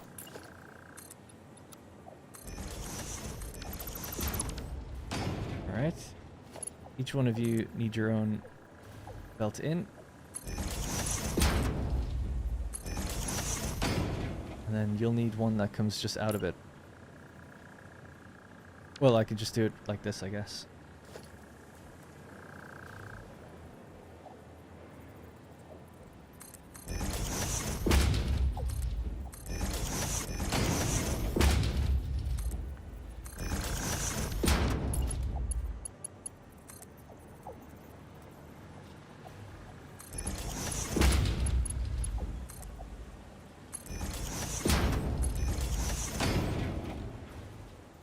Oh, I'm out of aluminum alclad. Yeah, we'll have to go connect that to a dimensional depot. I'm just gonna make that like pink or something, so I just definitely recognize that there's something off about that one. Oop. Like, why would I color it that way? Highlighted pink. Like, these need to be corrected. Alright, good. I mainly handcraft and minimum build till I get them to go all in. For blueprints, yeah. I really should start using blueprints. It's taking me a minimum 2 hours to build a factory. Oh yeah, you gotta use blueprints, man. It's so good. There's things I'm holding off even before I get the second blueprint designer, you know? Let alone just the first one. I guess actually because I'm low on alclad. Oh my god, sorry, keep burping. I'll have to go get some. It's just down here. I say just. Not that far, but it's far enough that it's gonna take a few minutes. Then we'll come back. I'll just mark this place as our... I don't need to.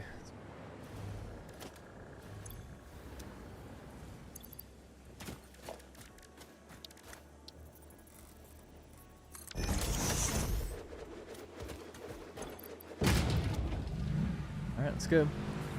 But yeah, that's 32 machines placed down relatively quickly, I guess. So happy enough about that. Actually, we'll go this way.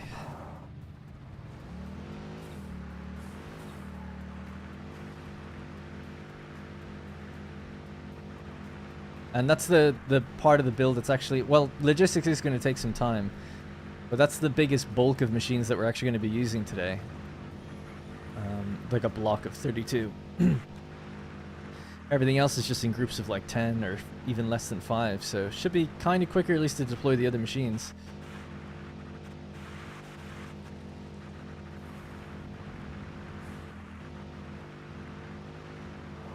Whoops, sorry.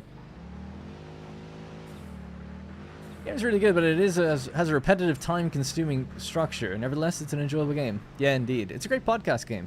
Do things while you're working on stuff in the background. Or it's really great to play with friends, because then you do just divide up the time it takes to do everything. It's like, okay, you work on getting the miners up and running, I'll work on doing the refineries, you know, that kind of thing. Or you can even build your own separate factories and connect them later, something like that. Co-op helps a lot, I think. If you can be relatively organized. Hey, Zach Cavaros. It's going well, thank you. Whoop.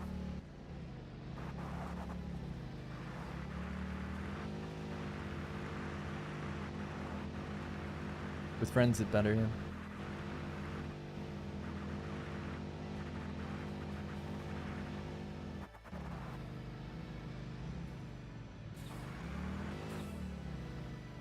There we go. Nothing wrong with doing it like that. Now, this place does make alclad, I'm pretty sure. I just never hooked it up to a depot. This is it here.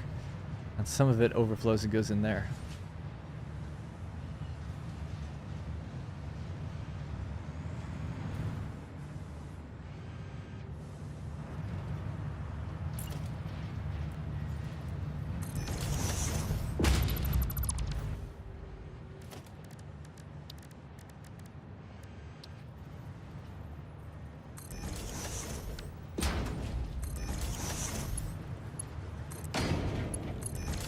Move that in a second. Say good to go through there. What speed is this? 3.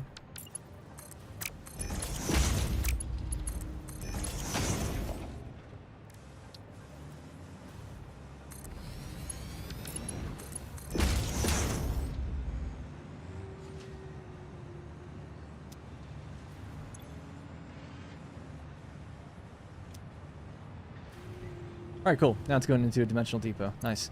I think it's only 15 per minute, but at least it's something. That needs to be...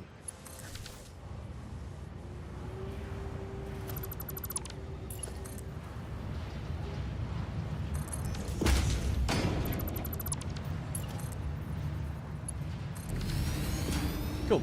There we go. It's like we were never here. Rosie co-op stream when? I don't think this game would be for her.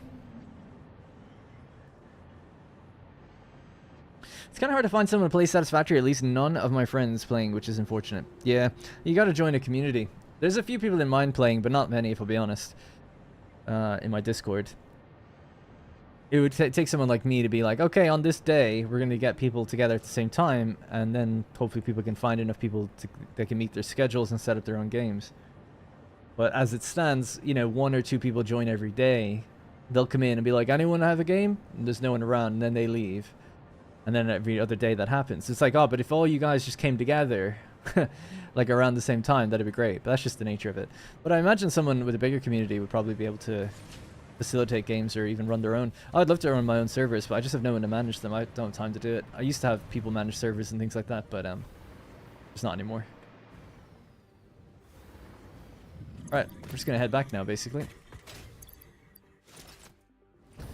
But yeah, there's in my Discord I'm the admin, and then there's mods who moderate things, but then I have a role called legate, who are like the people that are supposed to be in charge of servers. See, for a long time I used to review games, and we'd have loads of different games on the go. So we'd have like Company of Heroes 2 matches, Warhammer 40k, all these different games, and it was vibrant enough. People were playing things. You know, we had a Project Zomboid server at one point with like 20 people on it, and that was pretty cool. And then there'd be an admin managing that kind of thing. But a while ago I just decided I would stop playing all different games and just go only play this game. And that alienated a lot of people in that Discord. So now there's just tons of people in there that just chat every day about random things, but they don't actually really play Satisfactory. Which is quite funny, because a lot of people come in and say like, oh, I've just been watching the latest video, and people they don't even know what they're talking about. But they've been with me for years and years, so you know, I know them. It's just, it is a strange Discord now because of that. Friends are just people you haven't met yet. I guess so. I'm like extremely introverted. I'm quite happy to not have many friends. Every now and then it kind of sucks, I guess, but most of the time it's of my own choosing. I have loads of people that reach out to me, and I'm too busy. Anyway, hey Cygnus, or Sickness, thank you. Don't you need trays from there? The aluminum casing, yeah. At some point we need to get the casing from there over to here. You drive it by a truck, it's all queued up in a truck station. I'm not going to do that just now. We'll be back over there later. Alright, here we are. So now I've got Alclad in me pocket. We can update these.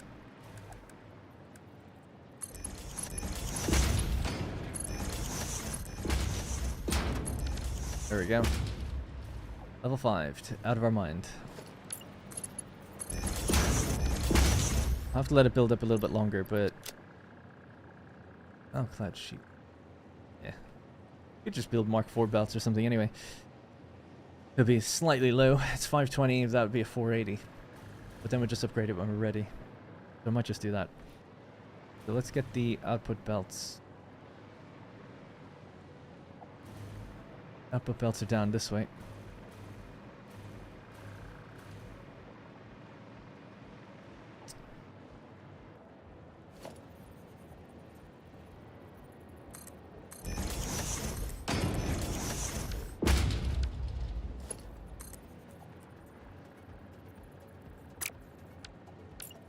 Here.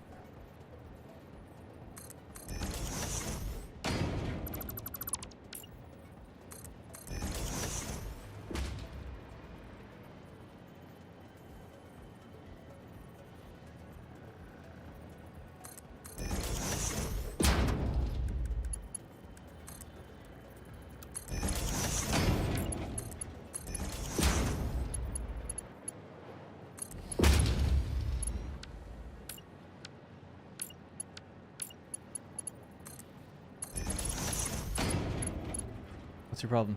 Oh, I don't have enough material. Okay. Just use Mark 4. I'll update it a little bit later. Right, so these need to just wrap around. Obviously, straight belts is the thing now, so I don't have to be so careful with the placement of this.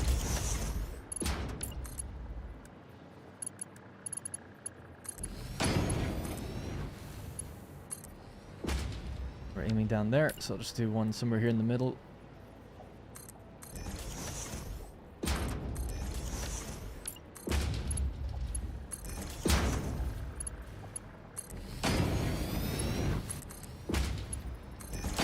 Okay, so that's all hooked up. Needs a stronger belt, so we just need to do the same for down here, but it'll be coming in at a lower point. So basically... there.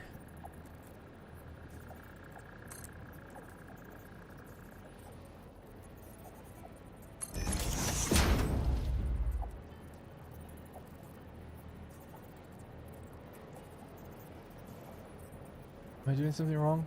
No, that's correct.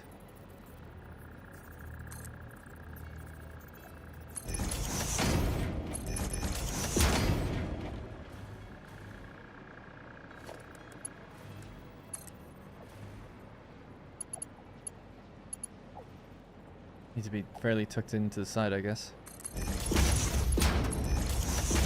Yeah.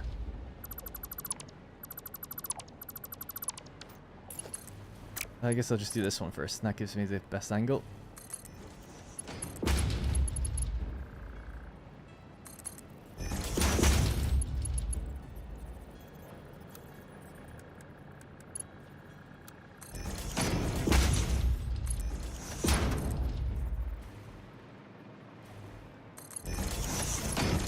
Alright, so that's hooked up. It's a Mark IV, it needs to be updated, but we have to... I should have just grabbed a pile of the Alclad when I was over there, I just didn't think of it. So I'm just waiting on that to kind of build up, but at least that's kind of all hooked up now. So the refineries have almost everything, they just need their water. And then the miners are hooked up and they just need to turn on. So I guess we'll just have a look at doing the water extraction. So we've changed the numbers ever so slightly, so we can just have a look. 20 times 8 be one group, 160. So 160 times 2, 320. 320 divided by 120. It's a shame we can't do it all on one pipeline, but we can't. It'd be 640. So we'll do 2 pipelines at 320, I guess. And feed it into this area. Excited for straight pipes. Same here. Can't wait for that. It's sad to say, but it will make life just a little bit easier, especially even in just this given situation. We'll see it. So the water is going to be coming in from there. All right.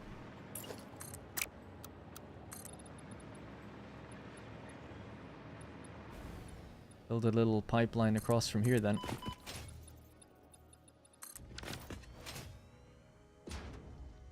Uh-oh. Uh-oh. Ooh, nearly died actually.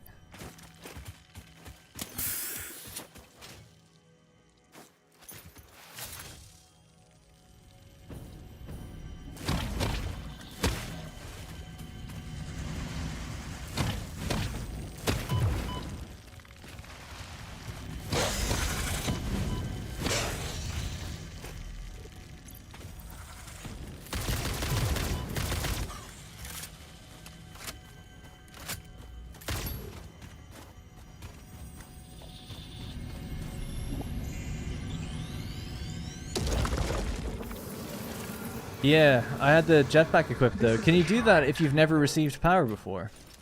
Like, let's say I've never powered this. No, see?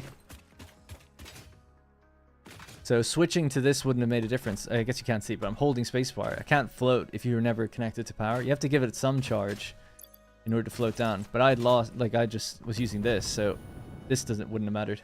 Yeah, good to know. Right, so...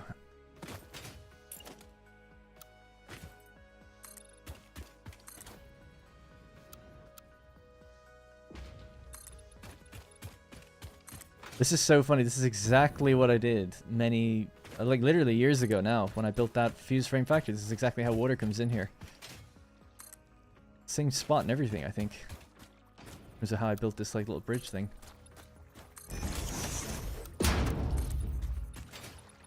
Tell myself I've learned a lot since playing this game, and then here I am doing the exact same thing. Oh well.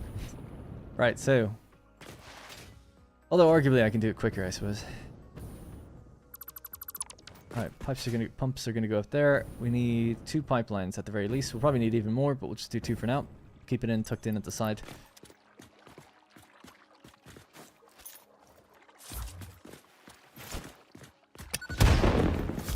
If I can get rid of that rock, probably not.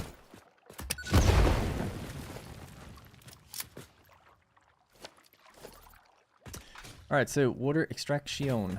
Start there. Actually, I'll have to start here.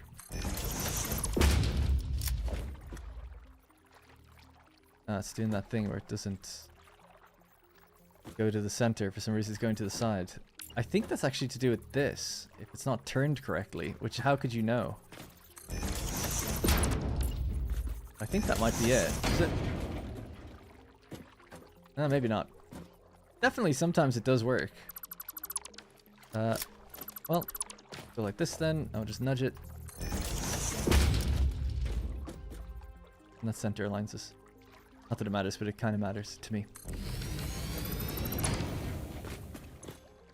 Right, so what was it? 320 water is what we need. 106.66 recurring.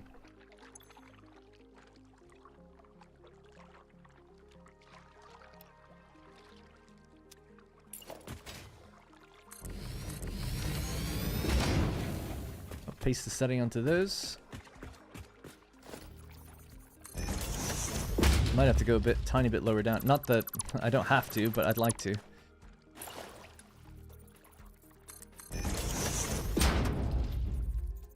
I can't move.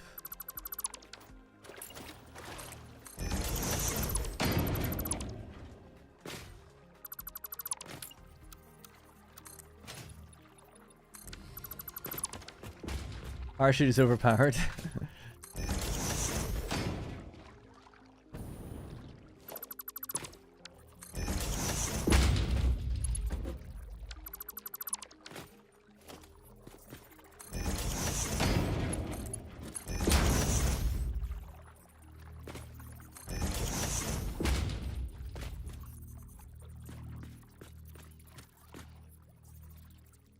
Why is this one lower down?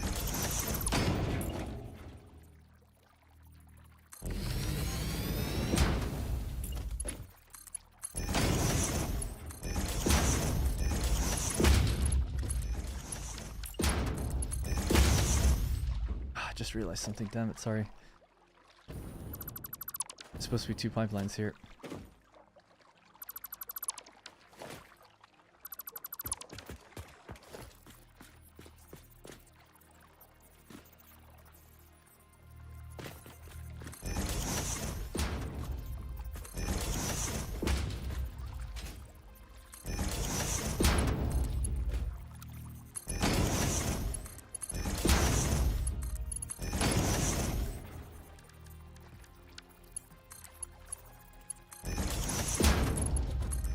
Okay, so the next set will just go right across.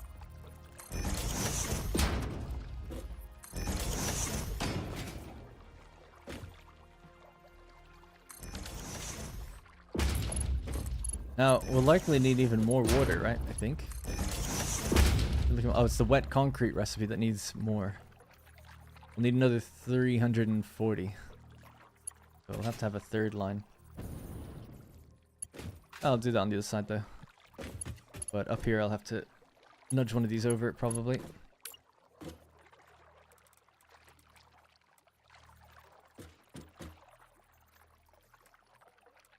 That's unfortunate.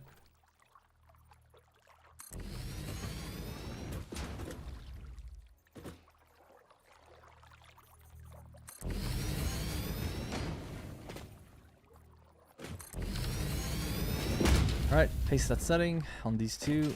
That one is unfortunately, I just didn't realize the beach comes out this far, but oh well. And just connect these really easily. Then we'll just have to build a third line similar to this, but just behind them. And then they can all travel up the same bridge though. That'll be okay. Yeah, in fact, let's do this.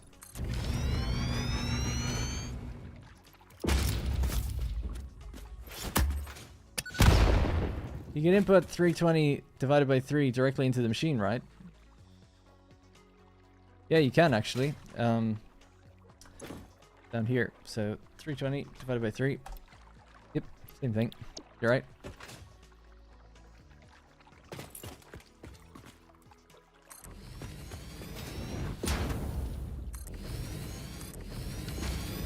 Yeah, these will need their own speed.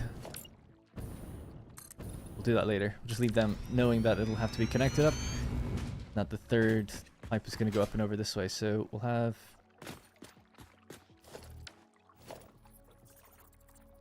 A wall support? No?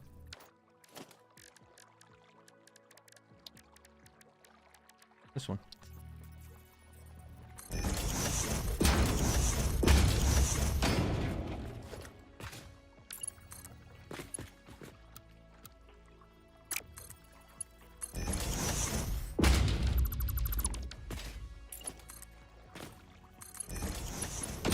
Oh, so annoying. Okay, fine.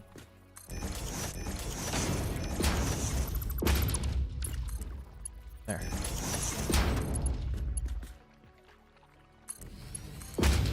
This would have to go over that way.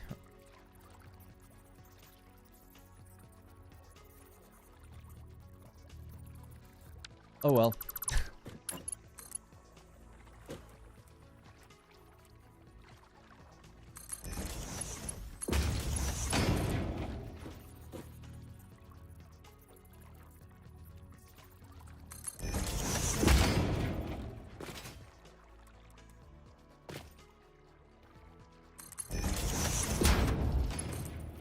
I'll be connected eventually.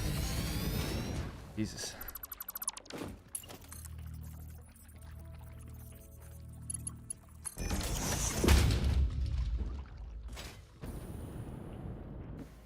Can they get up here without a pump? No, they need a pump, don't they, already?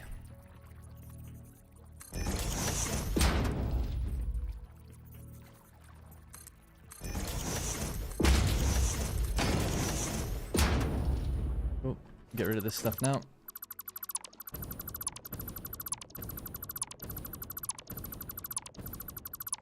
Yep. Right, so these are the two that we actually care about. Build it to here.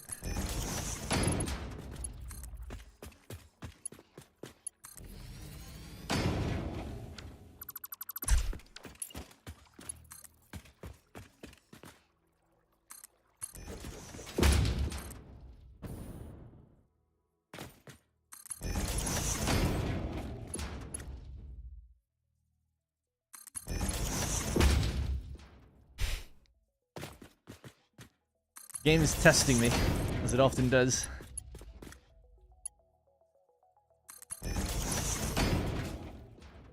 Get to about there, please.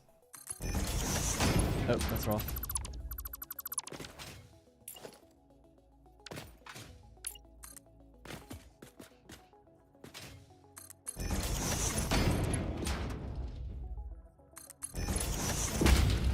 Alright, just go up as high as you can, then we'll stick a pump on you somewhere. About there, maybe? Hey, thank you so much for the super chat. Thanks for all the content that got me into this game and keeps me company while I do some programming. Oh, nice. Good game to play while playing something like that, or doing something like that. Good game to have in the background, you know, logistics and keeping your mind focused and stuff, I think, anyway. As someone who is a programmer. 3 more streams to watch, listen to, and then I'm caught up and on to finishing the new single-player season. Awesome. Thank you very much. Appreciate that. And thanks for the super chat. Really do appreciate it. Pepperfly. That's your first super chat. Thank you. I'm glad Satisfactory is user-friendly. I would let my kids play it to learn. Yeah, it's probably a good game to somewhat teach some organization. I'd love to play it like co-op with my kids. Like, all right, come on. You gotta do your chores in Satisfactory.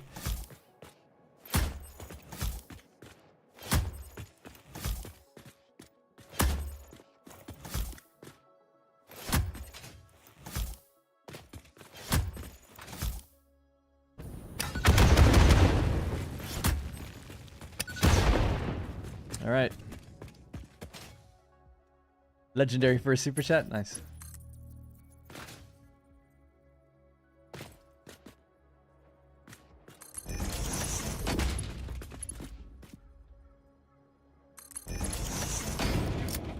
Okay, we're almost there. I do need to stick another pump on these, but we're almost there, and we can power them on in a minute anyway, just to get them flowing.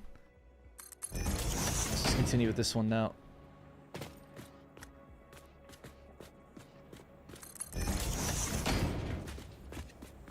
I'll have to turn somewhere here. All right. If only there was straight pipes.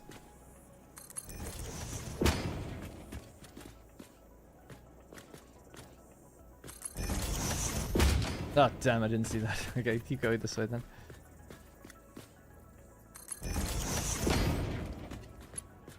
Almost there.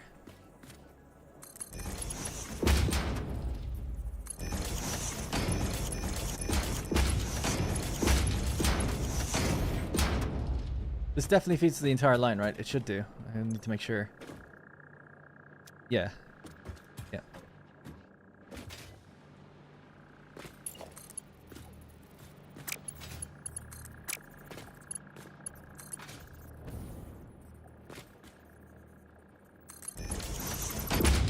We start from here and go down, I think it'll... Yeah. Sweet. Alright, that's one line done. Get the other one hooked in, and then we'll just get the pumps. We'll power it just to test that it gets up this high and everything's okay.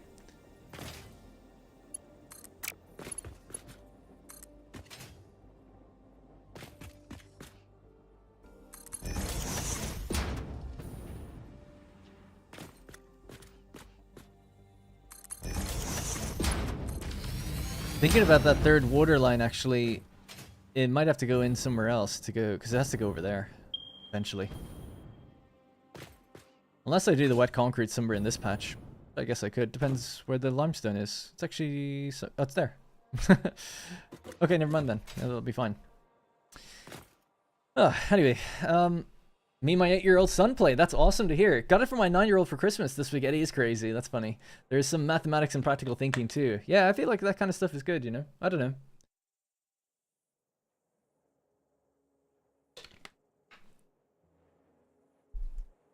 When I was 9, I was playing good old Anno 1602. The cheating was real, though, back then. Oh, yeah, the game Eco. I've watched a little bit of that being played, actually. He catches on pretty quick, not getting him to rebuild or build spaghetti. I run a dedicated server for my son and I. Only issue is the server disconnects when I log off. Oh, so it's not really a dedicated server then, in a way. It's almost just like a local server. I have to restart it after I log off. Yeah, that's weird. That's an annoying bug. I guess it... yeah. Will they ever add straight pipes? Yeah, they said they're adding them in the next update in 1.1. As to when that's coming out, I think it's like March is generally or something, I think, when they're aiming for. But that's the only confirmed feature as far as I know, is straight pipes. Right, let's just get the pumps done. And then we can tick off water extraction. We'll get the limestone hooked up, we can tick off mining. So the pumps will definitely carry us, we can actually map it out how high this can go. I should have brought power down here with me. So these are 50-meter pumps. They'll definitely be fine even just getting that 50 meters. So let's say... sorry, no one flying around. That's 40 meters. That's I would say a safe spot then, right? At least 50 would cover us here. So how far up does this go? Just to measure it, and we'll delete this in a second.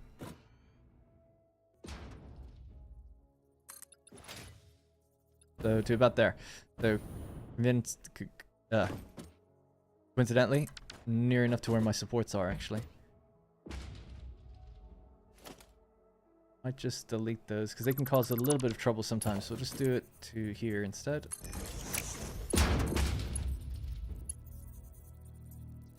Yep.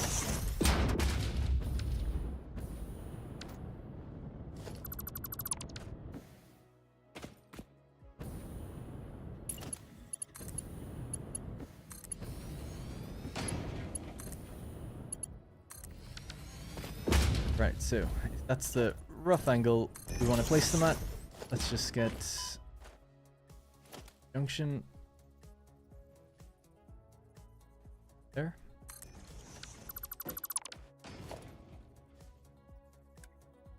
Doesn't really need a Mark II, but I'll just do it anyway. I prefer how they look. Alright, so that should easily take us to where we need to go.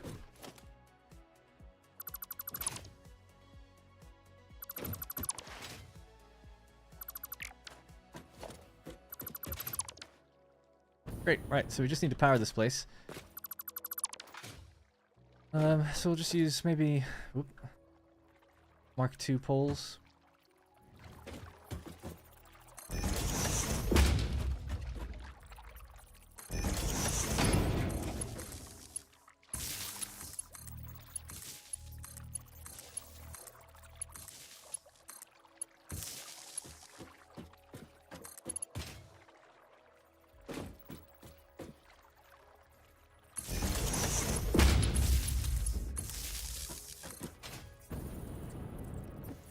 Bring these all the way over, I guess.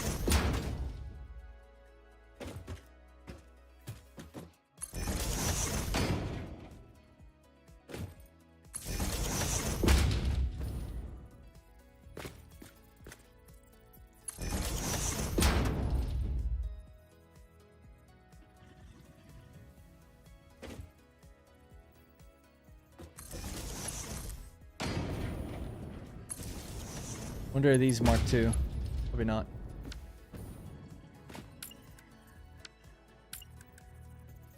Do I not have them unlocked? I do. Let me upgrade it. Don't know why.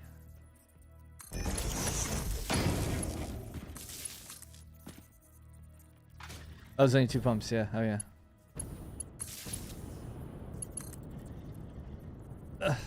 On. Power.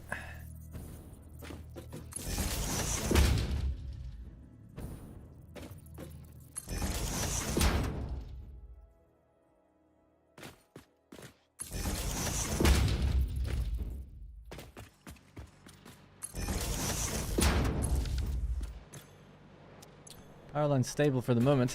Alright, cool. So that should be that powered now. So it'll take a little bit of time, but we should see the water making its way up here. And the pump's turning on. Whew.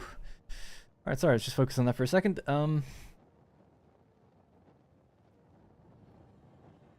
Hey, Fed Tony. Thanks for streaming today. That's what I need today. Thanks. No worries. Really upset about everything right now, but Satisfactory really brings me down. Oh, you mean like kind of calms you down? Hey man, what's up? Hey Retro. And sorry to hear you feeling that way, Fed Tony. Hope it's not too bad.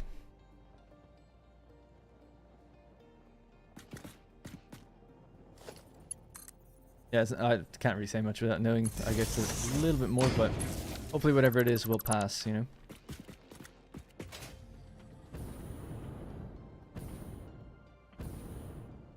Right.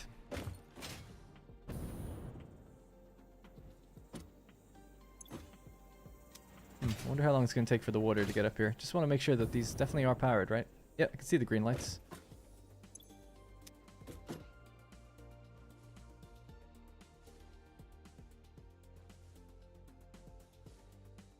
Why would you use a lower Mark belt instead of always going for Mark 5?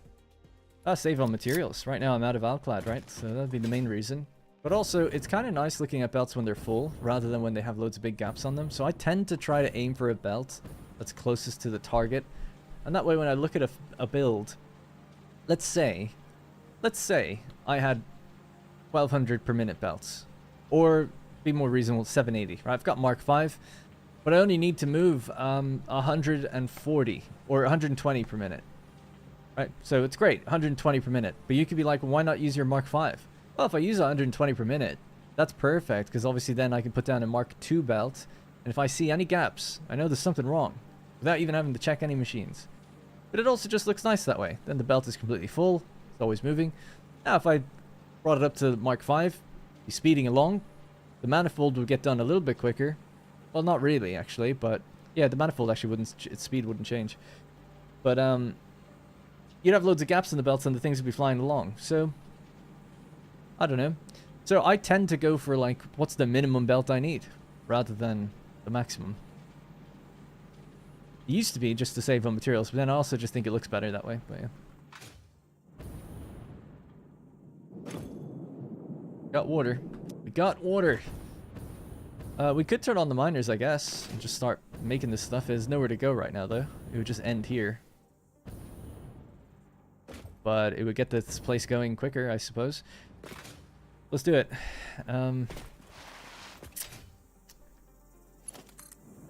But it's preference. It's preference at that point, isn't it? So I wouldn't shame anyone for doing it any other way.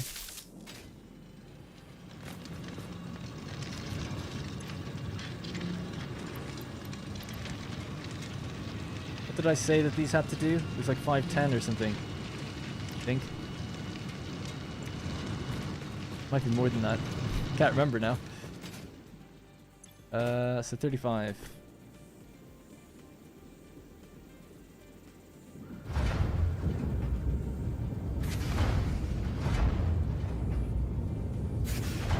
$560. Okay.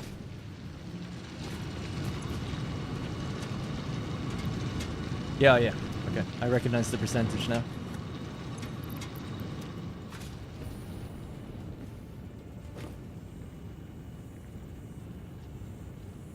Should see gaps in a second.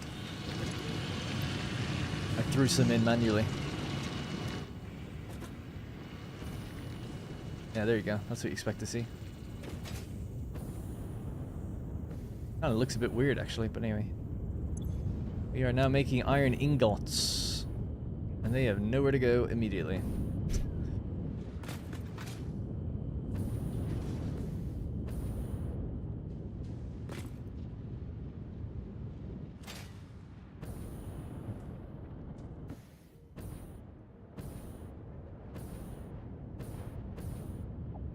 It's gonna be a long and lonely manifold as it makes its way down into this place. Oh, that has no water yet. Oh, yeah. Whoops. This one does. Oh, yeah. Is it going to have enough getting up this last little bit? I think so. It will. I gave it a 50 pump. Yeah. It'll be fine. Alright, I'll just have to connect the water extractor on the other side then. Sorry if someone mentioned that. This one here. So this just continues across to there. Goes in. I have to update the pipe as well.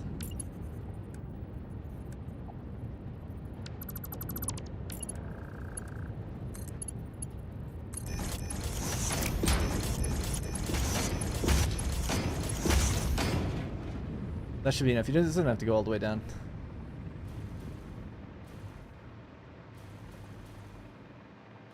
Cool. Alright, we'll let that just keep doing its thing, winding up. Next thing for us is the wet concrete, which should be easy enough if I just open up my document thing that we made earlier. To do wet concrete, we only need 4 refineries, so super easy. We need 405 limestone, 337 water. And then we'll divide the concrete going into some assemblers to make encased beams, but some of them will just go straight into the heavy modular frames themselves. Alright, so super easy, right? 4 refineries. How hard can that be, huh? We're going to be taking this one and bring it over there, or we could just do 4 refineries in a line maybe here.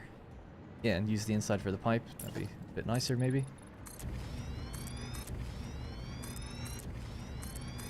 And then we can follow the same inside lane to carry the concrete out that way.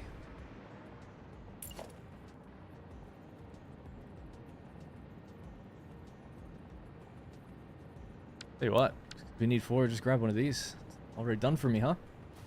Might be facing the wrong way though, is it?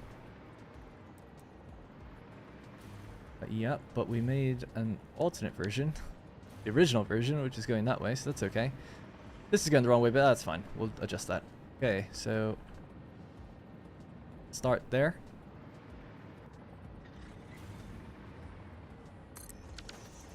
Cool. Don't forget the belt upgrade. Didn't I do that already? Did I not? Oh no, I didn't. Yeah, you're right.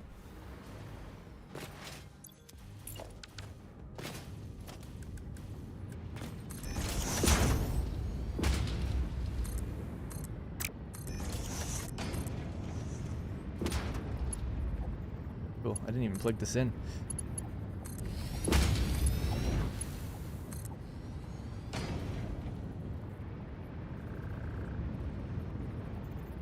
Oh, they're slightly raised for no reason.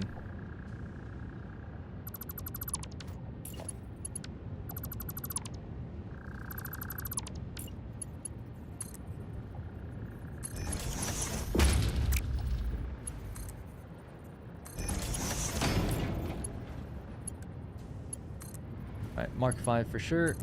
Well, I'll do the lifts last.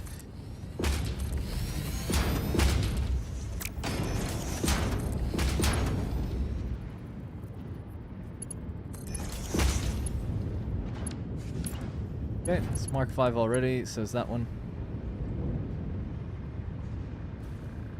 There Mark 5, there Mark 5. Mark 5, Mark 5. Good. Alright, should be okay now. Right, so this is going to be wet concrete. We'll need to find out how much we need. So it's 3.375. So that's how many machines we need. 3.375 divided by 4 means our clock speed 84%.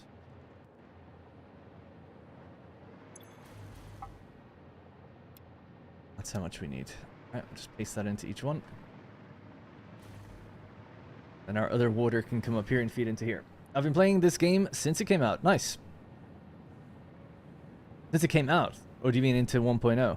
One thing I hope for in 1.1 is the programmable splitter to actually be able to split on a percentage ratio or something so you can balance manifolds. Yeah, I wonder, is it like a design choice of theirs that they want to cause chaos logistically so that you can't just set the rate and leave it, you know? I don't know. It just seems like that seems like one of their things is to not just make things easier for you in some ways. Darren, don't forget upgrade belts. Speaking of belts, do you have enough material to upgrade the level 4 belts? Just on it now. Sometimes I know I'm reading this late, just still catching up. Can you use lower tier belts to meter out of splitters to make sure things can be more even? Or you can, yeah, sorry, yeah. Yep, that's a great way of splitting something off. If you have 800 or if you've got a belt of like 780 and you need to get 60 off it or 120 off it or something like that, or even 30 off of it, it's like, okay, I'll take a 60 belt, I'll split it once, I'll feed that back in, take the other bit off. Now you've just separated 30 off of one belt. It's like a good way of doing that. But if you ever get programmable splitters that literally allow you to do that stuff, then it's like you remove all of those kind of like workarounds and you just have a splitter that you set the number. Is that better? I don't know. Probably would be a good thing to get like in tier 8. Like a programmable splitter or like an ultra programmable splitter, super programmable splitter or something. Where it requires something like really expensive to make. So you can't just make them easily. It's like, oh, you need a turbo motor in there or something. I don't know. Something like that.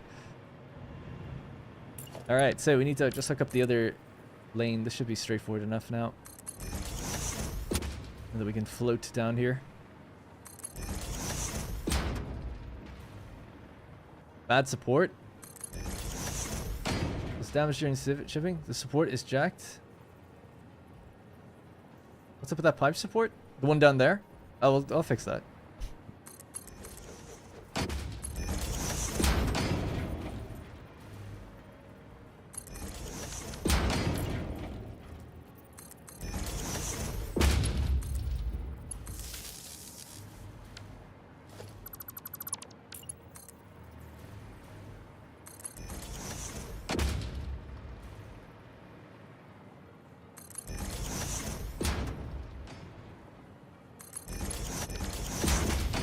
Okay. Fix this pipe that you're so upset about.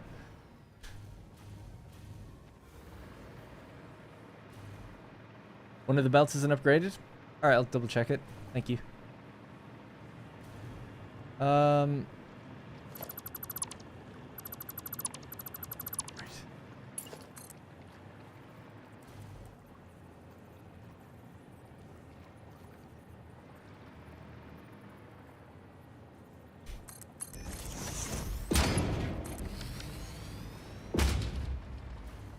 Better?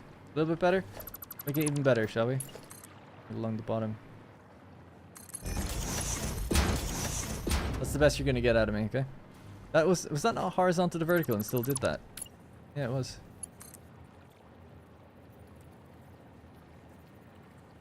Don't know why. Doesn't want to do it that. Maybe it's just a bit too low to the ground or something. Don't know. Can't have that now. Hang on.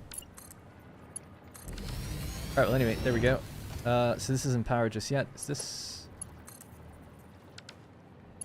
That is powered. Okay, need to power these guys.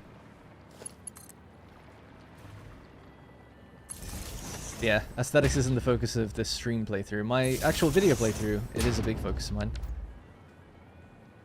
Because I have lots more time to work with it. But when you've got people actively watching, I like to at least try to keep progress moving.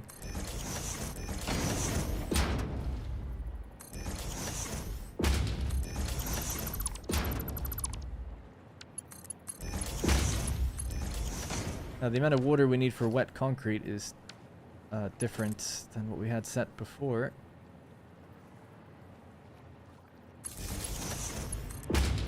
I say like I don't care about aesthetics, then I like look at the placement of something for ages. I don't know what's wrong with me, but it's just that's just the way it is. All right. Now, the amount we actually need for this is 337.5. 337.5 divided by 3. 112.5.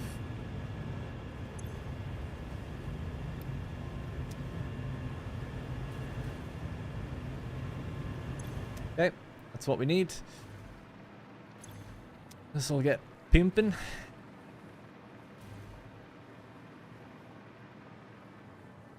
We have 600 people watching? For real? No way. I don't believe that. Can someone tell me what we actually have? Because I can't see. Alright, anyway, so that should be the water feeding into here. These guys still need power as well. So, bonk. This is our wet concrete. 320. Yeah, that's more like it. Still pretty good, actually. It's more than yesterday. Getting pretty low on homing rifle ammo. Not that we need it for these. But I'll waste it anyway.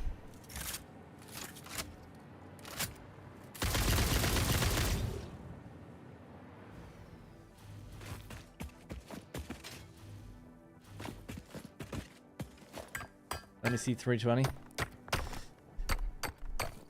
I don't know why I sounded so surprised at 620 anyway, or whatever it was, 609. I don't know what I would do different. I just would have been surprised because yesterday after the stream I saw it said like 270 or something. And I was like, oh, okay. It would have been like, oh wow, we just jumped for no reason. So how much of this do we need? We need 405. We have a Mark II miner. I never automated the portable miners. I don't think I even have the recipe for it. It's in the hard drive somewhere.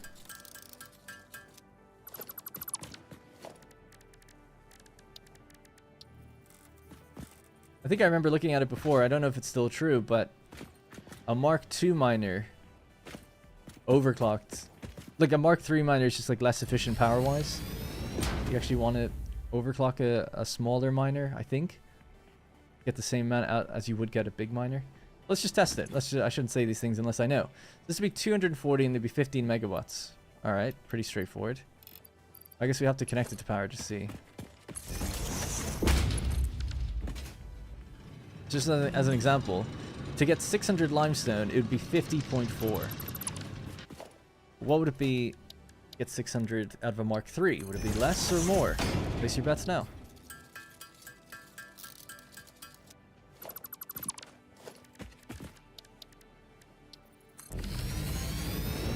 We're already at 480, so you need less power shards. You can already tell by the amount of power this requires. It's probably more. It's 60.4, so there you go. Better off using Mark II. Probably true for over there, actually. Might check that out.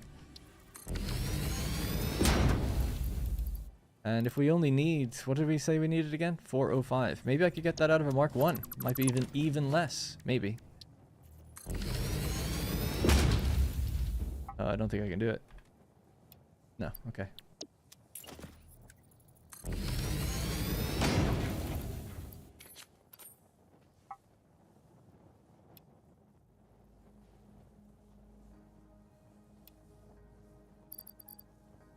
What is the support that you're talking about? I still don't know where the support is. Support is crooked. The support looks bad. He needs to fix this. I'm not fixing any support. It's over.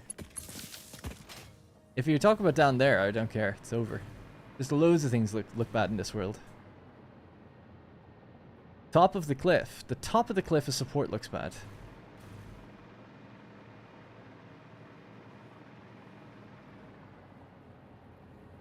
You talking about the actual concrete? The middle pipe? What's bad about it? What's wrong? What's the difference? Right after the first pump.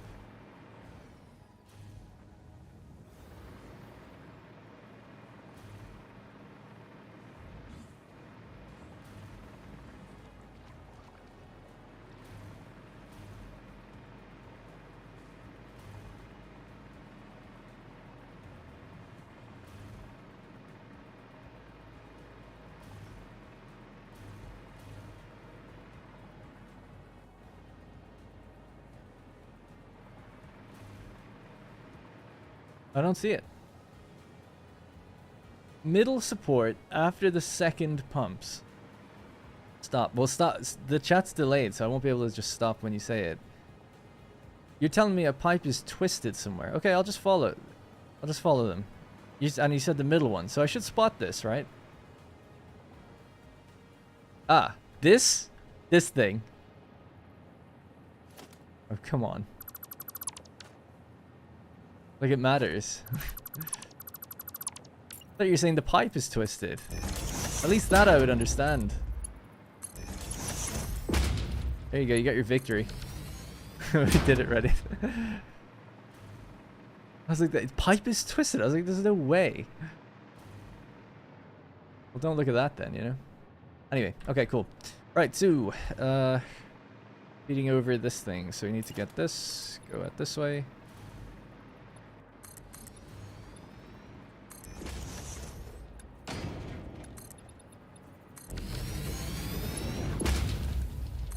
I appreciate the stubbornness, I guess, or the wanting to get it right. Good for you guys.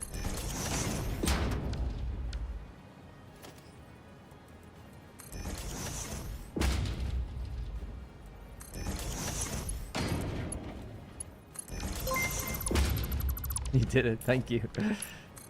I'll do it for money. Trust me, I'll do anything.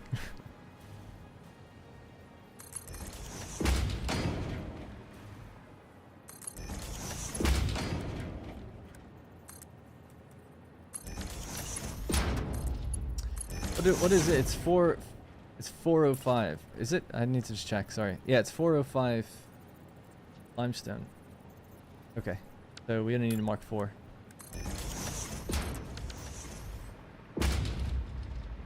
Okay. There we go. Thanks, by the way, Jeff. Appreciate that. Super chatted out of his mind. What's the expected output of this factory? It's like 11 or something. This is the thing we're working off. We actually made this plan on the stream, so it's 11.248. It's just going to be 4 manufacturers, all running at 100%.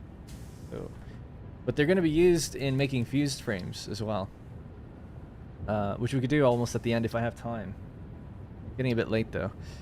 2.812 times 4 is how we got that number. Yeah, so it's not that crazy. That's the reason for the number. Just, why 4 of them? Why not 10 machines? Why not more? I don't know. I think at the beginning, when we were laying it out, I only need like 6 or something, but not much. So I was like, let's just kind of double it. Now, you know, I played the game before in this place where I built a factory actually in the same location, which has 40 heavy modular frames per minute, 20 of which then go into fuse frames, and we make 16 fuse frames. So I could always do more. You can always go bigger. But in this playthrough, generally speaking, I've never actually made it this far in the game. I've never made it where I've completed 2 of the things in phase 4. So all of tier 8 is now done. I built my first particle accelerator like yesterday. I got like 2,000 hours of the game, never made it this far. It's embarrassing. So, but this playthrough is the first I've ever made it because I'm not getting bogged down building big factories. I'm just kind of going, what's the minimum we need to keep going forward? And I see much greater progress this way. And also not doing cosmetics. Not worrying about pipeline supports that are off at a 10-degree angle incorrectly or whatever. So yeah, we have the magnetic field generators 500. We have the assembly director system. So those are 2 things I'd never made before. We're making thermal propulsion rockets now. We need 250 of them. I realized a while ago, I was like, well, why do we... I mean, it's fun to build big factories, don't get me wrong, but you only need 250 of these things, at least at this point. I don't know what's later on in the game. I genuinely have never seen it before. But if you need 250, if I just make 1 per minute, that's more than I'll need, really, because you need 250. So 250 minutes, that's nothing to this game. Nothing. You know, it'll take me that long just to get the nuclear pasta going. So you can just let it tick up in the background, basically, while you're doing things. So I've just been generally... Thank you, by the way. Emeralds, appreciate it. You said also there's some other belt that needs fixing somewhere. We'll have a look at that too. If it's wrong speed, anyway. So yeah, long story short, we're just trying to do... I say we. I'm trying to do just smaller volume factories just to get us over to whatever we need to keep progressing. And so far it's working. We're getting there. I did pick 11 thinking about fused frames, yes. So thermal propulsion rockets requires just 1 fused frame per minute. So I have 3 modular frames, modular engines, I should say, ready to go. So if we use 3 modular engines, we only need 1.2 turbo motors, 3.6 cooling systems. So yesterday we did a stream for cooling systems. I make 18. Today we're doing the fused modular frames. So I'm doing heavy modular frames first. I have the aluminum and the gas is easy. You just need then heavy modular frames. So inside of here, if we wanted to make 1.5 per minute, we'd only need 1.5 per minute. So they're 1-to-1 with each other. So I can take 6 heavy modular frames and throw them in here if I wanted to. I'll probably do even less, I don't know. Just save them until I do feel like I need them. Because we have lots of casing. We have 750 casing per minute. Or 720. Yeah. So that should take care of this, you know. 1.5 per minute will be totally enough. Because 1.5 per minute is less than what we need to just make 1.2 thermal rockets per minute. And we 1.2 per minute, so what's that? 250 divided by 1.2. It would take 208 minutes. 3 hours 40 or something like that. Fine, you know, just let it bang them out in the background. Be totally fine. We'll work on nuclear pasta while that's happening. And Shay, thank you very much. Appreciate that a lot. I've never seen that before, that symbol next to the number, that currency. I don't know what that is, but I really appreciate it either way. Because I've never seen it before. 250 minutes is just over 4 hours. Just leave the game running. Go for a nap, come back, job's done. Or work on the next thing, right? Because you know it's going to take you more than 4 hours. That's kind of where my head's been at for this. In my old playthroughs, you know, I have thousands of hours, and it's like, all right, we're going to make like 100 adaptive control units per minute. And you build this huge apparatus to do so. And it's like, well, you only needed 500. You've wasted so much time. You could have made 1 per minute and saved yourself 40 hours. Obviously, it's the joy, the fun is in the building. But, you know, once I kind of been thinking in that mindset, I'm like, oh, shit. Wasting a lot of time, really, at building things for no real gain. Oh, I meant to reverse these outputs. Oops. Yeah, did hemorrhoids answer that other question? Oh, no, you didn't. That's okay.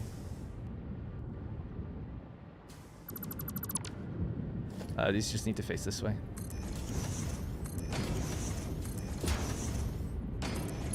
How much does this put out, by the way? It's 67.5, so it's Mark II belt.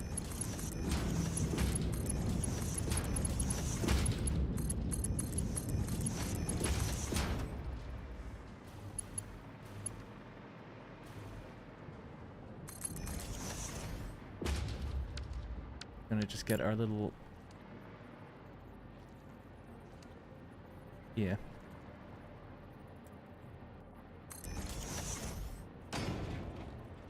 Hey, yep.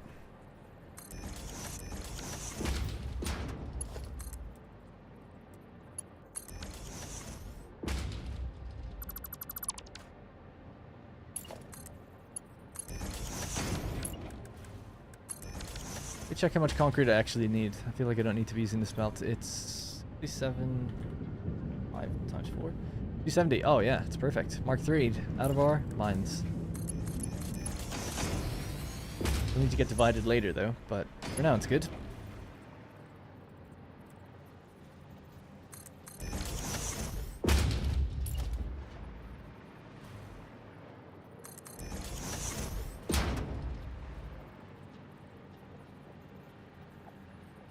I think this will work. Yeah.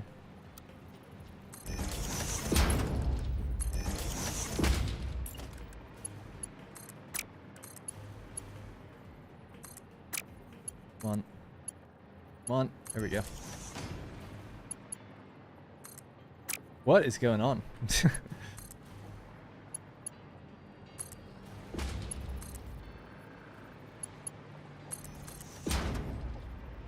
And somewhere here, it'll have to go up and over the whole shebang.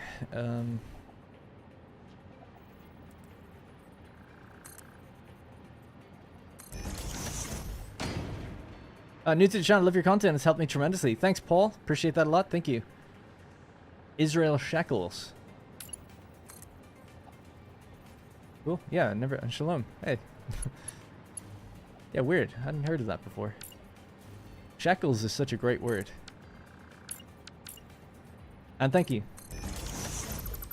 Are you using heavy encased frame recipe? Yes. Yeah, learn something new today. Indeed, that's exactly how I feel. Alright, bring this up to... It needs to go to there, but up to... Alright, so there goes our concrete. Being fed into our next portion of this factory.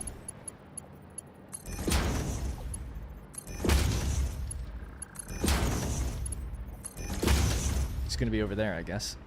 Alright, cool. 270 per minute. Nice.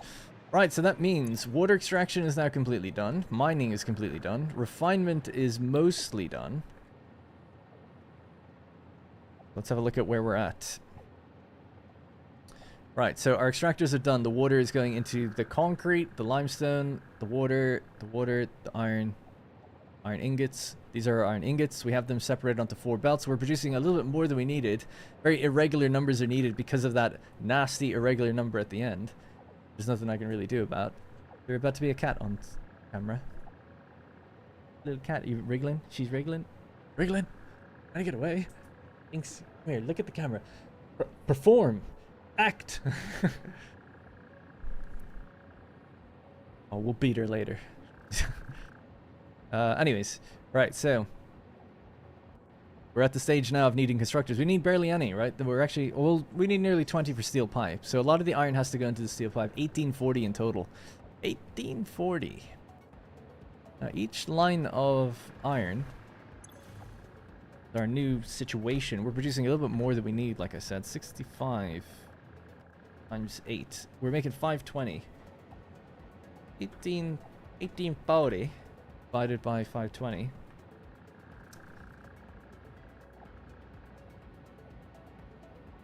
Not a very nice number, is it?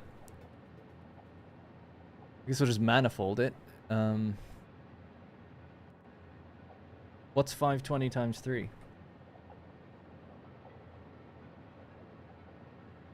1860. Oh, so we do just... Oh, right, okay. So we actually just need all 4 belts.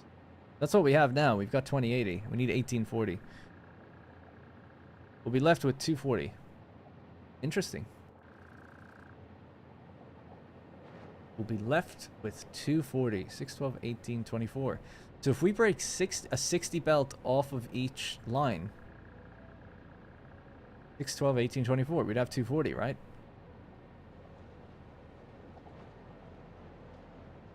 And she said, nope, never gonna happen. It's a cat. Our cats are actually usually pretty good, but yeah, well, I say cats. We've only got one now, but Jinx doesn't look in cameras very well. Nyx stares right into them, which she did.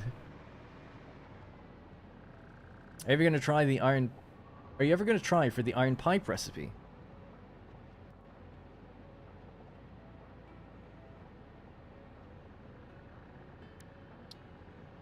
We have it. We're using it. It's gonna be used today. He already did. He has it. Oh yeah, sorry. You were answered already. How many hands are on stream? What does that mean? Oh, just about there. All right. Cool. That section's now done, right? And I said refinement is almost done. Is there any more refineries needed? Oh no. Okay, so refinement is actually complete. We're now into construction. We're just placing constructors. But yeah, I like that idea, right? I can't see anything wrong with it. Breaking 60 off of each one of here. So we currently have 520 minus 60. It'd be 460. So if we could just break 60 off of each one of these, somewhat of a nice fashion somewhere, then we can feed them in to all the steel pipe. And the remainder 240 will be divided between, just manifolded into, like, you know, 6 constructors and 4 constructors here, whatever. That'll be fine. It'll handle itself. And we'll just sink the rest of the iron that we don't need. But that gives us our 1840 really nicely, I think. Good. Don't see anything wrong with that. Not really, anyway.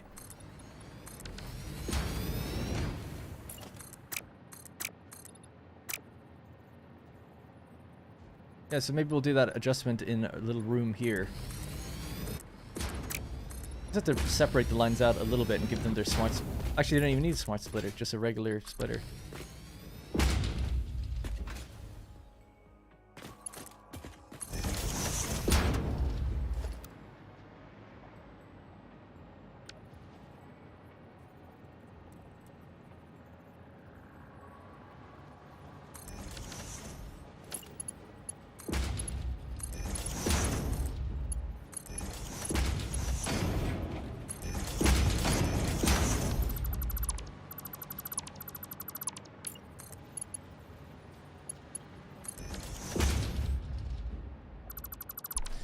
This is where using lower turret belts comes in handy, yeah. Didn't think we'd actually be factoring that into this build, but here we are.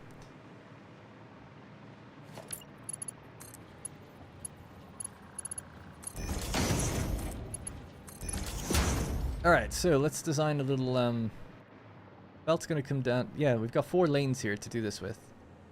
How much space do you need with a splitter? Got a splitter in the center of each one. Well, it could be over to the right. And that could be the 60 that breaks off. They need to merge somewhere. The other ones are just gonna go straight anyway. See if this makes sense. Each line ultimately goes into one of these. They continue, the majority, 460 goes out that way. So a Mark IV belt would just continue on. And they're going to find their way down into their various steel pipe constructors. There's going to be 4 groups of them. Leave that there just for visual aid. I might, you know, combine these up or something on top of each other. I don't know. We'll just see. This could just be aimed at that way. They could all be merged onto some sort of belt here.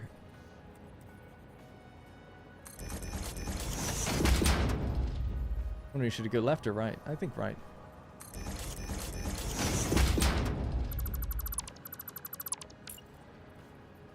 Let's do there instead.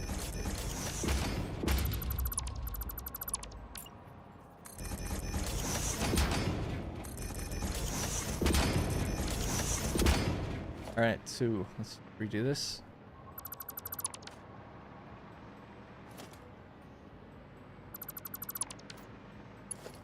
Alright, so now we plug in 480 belts roll out, Autobots style. These will merge up. So this is 240, so it could be a Mark III.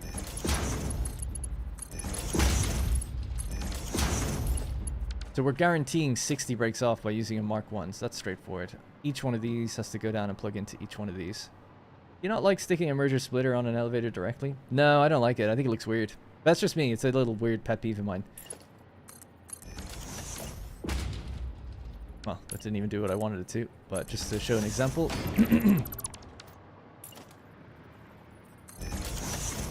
You do that, and then when you see the item traveling up the belt thing, like the little lift, it just clips, it just goes straight through this, and I don't know why, but that just bothers me.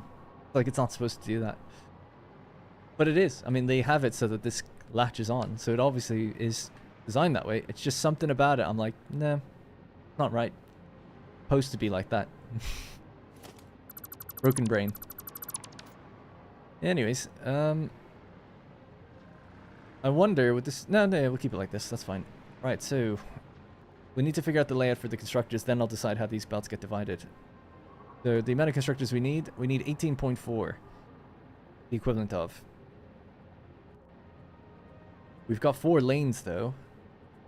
So we could say that it's 20.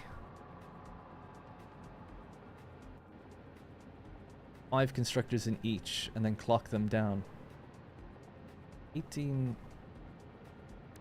20 divided by...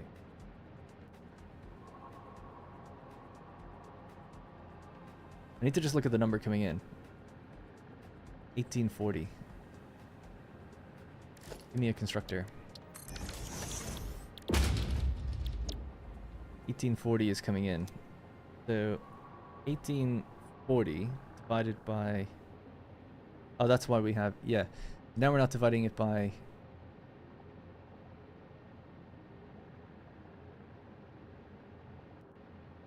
Divided by 4, so it's 460. 460 per line, which is what we have. 460 then divided by 100. 4.6 machines.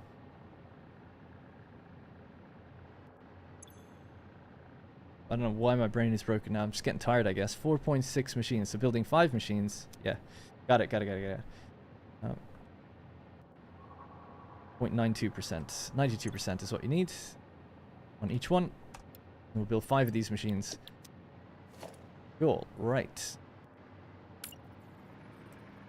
I guess we'll blueprint it. That would make more sense. 92% iron pipe.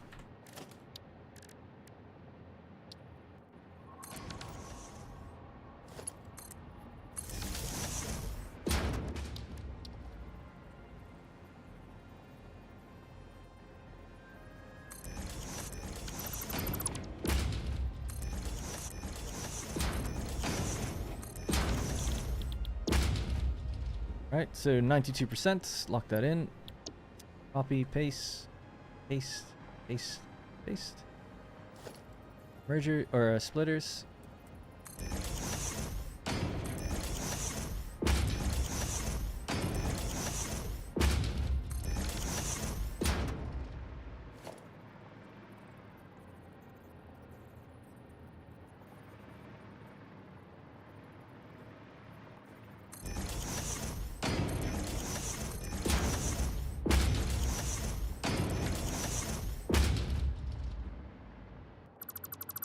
Did it too far forward.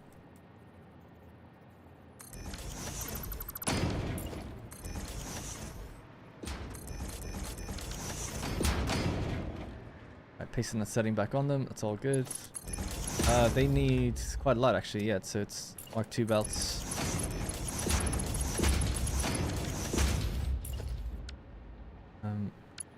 Then it's 460, so we need a Mark IV going all the way down. The pipe that comes out is vastly smaller. So 23 times 5. Mark II belt would actually be totally fine taking this stuff out of here. Mark I connecting those in. Then we'll just give these guys a little bit of power. In our beam method, because why not? Up to a height of 12.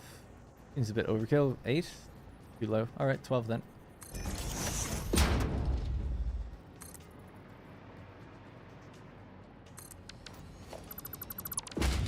Pull that unpainted. Whoop.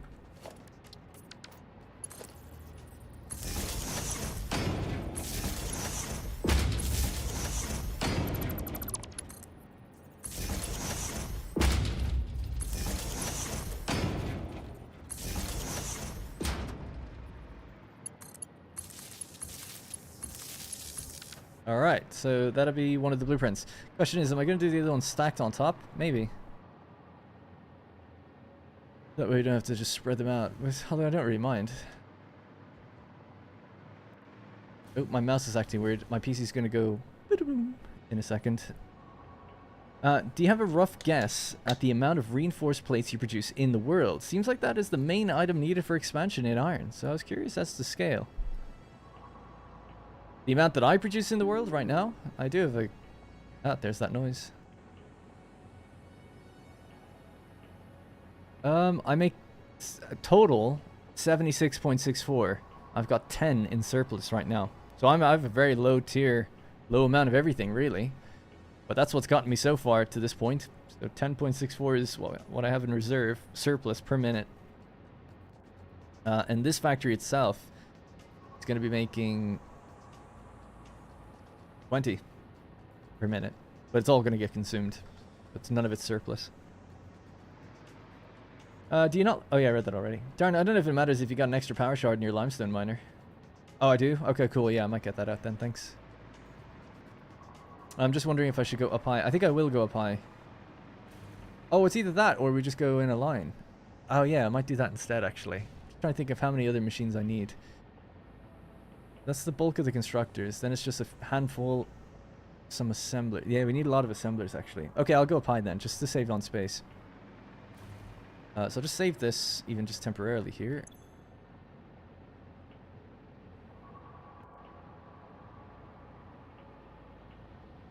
However, then, using this, we can place these in here. Blueprintception. Ah, I have to clear the designer first, actually.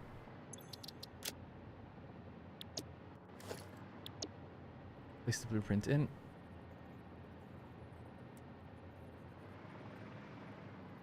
In the center, it doesn't really matter where it goes. Fine. Next one goes sits straight on top.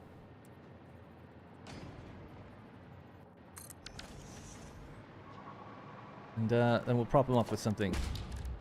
Because we're not that evil. Metal foundations, I guess.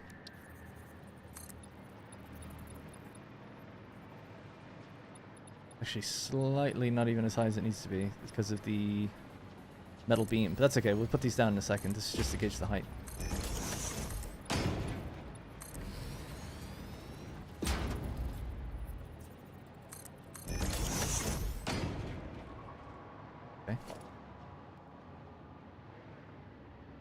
So that can go.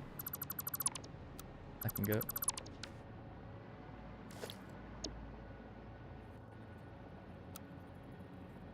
Now, turning off blueprint mode, they'll just actually sit on the foundations.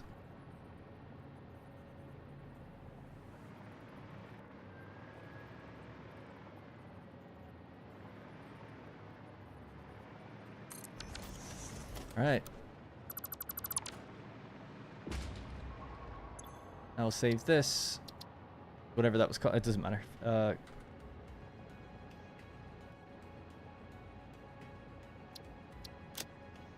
Alright, cool. Work a bit better.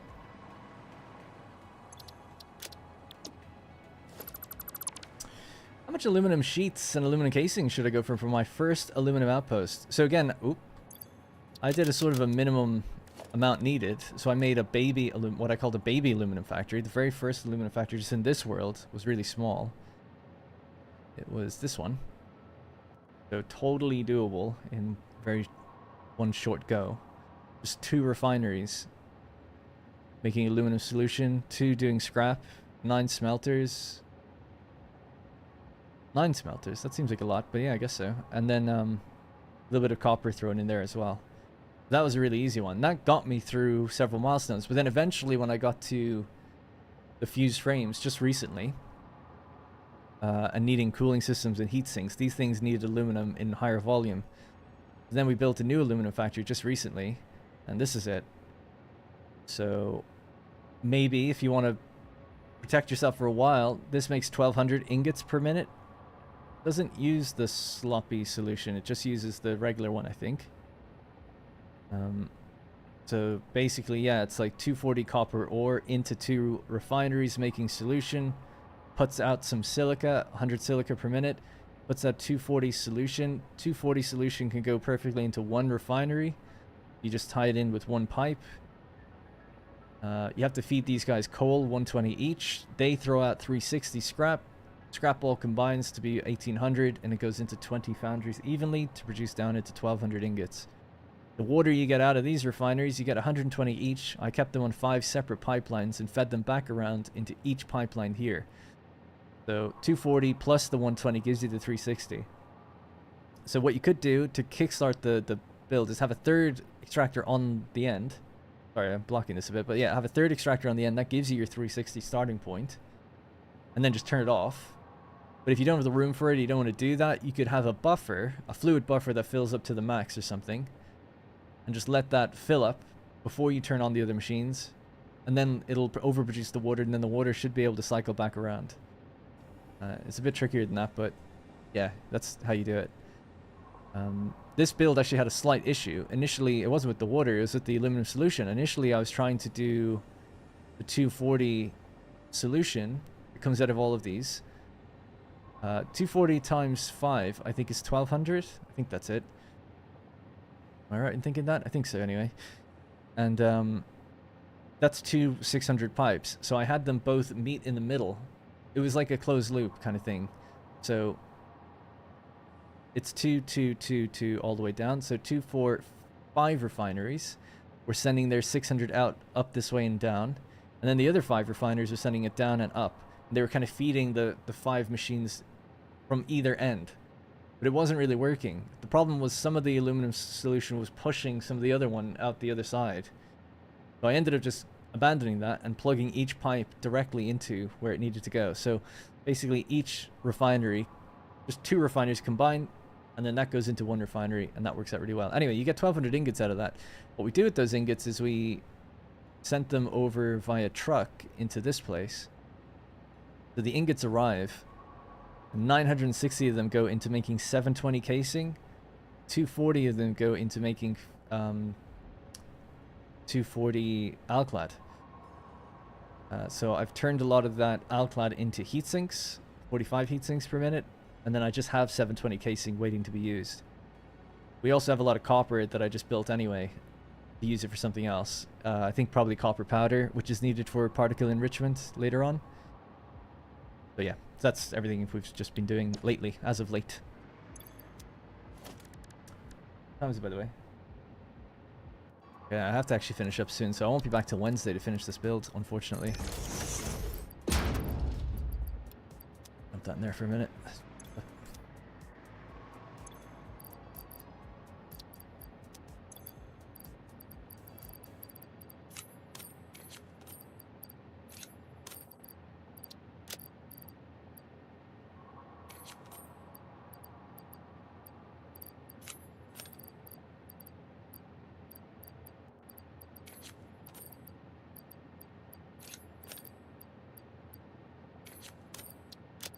They're not going to go anywhere. All right. Cool. I'll just build these extra machines and then probably have to leave it there. Can you zoom out so I can screenshot that layout? You can find all my layouts online. Just go to whatdarrenplays.com/satisfactory. These ones might not actually be uploaded yet, but at the end of the stream I'll upload them. This was only done yesterday. whatdarrenplays.com/satisfactory. All my production maps are there. It's free as well. You don't have to sign up or do anything. I'd also recommend maybe just going through the VOD if you wanted to do it right now. For your first aluminum build, just go with 480 bucks max.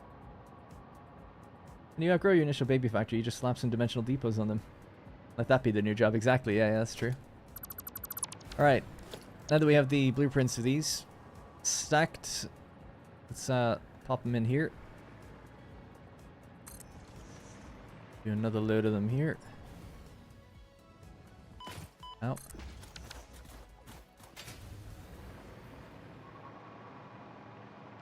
Right, that's everything we need. So basically each one of these needs to plug into one over there. So it's gonna be a bit messy, I don't care. I do care, but at the same time I'm not gonna do anything about it.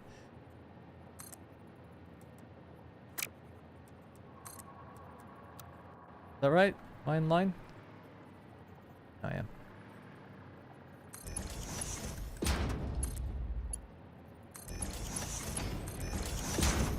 That doesn't make any sense. Guess it does. Okay. Oh, God help me.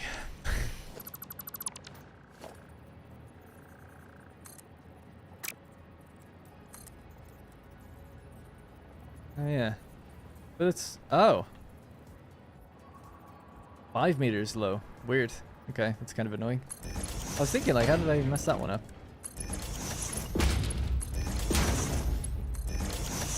Right, that'll be a bunch of iron in, so that's totally fine. The next one's just going to go straight into up there. We'll have to curve like this.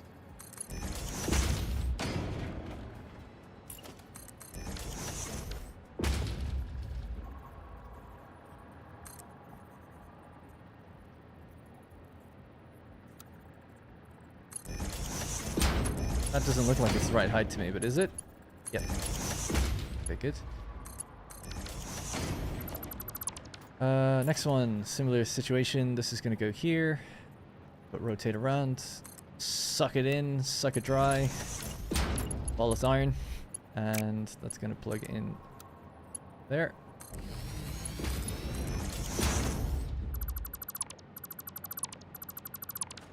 Just learned it a second ago. You just did it.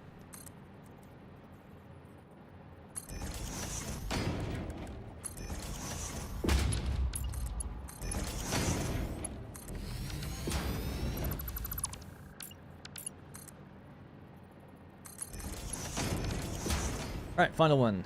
So just temporarily put that down.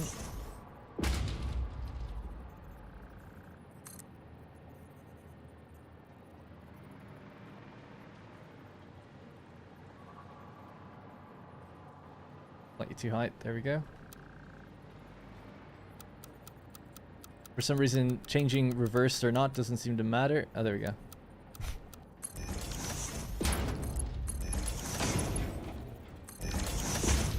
Alright, cool. There we go.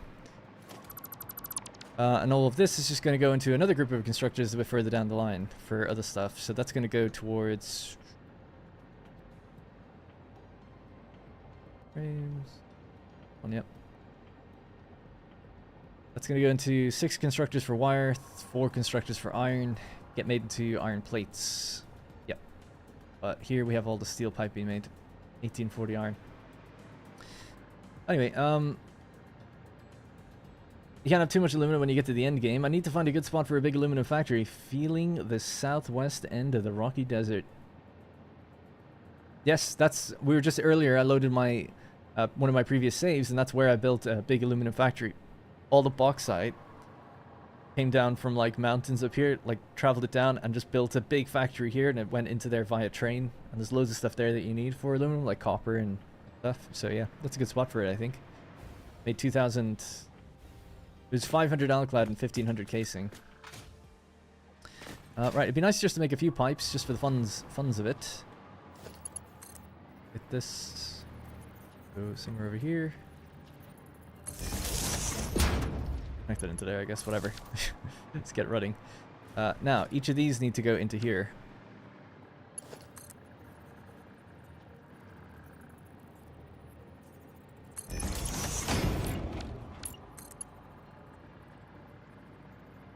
Yikes. That's a shame. This needs to be like all pushed in a bit further. I kind of have to do it, otherwise it'd be really weird. An easy enough setup though, I guess.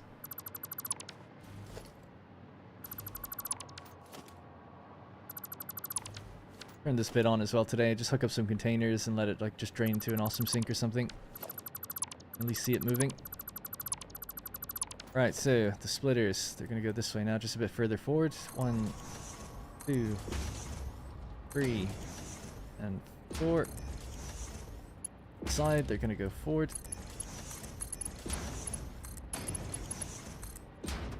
Until they experience their new lives.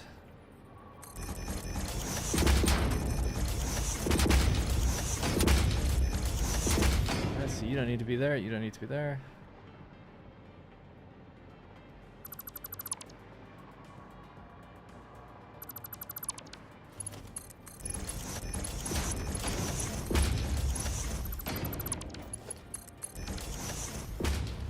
Alright, that's basically back to where it was.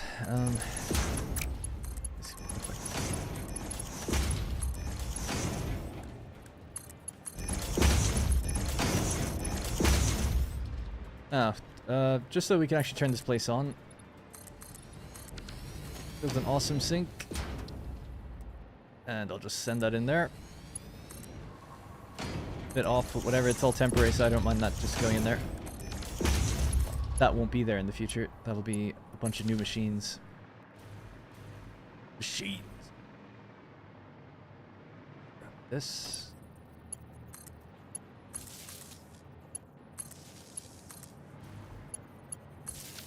Alright, they all have power. Now I just need to send these in. 1, 2. That should be correct.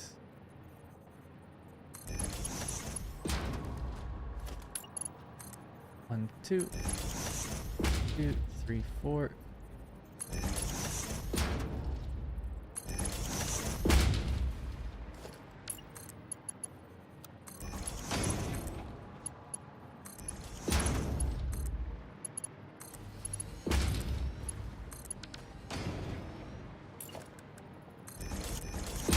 Oh no, these are Mark 5 actually. Okay, yeah.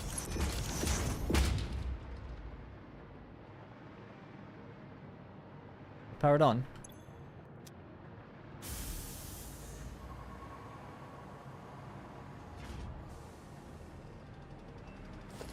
Oh, I was like, what? What's wrong? There you go.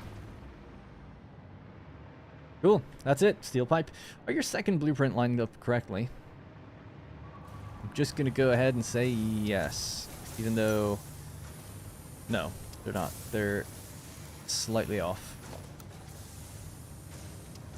Alright, we can move that without doing too much damage, I think. I don't know how that happened though, really. Should just snap into each other. Maybe I moved it.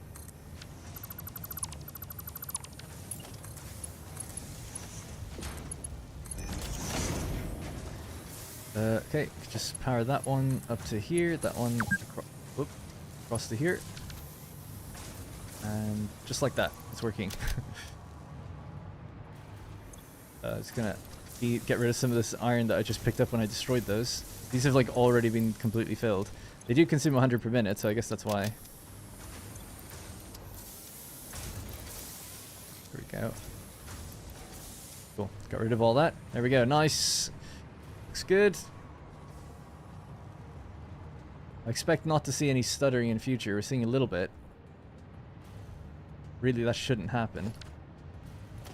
60 per minute should always be taken out of here and moved out that way. I'm not sure why it would stutter at all. I suppose if you wanted to be like really safe with, and then it's 480 out. Because what's coming in? 520 is attempting to come in. 480. That's a 480 belt, but 60 should be getting split off that no matter what.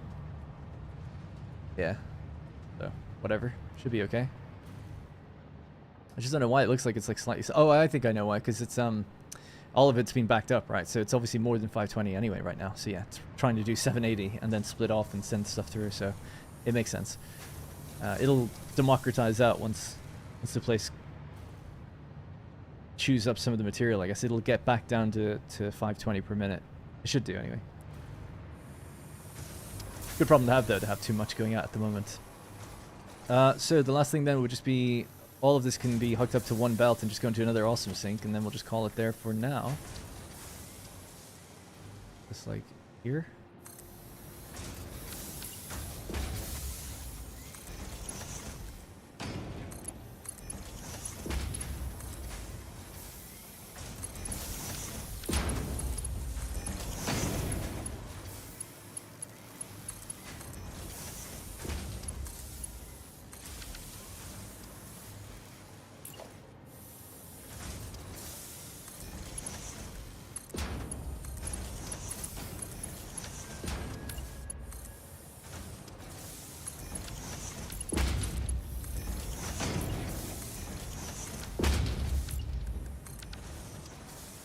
Oh boy.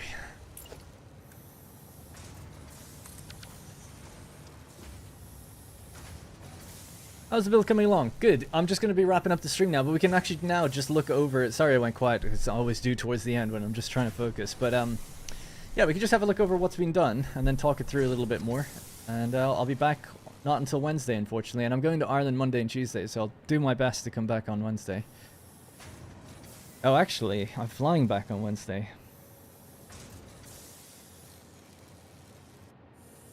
Yeah, I should be able to do an evening stream. It'll just be a bit later than normal. I'll be on like around this time though, on the Wednesday. Whatever time zone you're in.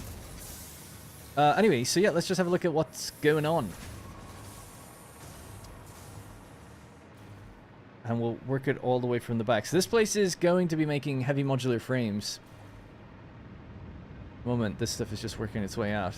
We'll just work from the very base tier resource and we'll have a look at it map-wise where we're at. So, kick things off, we are supposed to have 7.9763833 extractors.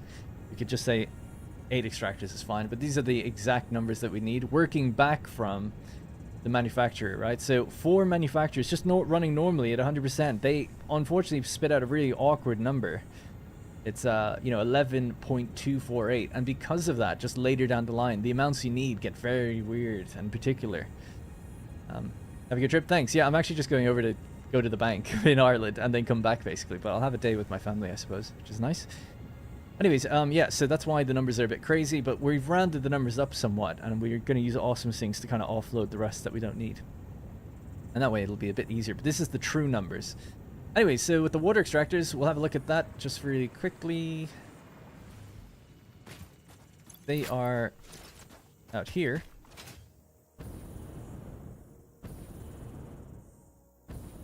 Right, so there's our water extractors doing their thing. There's 3 pipelines in total that come up. So 2 of them are just for the iron, the pure iron ingot recipe.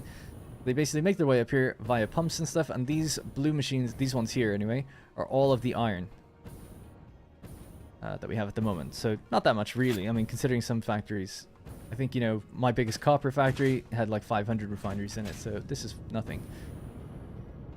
And then we have 4 wet concrete refineries with the other bit of water. So that's all the water into all the refineries. This is the refinement building, right? And part of the mining as well. So the limestone, not limestone, sorry, the limestone obviously comes out over there, and the iron comes from here. feeds into these two groups. The way I decided to lay it out was using blueprints. We built a blueprint of 4, determining that we needed 32 machines in total. So I decided to go with 4, have a group of 8, and then another group of 8, and then 2 more groups of 8. And that way, the belts can stay separate, and everything just kind of works, right? The one pipeline can feed along down 16 machines. The one manifold belt of iron can feed down 16 machines, but the outputs are divided by 4. And that way it just kind of worked nicely, because then it was just groups of 4 machines in each blueprint designer. So that was actually pretty quick to build that. All of this then combines over here with ingots. Now these were all turned on early and backed up, so right now they're actually struggling to get all this stuff out, but they will eventually. So that's why we've got 780 per minute belts that are totally full, but really they should only be doing 520 per minute. So you should see gaps on this belt in the future, like even spacings, but right now they're going to be like pretty chock-a-block. The concrete is then sitting on top to go over to this factory, which has to go into constructors later. We haven't built them yet. We just have an awesome sink for that. So here, the 4 belts of 420, the 4 belts of 520, we needed to get 240 iron off of them. So the way I did it was we just took a 60 belt, 60 splitter, 60 belt attached to a splitter off. It's been a long day. The 6, 12, 18, 24, right? I've done my math right. They all combine onto their own little line. So this is going to go into making, like the bulk of that iron goes into the constructors to make steel pipe. The rest of it will go into a little bit of wire. So they're going to use the iron wire recipe. So just iron straight into wire, which is great. And then some of the other iron is going to go into making iron plates. Those two are going to make reinforced iron plates. So what we haven't finished in this build yet is the constructors and the assemblers, the construction floor and the assembly floor. But we have finished the refinement floor, the extraction floor. And the last bit of logistics will be the easiest, really, because it's the least amount of volume. So I'd say everything that's done so far is this is done, and that's done, and this is done. So now what's going to be tricky is breaking off 225 steel pipe to go into this, breaking off 135 to go into the heavy modular frames, breaking off 100, whoops, to go into the modular frames. So that's what we'll have to do next. But yeah, we use stacked constructors here just to save space, because I know that a lot of the assemblers are going to go out that way. The manufacturers take up a lot of space, they'll probably go here. Probably have constructors for the wire and reinforced iron plates there. But yeah, that's pretty much it. Actually kind of backed up right now. Maybe my belt speed isn't good enough. 23. 23 times 5 is 115. Times 4 is 460. Is that what we need to make? Let's add this up. 225 plus 100 plus 135. Yeah, that's right. 460. Okay. I'm surprised just on a Mark III belt that they're getting, like, backed up at all. Because this is 480. Could help them get in the bin even faster. Right, anyway, so that's pretty much it so far. If I had any time, we'd do cosmetics and make it look gorgeous, I wish, but yeah, don't have the time for that. Anyway, all of this is in service of thermal propulsion rockets, so we're almost there. We have the cooling systems. We're just on the cusp of the fused modular frames. The other thing this factory is going to need is a tractor or truck route delivering in the aluminum. So I'm going to build a road that goes straight out from here, right across. I mean, there's already kind of a road along the ground, so we just need a truck stop to bring it in. Doesn't need a train. Maybe a train, but it really doesn't really need one. It would just be a local train just for itself. That actually might be okay, elevated. Might look kind of good. So maybe. This would be pretty much straight line across. Wouldn't have to worry about anything. They just curve it into a station, unload. Yeah, maybe a train. We'll think about it. Like a single track train. Be quite easy and nice to do. And quick. How many tickets are we rocking now? 660. Getting there. Need like 2,000. Anyways, yeah, so once that's done, the fuse frames will be in the bag, and then we have to build a motor factory. We put up a poll today on whether to do heavy modular frames or motors, and we voted heavy modular frames. So once its motors are done, then we have everything we need for the turbo motors, and that is thermal propulsion done. Then we move on. Nuclear pasta. But I'll be out of power by this point. I won't be able to turn on the particle accelerator. Maybe with the power augmenter I could, now that that's on. Chances are, though, it might actually just have to go straight for nuclear power. People say do rocket fuel, whatever. I think doing nuclear power would be more fun. We'll probably do that instead. But we have the copper ready for copper powder. And we'd only be using one particle accelerator. But maybe, we'll see. We're pretty close there. Would you do a co-op stream with I'm Kibitz? That'd be fun. Sure, I wouldn't mind. I don't know the guy, though. Does he do multiplayer? I don't do multiplayer, but I would definitely do a stream with him. Obviously, why wouldn't I? He's huge. I've only seen bits of his videos, ironically.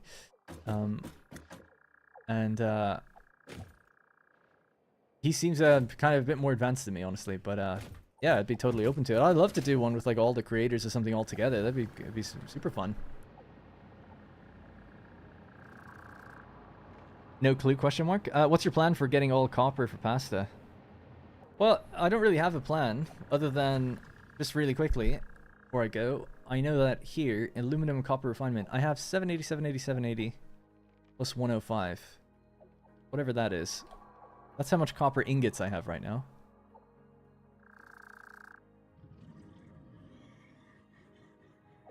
So I've got 2445 copper ingots. And you need what? 200 per minute for copper powder. I don't even have the recipe for copper powder, do I? I do. So it's 300 per minute to make 50. Now, here, again, we're going to need 100 per minute. Not that much. I'm not having 100 particle accelerators. Like I said, I'm Gibbets. So, copper powder, that's easy. Got more than enough for this. No problem at all. 300 copper ingots in, 50 out. And we need 100. So we only need 2 of those machines. That's 600. Easy. What's the big deal? We've got 2,445. What's the big deal? I'm gonna save it there. That is stream 29. And if I really need more copper,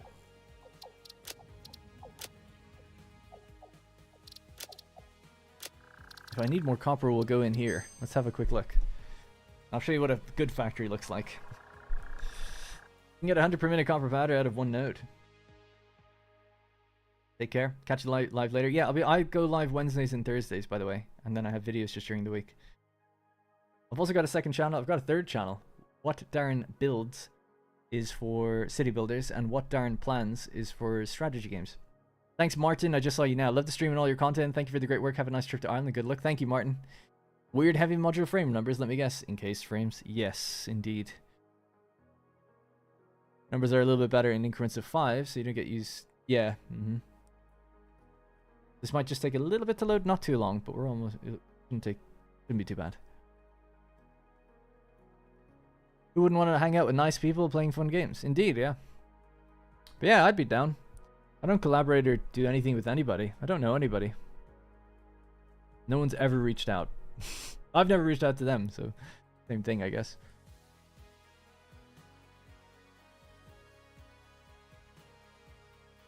I would probably only play with creators roughly my size or bigger. Just because, I would have no problem playing with a smaller creator, honestly.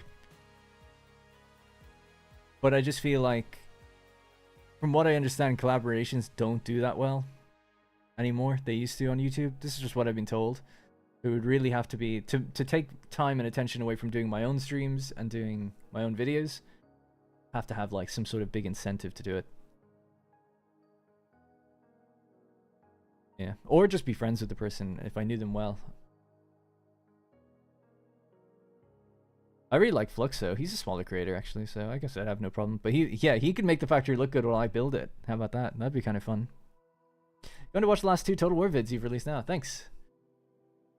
I like the last one a lot. I did a Siege in Carolus. It was just fun, even though it was easy. Everything's been easy in that so far, but still fun. My bro and I kept stepping on each other's progress while building different things. One thing I wanted to do, I mentioned it 2 years ago, and then I was like, look, I never have time for it, so I'll just put the idea out there, and it was called Fix My Factory, where you just load people's saves and dissect what's wrong and then fix them. I think other streamers do that now. I'm not saying I came up with it. It was my idea, but I'm sure other people came up with it too.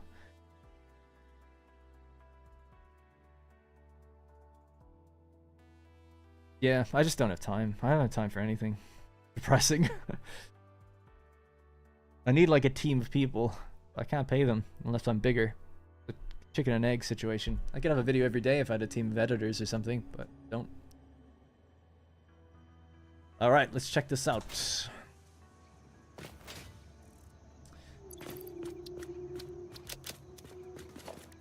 This was also before dimensional depots. Don't even have... Okay. There she is, the Copper Caterium Factory. People were like, why would you ever need 12,500 ingots? That's because I was trying to prepare everyone for the late game, but I did tell them to build this at like tier 4, so I can understand what the issue there was. We just get up on the... Yeah. Hey, the beans on top. I've never seen him up there before. Like Spiffing Brit with fixing City Skyline saves. Oh, does he do that? I didn't even know he did that. Doesn't he just exploit games? I didn't know he fixes anyone's worlds. Where I got the idea from, generally speaking, was Legend of Total War does Saving My Disaster campaign. Actually, the first person I ever saw do anything like that was Alex the Rambler. So he did like... Someone had a campaign in Total War that was like on the brink of death, and he was like, I'll try to fix it or something. Oh, actually, it was Hearts of Iron, yeah. And he'll fix it for you. And then I saw Legend of Total War does that for people who have Total War games then that are like screwed. And then I was like, oh. People often write in onto my Discord or my comments saying like, oh, I can't get my oil or my water working. What's wrong? Can I send you my save? And it's like, yeah, that'd be maybe good content. I don't know how I'd make a video out of it, but there's certainly something there. Anyway, this is the Copper Caterium Factory. So there's 4 truck stations, all for copper, 1 for Caterium and 1 for coal. I wish I had a hover pack. Do I not have a hover pack? Oh no, I guess it's only a tier 4 or something, yeah. I just finished the current phase. Anyway, so there's 8 belts. This place was built with belts of Mark 5 in mind. It only has Mark 4 right now, but it's all spec'd for higher volume. And basically it's just insane amounts of like refineries, just 500 refineries or something, all doing... These ones are doing Caterium, but these ones are all doing copper. It was a joy to build, really. I don't know why I don't have like other fuel types or something on me, but apparently I don't.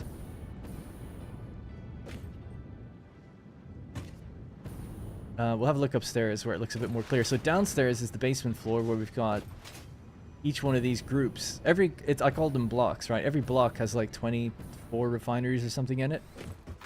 So if we go upstairs really quickly.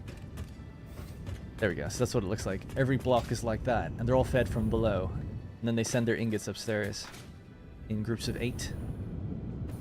And every line is doing 487.5 ingots. And there's like 40 lines. Something like that anyway. Not all of the blocks are turned on right now. They're controlled by a central power control room, which you can head over to in a second. And like I said, it's built for 780 belts, so once the 780 ore would come in, they'd do 487. They're not quite up to that full speed just yet. Yeah, down at the bottom is the basement, where we have the actual... all of the various water extractors all feeding up. They're all controlled by like this central power line thing that goes over to the power control room. You can shut off any blocks of refineries, but you can shut on the water but keep the ore from going in, or keep the ore going in, shut off the water if you're having problems starting the system. It's pretty cool. I love this factory. I'd love to build something like that again in the future. And eventually it ended up growing and sprawling into another factory because I needed a lot of copper ingots in there. We can go have a look at that in a second, but I thought I would just show that power control room because it's actually kind of interesting. Those who haven't seen it. Why did I show this? Oh, it's just because we were talking about copper and I got bored. Wanted to have a look at this place. I like visiting it. And of course, everything's done by truck. No rail involved. Although the idea was that a train station would go sit on top of this place in the future. And they're using the fused wire recipe, I think, upstairs, because it also makes wire and a bunch of things. Yes, this is the power control room. So basically all of these switches are configured to activate different blocks of refineries, usually in pairs of 2. Like each of these does pairs of 1. But the water is grouped into 2 blocks, so you typically will power the blocks on in groups of 2. If you want to stop the ore from going in, i.e. you want more water to go in, you just switch one of these ones off, and it'll turn off the 2 blocks, or it'll redirect the ore downstairs into awesome sinks.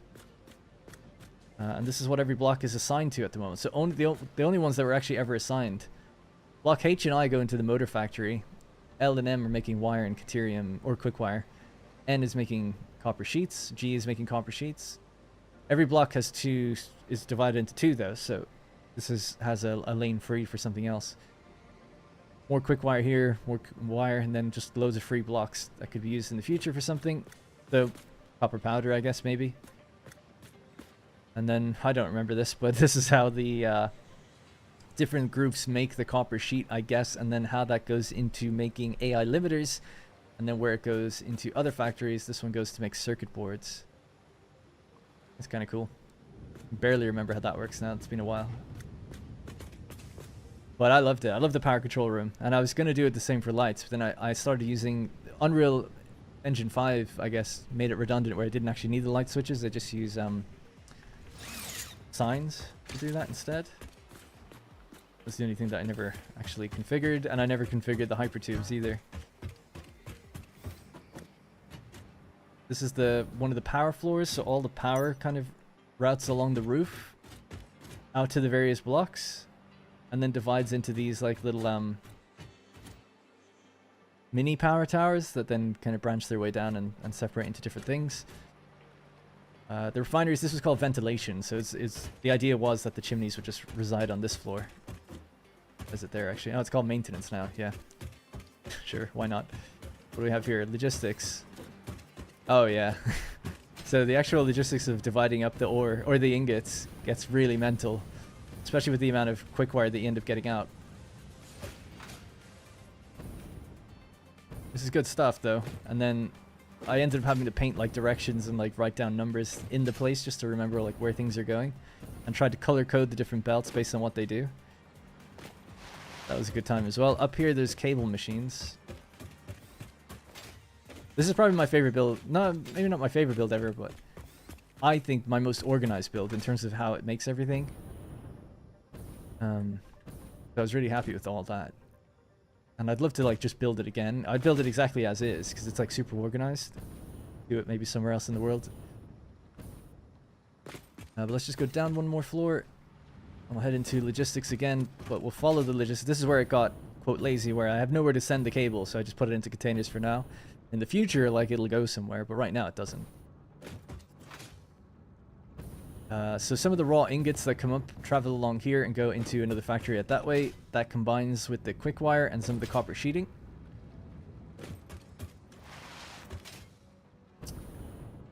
And this just goes into the next door factory. It's here, and it gets made into just tons of stuff. It's really cool, actually, coming in here. In a while.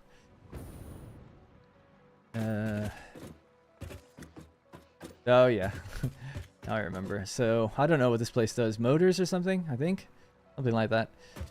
Makes the adaptive control units, I think, in high volume for us.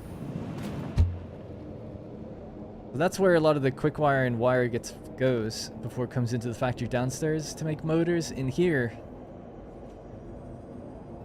I can't remember. Yeah, I think it all ends up being heavy modular frames and stuff down this way. There's motors, but they come up from downstairs and they go into these manufacturers to make modular engines. Alright. Yeah. Update 8 is so 2024. I know, right? Yeah. This is old hat by this point.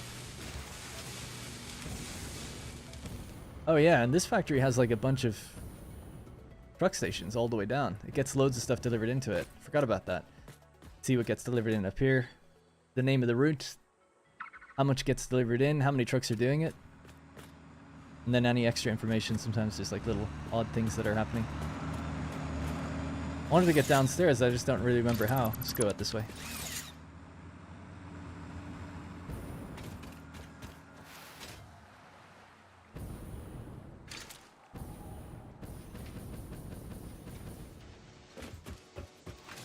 These are the motors. I don't know why they're not running at 100. Can't remember.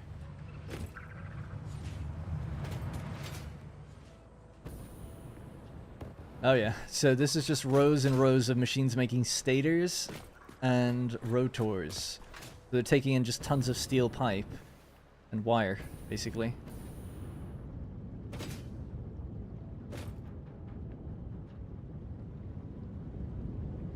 Oh, and I guess there's iron refineries here as well. I think that's... Oh yeah. Oh yeah. They're making the steel pipe, that's why. So the iron ingots... Is it steel? Oh, it actually might be steel. I can't remember. Anyway. Copper all combines out here. So yeah, that was one of my bigger projects back in the day. I'd recommend it. It's a great build. Maybe not the additional bit, but I just mean the copper deuterium thing. The additional bit's cool too, but just the copper deuterium factory itself. Love it. Petroleum coke factory is pretty dope too. This was a good playthrough. If 1.0 didn't come out, I would have just continued it, you know? But I was called upon to start again. No, this isn't the one with Big Shell. This is after that. I've had 3 worlds. The first world is the one with Big Shell. That then gave way to update 8, where I decided to build big from the beginning. And then this gave way to update 1.0, where there was just too much stuff that I felt I wanted to have set up to just put it into this world. I wanted to start again. How long did I work on this one? I have no idea. Oh, that factory in particular, I don't know, but the playtime on this save is 340 hours, so probably about 200 hours in total for those 2 big buildings. Maybe like 30 or 40 for that one. That one, I don't know. I can't remember what any of this does. There's all videos. Update 8 playthrough is on YouTube. It's actually viewed really, really well. And I'd recommend checking it out if you're interested. I have a playlist on my channel here somewhere. Update 8. There's like 25 videos. And the builds are really, honestly, I know it's me, my own videos, but they're well thought out. They all work in update 1.0. That's why it was like kind of awkward to walk away from the save, because I had built in the bottom left of the map almost primarily. But this one, I guess. But none of the placement of anything was affected by 1.0. I got really lucky. Like, none of it was overwritten. And none of the recipes I used changed. Nothing.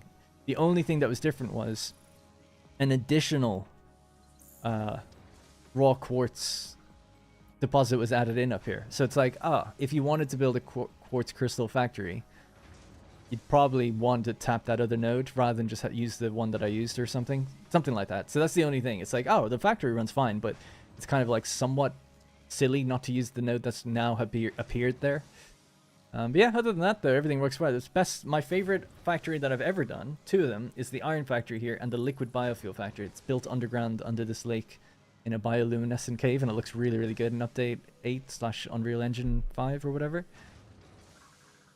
Anyway, so enough bigging myself up. But yeah, this is my favorite playthrough. I'm looking forward to, in the new playthrough, getting to factories like this, where they're like big and they look good and stuff, you know? That's the idea anyway. The bio factory looks good, yeah. I don't have time. I gotta go. My back is killing me as well. Alright, sorry, Herr von Zock. I am heading off at the moment. So that's gonna be it for me today. Normally I would show you the chat, but it's not displaying for whatever reason. So that's gonna be it for me. I'll be back on Wednesday evening for a little bit of extra fun time. Continuing the save world. Actually, I say I have only 3 worlds. I have my 4th live stream world, which is the one we were in today. So that's gonna be it. Alright, thank you, by the way, for all the support. I really do appreciate it. Please do consider subscribing if you haven't already. Check out that Update 8 series if you want to see more from me, more complete factories that look decent, and how they're built. All the production files and how they were all built was given out online for free. They're all at whatdarnplays.com/satisfactory. There's a folder called Update 8. They're all in there, listed by episode. All the blueprints used, it's all there. So go check it out, all for free. Thank you very much. Supported by many of you guys who both watch and become members. And that's it. Alright, take it easy. See you later. Bye-bye. Oh, actually, is Jinx going to make a quick appearance? Again? And she kind of looked... There we go. Looks so clearly. She's like... Alright.